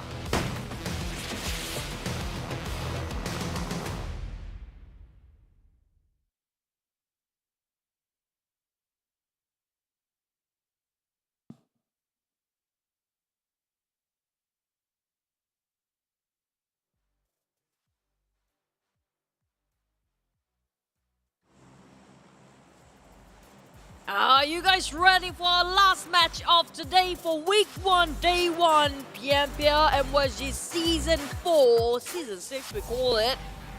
It's gonna be a very hot ending here as we have back into the fray. It's gonna be the side of Group D playing Genexus, Don't Break Dreams, Exit redONE, and MUGEN back into. And look at this beautiful flight path cutting across the map, right split into 2 evenly. And everybody can drop anywhere they fancy. Man, this is good news. Yeah, it is. I guess for most teams, they'll be able to get into their default location. So that also means that we'll be having a good chill start for most of this team. Yep. But I think it's circle though. Yeah. I'm waiting for that. I have a feeling that a circle might be on top of the flight path, like the previous one. So which part on top? Like It's power grid on top? Power grid on top, definitely power grid on top. Okay, let's see. Are you I'm gonna gonna buy- hold you to it. Yeah, you're gonna buy me dinner if I got. I didn't say. I didn't agree to the I dinner. scored myself a free dinner today, Chew. You said it. I didn't say it. We're so bad at predicting the teams, but when it comes to predicting circle, I got a lot of right today. At least I got to feel good about myself that today, okay? But no dinner deal. No, that wasn't part of the deal. No. Wow. Now. Look how much he Now. teases to buy me a dinner. Nah. I mean, we're both hungry right now. You're definitely hungry, right? A little bit. Yeah. Yeah, you can ask Mr. Manager to buy something for us. Who's that? Wow. Wow. I'm not Oh, gonna- so last time when I say Mr. Husband, it goes like, oh, Mr. Manager. Now, Mr. Manager, and who's that? Oh, I don't know. I wonder married? who. Didn't you say that on first day? Oh, well, I did? today's the first day. I did. Oh, that was rehearsal. I got it mixed up. Oops. Oh, God. Okay, jokes aside. Now, we have another sad situation here. Feels like, who was it the first game of Miramar had Yeah. the same circumstances? Like, Farang Guerilla. yeah, there you go. Yeah. This thing's kind of very infectious. If Just it like your happens- manager, right? Just like the pandemic, right? Or the pandemic. Oh, okay. Same goes with the manager. But Okay. Yuhai, nah, he's not gonna. Yeah, come on, Yuhai. I mean, for Iron Pro, it's okay to do so. If it's you, you just, nah, it's not gonna happen. Because it's Iron Pro, so him, Iron Pro, Iron Sight, it works. But Yuhai, there's no like U Sight, no. It's a U. Like, This is not U. I mean, the iron side shapes like a U. This is not U, but okay. It's a V. Yeah. Well, I mean, like, mine is like a bit widened, so. You guys Can can't we see it. not? Can we? It's a family-friendly show, okay? Okay, back towards the game. Now, Axis got a good run before they were having a break, but back in, Hey Noob, and out for Gotchas. They've been retaining a lot of players. So I think they don't want to burn out the players quite early. Before it was Hey Noob out and Dell in, but this time it's going to be Hey Noob back in and it's going to be Kacang Susu, was it? Who's going out for Yeah. now? And I think they're taking breaks alternately. Yeah, and I think that, well, I think maybe like what you say, right? Your theory is that they have like these map specialists. Like Erangel, it was like maybe Kacang yeah. Susu and maybe Del, maybe Del and Kacang Susu. yeah, I think Del has been in the lineup like since game 1.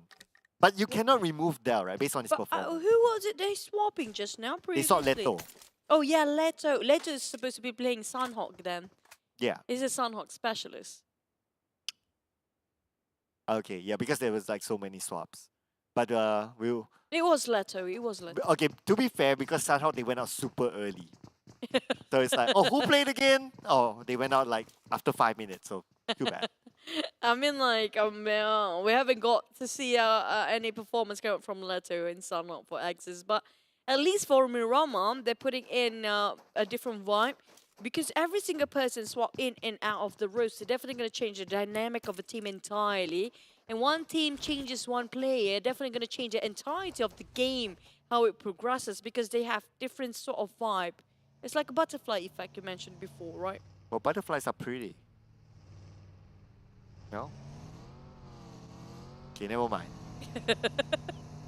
I'm like, how am I supposed to say that? Okay. Yeah, it's okay. I'm so hungry right now. The only thing I can think about is the nasi lemak outside. Oh, really? Not yours, not ours. I was like, oh, thank you, but okay, it didn't work. I tried. I tried to get a free. You owe me a dinner. I predicted the power grid just now. No, that wasn't part of the deal. You know, you waited the circle to pops, then you only say no. You were, if only we had that 5 seconds earlier, I got myself a free dinner today. Well, too bad. You didn't have that 5 seconds earlier. Yeah, Yeah. too bad. You can try again tomorrow. We got all week. Don't worry. Yeah, I'm surprised that Miramar getting very quiet these days. It's not. I mean, like in the first. Well, I never recall a Miramar with a disco in it. So. No. Or karaoke in it. Usually, it's more proactive for this guys to get a couple of eliminations quite early on, but Sanhok is surprisingly more proactive than Miramar these days. Sanhok. Yeah. But I guess I have a feeling that it's going to be only today's Sanhok. I have a feeling that tomorrow's Sanhok will be chill. Yeah. Yeah. Hopefully, it's not the same for Miramar here. If both maps gonna be super chill, then yeah. Yep. Yeah. Then we have too many chill maps. We might as well have Vikendi inside. But oh, MUGEN and Team Secret. Okay, interesting. I wonder if MUGEN is going to take this fight. Considering that they're currently in the bottom, motivation-wise, they could be at their lowest right now. So I wonder if they want to go for it. But it looks like they are, and Team Secret is ready for this. No, MUGEN, not a great... Oh, why would you prone? Virgil now trying to make a bit of a damage control. Amir already gone and dusted. Team Secret definitely having such a good run for this. It's MUGEN, they definitely want to go and fight for this. They're not scared of him at all, but instead of MUGEN, that was a bit of a late response for them. What? Ouch. And MUGEN very likely will lose Virgil. It's going to be nasty as well as his teammate. Now, Camper! Oh, no. This is... Like you always say, it's hard to watch. This is brutal for MUGEN, honestly speaking. This is just no way out for them. They want to go out, but to go where? Look at two teams are just chasing over Aris. They have to let him off by the hook here because both teams are aware. Team Hawk and Team Secret and next contender to fight against each other. Well, they got... Do they actually get any upgrade from the loot, from the death box? I'm not too sure. A little bit of fight is still happening. So we have Team Hawk, we have Bosskurr on somewhere else. Also putting pressure onto Team Secret all of a sudden. Damn Cutie is the one moving in. So they are trying to be the third party here. Trying to get as many points as possible out of Team Secret. While MUGEN down to the last man standing. Again, it's very hard to see MUGEN in this way. That's true. It's just bad timing or just really unfortunate for them. To bomb into two teams and being sandwiched in between now. But Kid, knocked. He can see through that silhouette within that smoke. But around St. Martin, really heavily saturated for the pool, but the rest of the compound and within that vicinity, almost every single team. Well, I don't say I didn't tell you so. It's going to be power grid all the way. Feels like it's going to be power grid all the way, though. I'm not. No, I don't know. No nasi lemak. No. Oh. In case if you're thinking about nasi lemak, no. Not from me. Really Ask your hungry. manager. I know. Me too. Buy two, please. But I hope Camper doesn't go out. He's driving a smoked up vehicle, so it's very, very dangerous for him. But look at this, Ricky is actually around, so Ricky could actually be part of this fight. Oh, okay. Okay. One more. Okay. Oh, he saw it! It's a headshot! Oh, he was right. A perfect window for Heiko.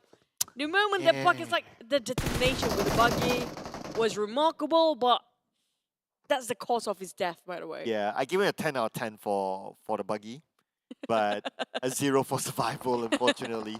It's like, hey, surprise! And too bad, he goes out. But now, oh, Ate, wait, it's 1v1, and the last team member of MUGEN right now. Ate goes 1v1, Ate loses the fight! MUGEN secures an elimination point out of Dingoz! Wow! That's a really big jump for them. It's a one-man pass and all the way for Iris. Still managed to do a bit of a point, at least 1.4 side on MUGEN, but that's really slow progress coming up from them. MUGEN, I mean, like, can't even put words on it. Well, at least they lift themselves up out of the number 16 spot, the spot where nobody wants to be. It's too early to say so. Bosskurr still have 4 men remaining. I want to be positive, come on. I'm trying to be positive for MUGEN. Like, yeah, you're no longer number 16. Yeah, that's great. Yeah. How long with that positivity remains? It depends how fast the nasi lemak arrives. I'm just saying. Okay, back to its water treatment. You mentioned about water treatment. In my chances, we might ended up there. But MAB, what a flip from Iftar. That's going to be the MVP flip coming up from the side of MAB. Bosskurr, on the other hand, everybody being very quiet. Around St. Martin, if I'm not mistaken, on the other end of the mountain. But for rivals has been very quiet. And so many teams are being very careful, aren't they? Yeah, I guess because this kind of circle is, as compared to the previous circle, there's a lot of hill areas.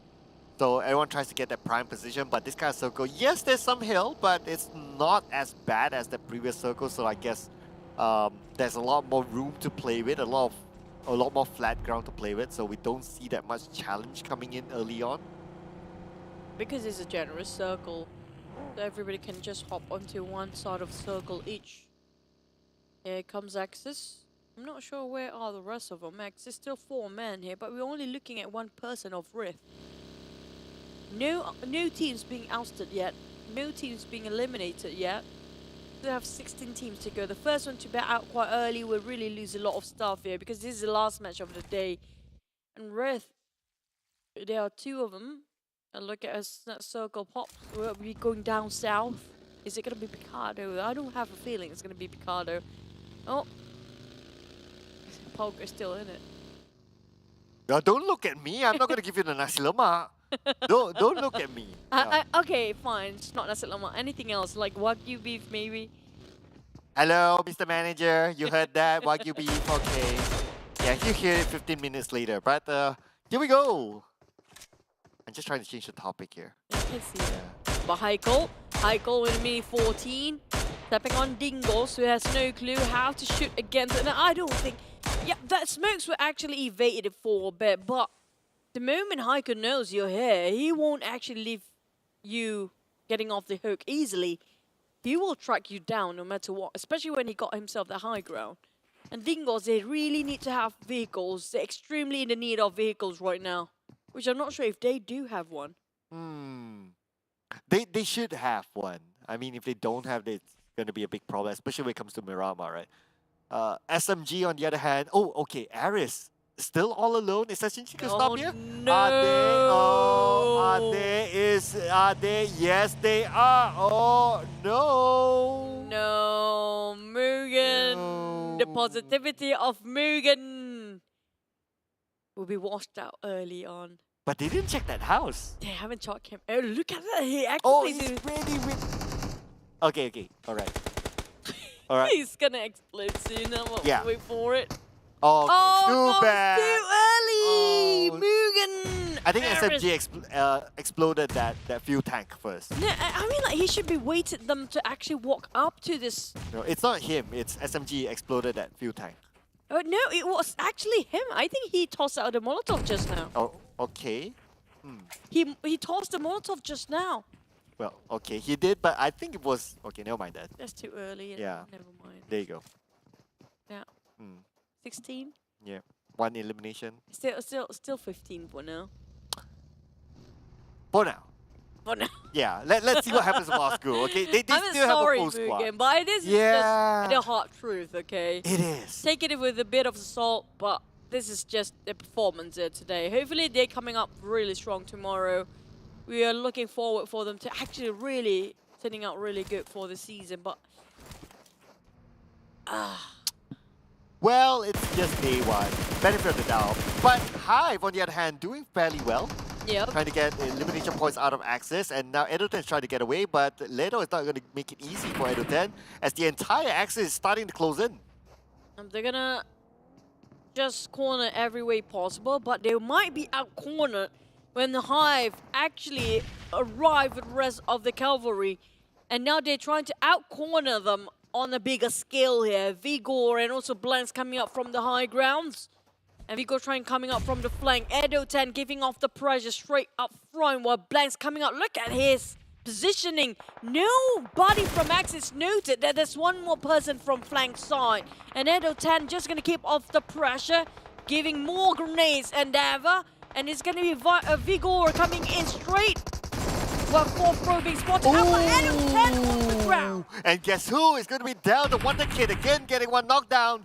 But his teammate Hado is down as well. redONE goes down as redONE takes an off-angle shot onto redONE. Now HYVE is down to 3 members. Vigor needs backup, but they need to do it fast as 15 more seconds before the zone closes in. Again, another molly hitting on the Vigor, but Vigor is still alive, 40% of health. That was his own molly, by the way. Oh, okay. I mean, I know. He panics. I know Vigor's hot, but not that way. What happened to Bosskurr, our boy, who dropped off just now? Apparently they're fighting against Team Huck on the other side. Now Del. Oh! Whoa. So close. That's really closest of them all. Man, that is a close one there for Del. But now we move over to Team Huck versus Bosskurr, sharing the same compound. But we move to GEEK Fam against SEM9. 2 teams with their own chicken dinners today. Now it's going to be GEEK Fam now down. One down, Micah goes down, Damroot goes down as well. It's going to be a quick fast one here coming from SEM9 as Adib closes in.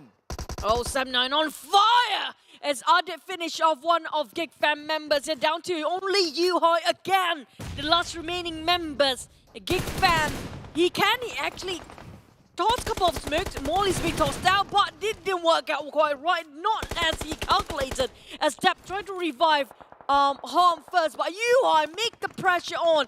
Just gonna go for the second story, but the thing is, can he hold to this compare by himself? His friends are splitting out outside in a moment, while SEM9 seems like having a better chance for this fight. Is it possible for you? Okay, Team Bosskurr eliminated, so that means MUGEN, they're not at the bottom spot. But now, team focus onto SEM9. But hey, look at this! The Dingoz, they're coming in! And it's 1v1! Can he win this fight? Yuhai is still around, Yuhai is still alive, but then again, the Dingoz, they go out! How did they happen? They just happen to be coming at the wrong time by Yuhai! Yuhai lost stick of health there. He tried to survive, but SEM9 surrounded him completely. No way out. All that's left is just talking to his cat for a bit, hoping it would be given a bit of a wisdom words for him, but really, there's nothing much can do unless Yuhai, can he really choke this? Can he actually clutch this? Well, we are talking about Yuhai here, so anything's possible at this moment. So let's see what will happen. They still have to circle, so Yuhai has time to recuperate himself, recharge himself, and try to think what he's going to do next. Going up against 4 from SEM9, it's not going to be even as Yuhai, 4v1. Definitely a tall order for Yuhai, and Yuhai out. GEEK Fam, 13 place, no points in this round. But the fact that they're giving so much respect for Yuhai This is just how formidable of a player is. They need all 4 man to fight against Yohai. They're not taking this lightly, but back to us, the other teams. DBD, Zix. I don't know what is punching, but Hacienda de Patron. And there you go. It's not on top of Power Group, but still nearby, though. MAB taking the entirety of the circle right in the center of it, as Farang might have to face against Exis on the northern part. But the southern side of this circle is really heavily populated right now. I really like MAB's position right now. They are in a prime position. The high ground is key to their success. They just need to hold on to this area, as other teams will want to take that away from them. But now Genexus, they do not circle. The long range coming from Long couldn't take out his opponent on the other side, as Genexus needs to decide how they're going to move. The circle doesn't favor them. Nothing we favored but the circle right now, as long as they are outside. Genexus have been very quiet. 7-9 within that target as they taking down on the side of Team Mark, who's trying to migrate themselves in the center of the circle, being be stopped straight away, denying their entrance. DBD is doing the same thing here. Everybody on the southern part here might not make it to the last few seconds or last few circles. Solly being bowed out quite early as well, as Six trying to finish it off, but might be stolen away by the side of Loong. Oh, Loong still on the outside of the circle, but at least he has 2 teammates inside it as a marker. SMG sharing the same compound Team Seeker as Izane will be shot from another angle, needs to move as DBD will pick up Jimmy.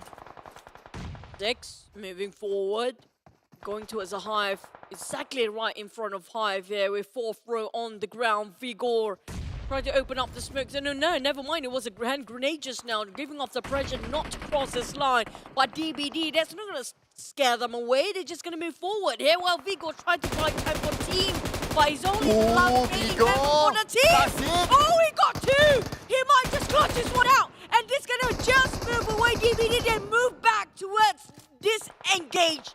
Didn't expect this wall coming up from Vigor of HYVE International. Oh, Vigor, he definitely has a lot of Vigor in him.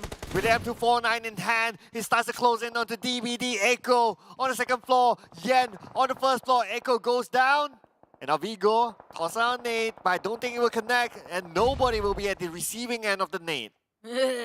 Taste the wrath of a Vigor coming up from HYVE International. One person to rule them all.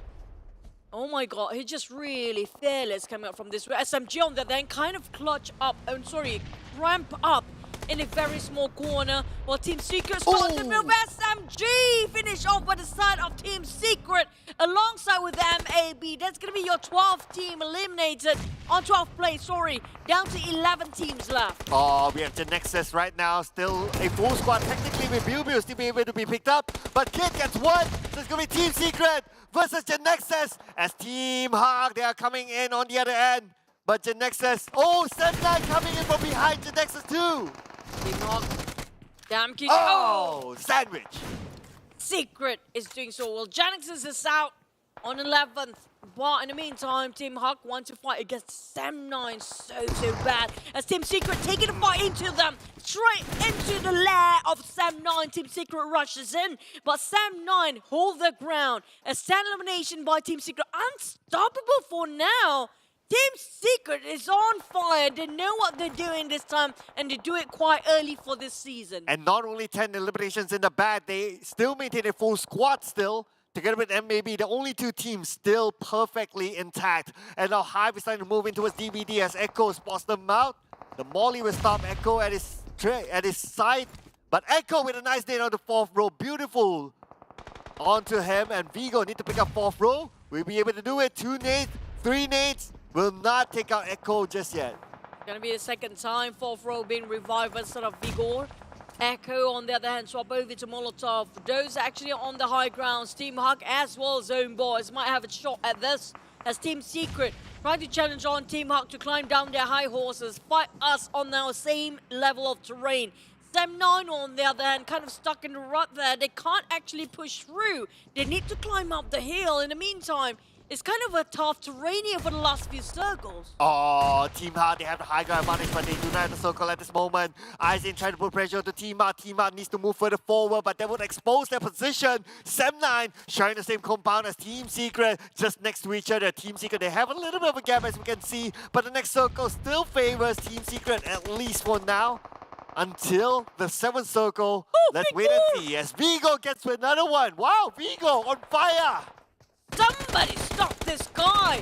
He just doesn't know how to stop. Well, Dap now trying to approach forward, and it's going to be Team Hawk stopping him, but still managed to trade 1-1 when it comes to that. But Access on 8 plays with 4 eliminations. Team Secret on the other hand kill, trying to pincer themselves against Team Hawk. They have to cut across it. Only one team coming out from the southern part of the circle will remain. And will it be Sam9, will it be Team Secret, or will it be Team Hawk? And finally, Vigo will be out, but this same goes for Zully as well. Zully out. There's going to be 5th place, 5 elimination points for Team Hawk as Team Secret still maintaining full squad. MAB, check this out, they have the high ground advantage. They're going to get 4 out of HomeBois. It's going to be shutting down MAB, choking HomeBois to death there with only 6 remaining of the members. And there goes one. And Sam9 and Dips trying to butt into Team Secret's of war affair. Well, MAB still on the highest ground there is of all the other teams. Overlooked what happened. But the thing is, they're not inside of the center of the circle. Team Secret on the other hand are the closest one to it. Same goes for HomeBois, who's losing more men than he can actually count. Oh, Sam9, they currently do not have the circle. A little bit far for them. They need to fight their way through. Sam9 still having 3 team members. HomeBois still in this, but 6 is in trouble at this moment as Kid tries to take out 6 as 6 will be knocked out by Kid from above. Now there's only tricks remaining for the side of HomeBois. Team Secret taking their own sweet time, not being too reckless to move forward here. MAB on the other hand, how to climb down from this mountain. They got tricks, they got Sam9. Just gonna block their way towards the center of the circle. There's only 4 remaining teams. HomeBois are the only person remaining with 1 solo team. But the rest of us still have 3 and 4 men well on live. Sam9 close it off by the blue. The blue shrinking now. It's going to burn them quite a lot and quite alive. Oh, Sam9 finding their way to the hilltop, but they have MAB to deal with, and they're getting closer and closer. In fact, Deb has moved further forward, and now Deb may be the one to challenge MAB, and Bulky will be taking over Deb. Looks like it's going to be Sam9 taking this high ground. Back towards within the nooks and cranny. It's so hard to play around this corner. It's just so many balance here. Dap, on the other hand, kind of slippering down the hill when he tried to climb. And Calamity being burnt off by Dap's Molotov. And Fredo and the rest of Team Secret, they don't want to climb high up the hill, that they don't care. They got themselves a nice compound to work with. But the moment they overpick themselves, that will make sure they shot them down. It's not giving enough spray towards the Sam9. 2 of them knocked down. It's going to be 2v1v4. Team Secret might getting this in the bag. Yeah, it could be. Considering that MAB is busy with Sam9, but talking about busy, Team Secret, they were super busy. 15 elimination points in the bag. The biggest amount so far for a single team. Kid with 7 elimination points. Isaac moving in, gets 1, gets 2. It's Team Secret securing the final chicken dinner for today. There's going to be one of the highest elimination points for today as well as we close up our final match with 17 elimination with plus a chicken dinner for this Miramar last of the today week 1 day 1 match number 5. Team Secret, what a play, what a productive round for them. I have to say this will actually push them up possibly first place. A bit early to tell, but let's wait and see. Not too sure about this yet, but they were in the top 5 before this round started. Both okay. Sam9 and Team Secret were actually in the top 5. Okay. Okay. I'm trying to do the math in my head. You just made me do the math in my head. I'm just gonna interrupt you along the way so you can't do the math. Yeah. Unless you buy me dinner later. No, that's not going to happen. So I'm just going to continue talking right now. So, oh my God, Team Secret. Okay, why is this oh my God moment? It's because they never do this aggressive in the first week or even first day. I was about to say that. Is it really? Yeah. You're having the same mindset as I do. No. Yeah, I'm not going to agree with you because they think you're going to claim yes. Silema for me. No, yes. I wanted to point out that at the start of the day, Team Secret, they didn't do well. Like, we did talk about that. They didn't really perform. But they just showed a champion's mentality. I'm not saying champion per se, but this is a mentality that you need to have to come back at the latest stage of the game if you want to be champions, basically. So it's not about like the first 2 games, but it's the long run that we're talking about. But if you look at how the games are, I need to point out for Vigo. has been crazy.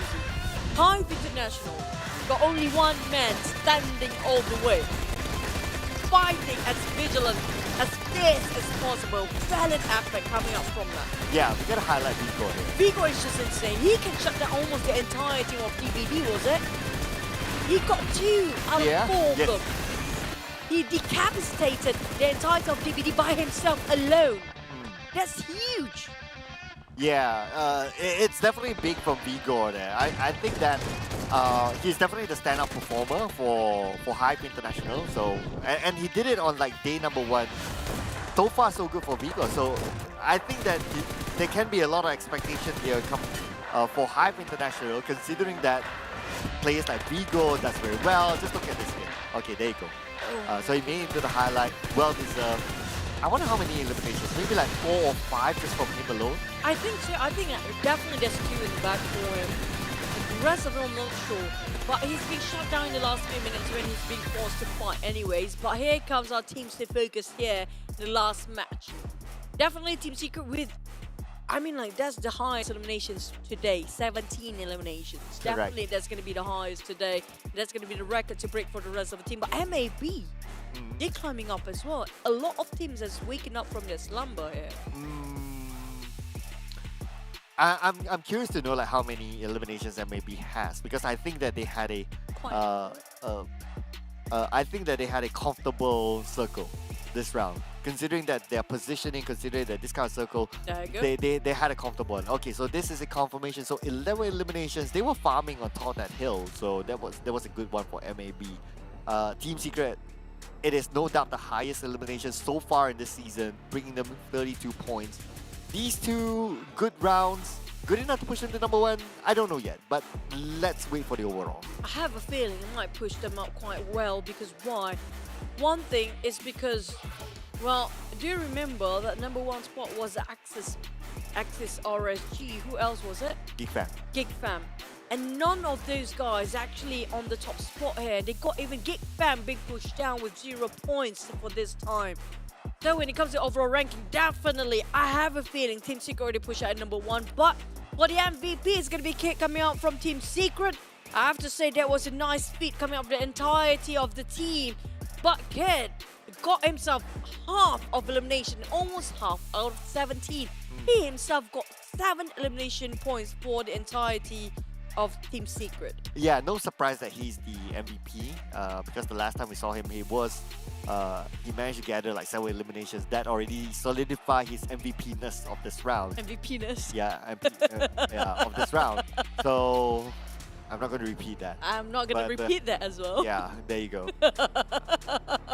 You owe me 2 dinners now. I don't know what are you talking about. Grid. The next one is Team Secret number 1 spot. Not just that, it's 12 points in between. Oh yeah.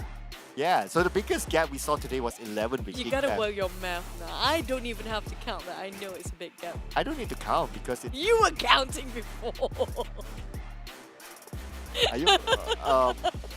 Well, yeah, I was trying because you planted ideas in my head at the time. But never mind about that.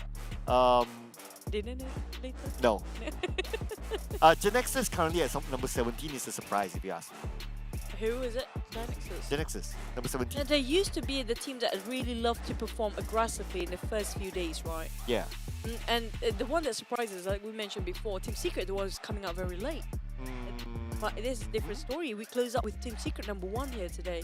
Yeah, at least their late wasn't that late. Their late was like, oh, 2 games, and then suddenly they went all the way. And their went all the way was like the most eliminations today so far. Kid, the top eliminator, today in fact, 12 eliminations just from him, and 7 out of it is by the final game. Yeah, that's true. And Vigo is there as well. Gotta give it. This one is well deserving. Iftar MAB is there again. Yeah. It's not just his first time. Yeah, he been popped up quite a number of times just within a day. But Vigor from HYVE International, he went solo all the way. And I think it was 4th row. Was it 4th row just now being knocked down quite, or 10 or 4? I think it was 4th row. being knocked down a couple of times. He keep on reviving for pro. Yeah. But he's the one doing all the work for the team. Yeah, so imagine like he's like a one-man army. He's like what Chinese would call a bao. He's like what Chinese would call a bao ka liao. You know, What is bao ka liao? Bao ka liao is basically you do everything. It's like he frags, he revives for He's pro. he's the one-man arm. Yeah, literally. he's the one guy everything. So he does everything for his team. And so far, that's the thing for HYVE International. For MUGEN, what's for MUGEN? Be honest here. Same thing, different season.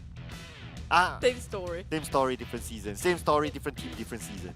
Now, they actually contributed towards the sort of 70 elimination points of Team Secret, as they are the first team to fight against Team Secret in the early few minutes. Okay. Oh, So Team Secret has MUGEN to thank. Like, oh, thank you for coming by to our place. Yes. That's right. But anyway, talking about Team Secret, we will do a recap of whatever happened in the previous round. So it's San Martin for Team Secret. Not a far rotation for them. Yeah. But they had to fight their way from the low ground to the high ground. Yeah, they've been swapping over the same places, up or down, that's it, right? So all they need to do is making sure that they got themselves a high ground of San Martin Mountains for quite some time. That's where my circle glorifies about my dinner tonight. But hey, never mind. Speaking of Team Secret, they fought against MUGEN. This is where they fought MUGEN, was it? This is already done with the MUGEN thing. Now, they are separated, if you notice. One person were to fight MAB on the other side of the road, but they still managed to survive regardless. Oh, that means eye shots, right? On the Yeah, other side. I think so. Yeah, okay, yeah. So I think because of the compound, it's not going to be too hard for him to slip across to the other side. I think they got a lot of smokes there. I forgot what was the number, but this kind of compound and that hill, it's kind of hard for him to be shot down because he can like slip through the buildings. But of course, what kept MAB busy is also teams that come in from behind. Like what we see here, DBD is just behind them, Team Hawks on the other side, 7-9's on the other side as well. So MAB kind of got distracted. So they kind of gave Team Secret a little bit of opening to come back on the other side of the road. Especially, they're kind of being distracted way too much against Axis from the back line, because HYVE is just fighting and chasing tail with DBD for the longest time ever, and Team Hawk just trying to get on the flank side. But the thing is, Team Secret, they know when to actually get out from the compound. They know where to take that vacancy, to take that vicinity out of their hands. They need to climb up, and they know the timing. And the thing is, everybody is too busy climbing up the hill. They're taking their own sweet time in the compound, that they have a lot of walls to cover from, and they can see through. I think I shot see mostly about who's climbing up the hill here. They're giving up the information relayed back towards the side of Kid, and also Fredo, who's coming up from the flank. So you saw how Team Secret not trying to rush, taking the high grounds, even though they're not really in the center of it. Yeah, I guess because they had information that MAB is already at the high ground, and it just so happened that 7-9 had to come in behind, and they kind of like disturbed the momentum of MAB being at the high ground. So Team Secret kind of like took advantage of that. It's like, oh, okay, someone's fighting at the high ground, so we'll let them fight. Yeah. And when they needed to reset, that's where Team Secret took advantage of like trying to push through the high ground and securing that final chicken dinner. Yeah, but the fact that they're actually looking at high ground, which means they're looking over to one direction only. And Team Secret is actually, if they want to fight Team Secret, they have to make a big U-turn, climb down the hill again, and to fight them, it's already an open space there. But you know what? We want to know who will be talking to us later as our interview commences later on. Is it going to be our Team Secret winners interview, or will it be a different team? Well, we don't know. We'll find out during this interview session, ladies and gentlemen. Let's go to the interview.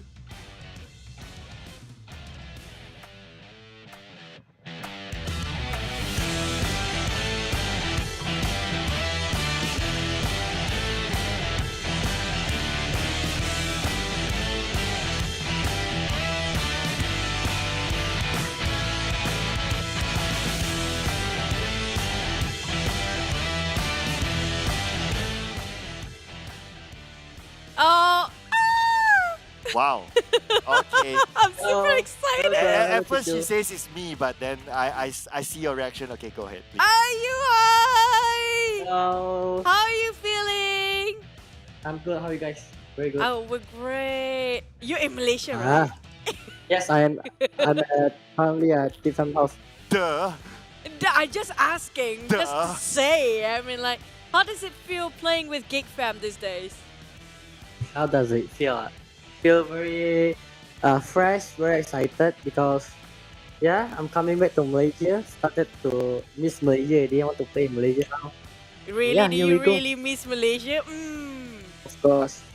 Okay, I want to know from you, Hai, right? Like, what is the difference playing in the PMPL MYSGPH versus playing with PMPL Indonesia? For me, there's not much different. It's just the meta. The meta is very different. How they play is very different. Can you tell us more about what different meta is that? Like in Indonesia, every day the meta can change. Like every team can like suddenly rotate here, go here, go here, go here. In Malaysia, only some few teams, and all of the rest of the team will just do the same thing. No, which one do you prefer? Just be honest. Which one do I prefer? Yes. For me, Don't lie. God knows if you lie. only God know lah. Only God know. Only God He's know being lah. nice. Which one I like. You just gave him the answer, you know. You should let him give him the idea, you know. Okay, last question, Cloud. You're giving him. Okay. So you saw the trash talk, right? You Hai, I'm very The sure. trash talk, yes. Yeah. I did see. Can you give like an updated trash talk now? GEEK fam is doing well. Please say your piece. What's your trash talk to other teams there? What a trash talk to other team? I don't have one. I very scared. Later, my team not performing well, then they trash talk us, then we cannot mental it. Wow, like that, huh? Cannot. You choose for. I mean, like, okay, just saying, I voted you or I picked you for my favorite player. He's not, okay? That's why I'm super excited. And at the same time, just last one, anything that you want to mention for your fans in Malaysia or Indonesia or anywhere in the world right now? Okay. To all my beloved fans, thank you for supporting me and GEEK fam. So I hope that we can do better on tomorrow, the next day. Just that today, I think we could do better. It's just that we are just unlucky for the last two games. And to my parents, to all my friends, I love you guys. Oh, thank you so much, Yuhai. And thank good you, luck. thank And you, God Chishu. knows only what you feel and what you think. You liar. Good luck for tomorrow. Okay, good luck. Thank you.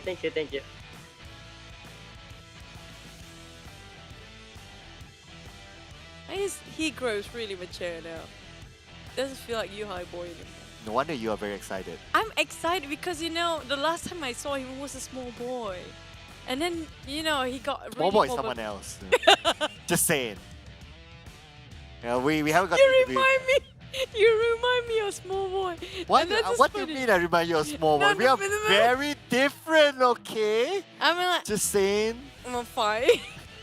Oh, you're very happy. I'm very happy. We got our first interview finally. But you guys who want to be happy as we do, you guys can just drop into Paradigm Mall, any Paradigm Mall of Selangor or Johor, but based on the dates, okay? 23rd and 24th of July, it's going to be Paradigm Mall Selangor. 29th and 30th July, it's going to be in Johor. 6th and 7th August will be Ipoh Parade Perak. 13th to 14th August will be Suria Sabah. Imagine if we have Merdeka Day there. We can also celebrate Merdeka, right? Oh yeah, but yeah, that's like It's like before Merdeka. yeah, it's quite a while from there. But who knows? We can have a PUBG Mobile event for Merdeka. Just putting ideas to PUBG Yeah, Mobile, right? I would love that. Yeah. Since we have local movie for collaboration for KL Gangster, we might have Mat Kilau collaboration. Oh, Mat Silau bukan nama Mat sebenar. Silau, yeah, is it? sorry. But anyway, talking about movies, I think we need to go for a movie date here. No, dinner. Wagyu. You owe me 2 times. You can claim it from Yuhai. But anyway, ladies and gentlemen, we still have tomorrow, so please do stick around with us tomorrow. Follow all the social medias of PUBG Mobile, same time, same place. We will be back here for day number 2. Who will be topping the charts after the end of tomorrow. We'll be seeing you again, ladies and gentlemen. That will be all from me, Sir Cloud, as well as Choo Choo. Thank you so much to our official smartphone partner, Realme, official digital telco partner, Yoodo, as well as our official live stream partner, TikTok. We'll be seeing you again tomorrow. Dadah!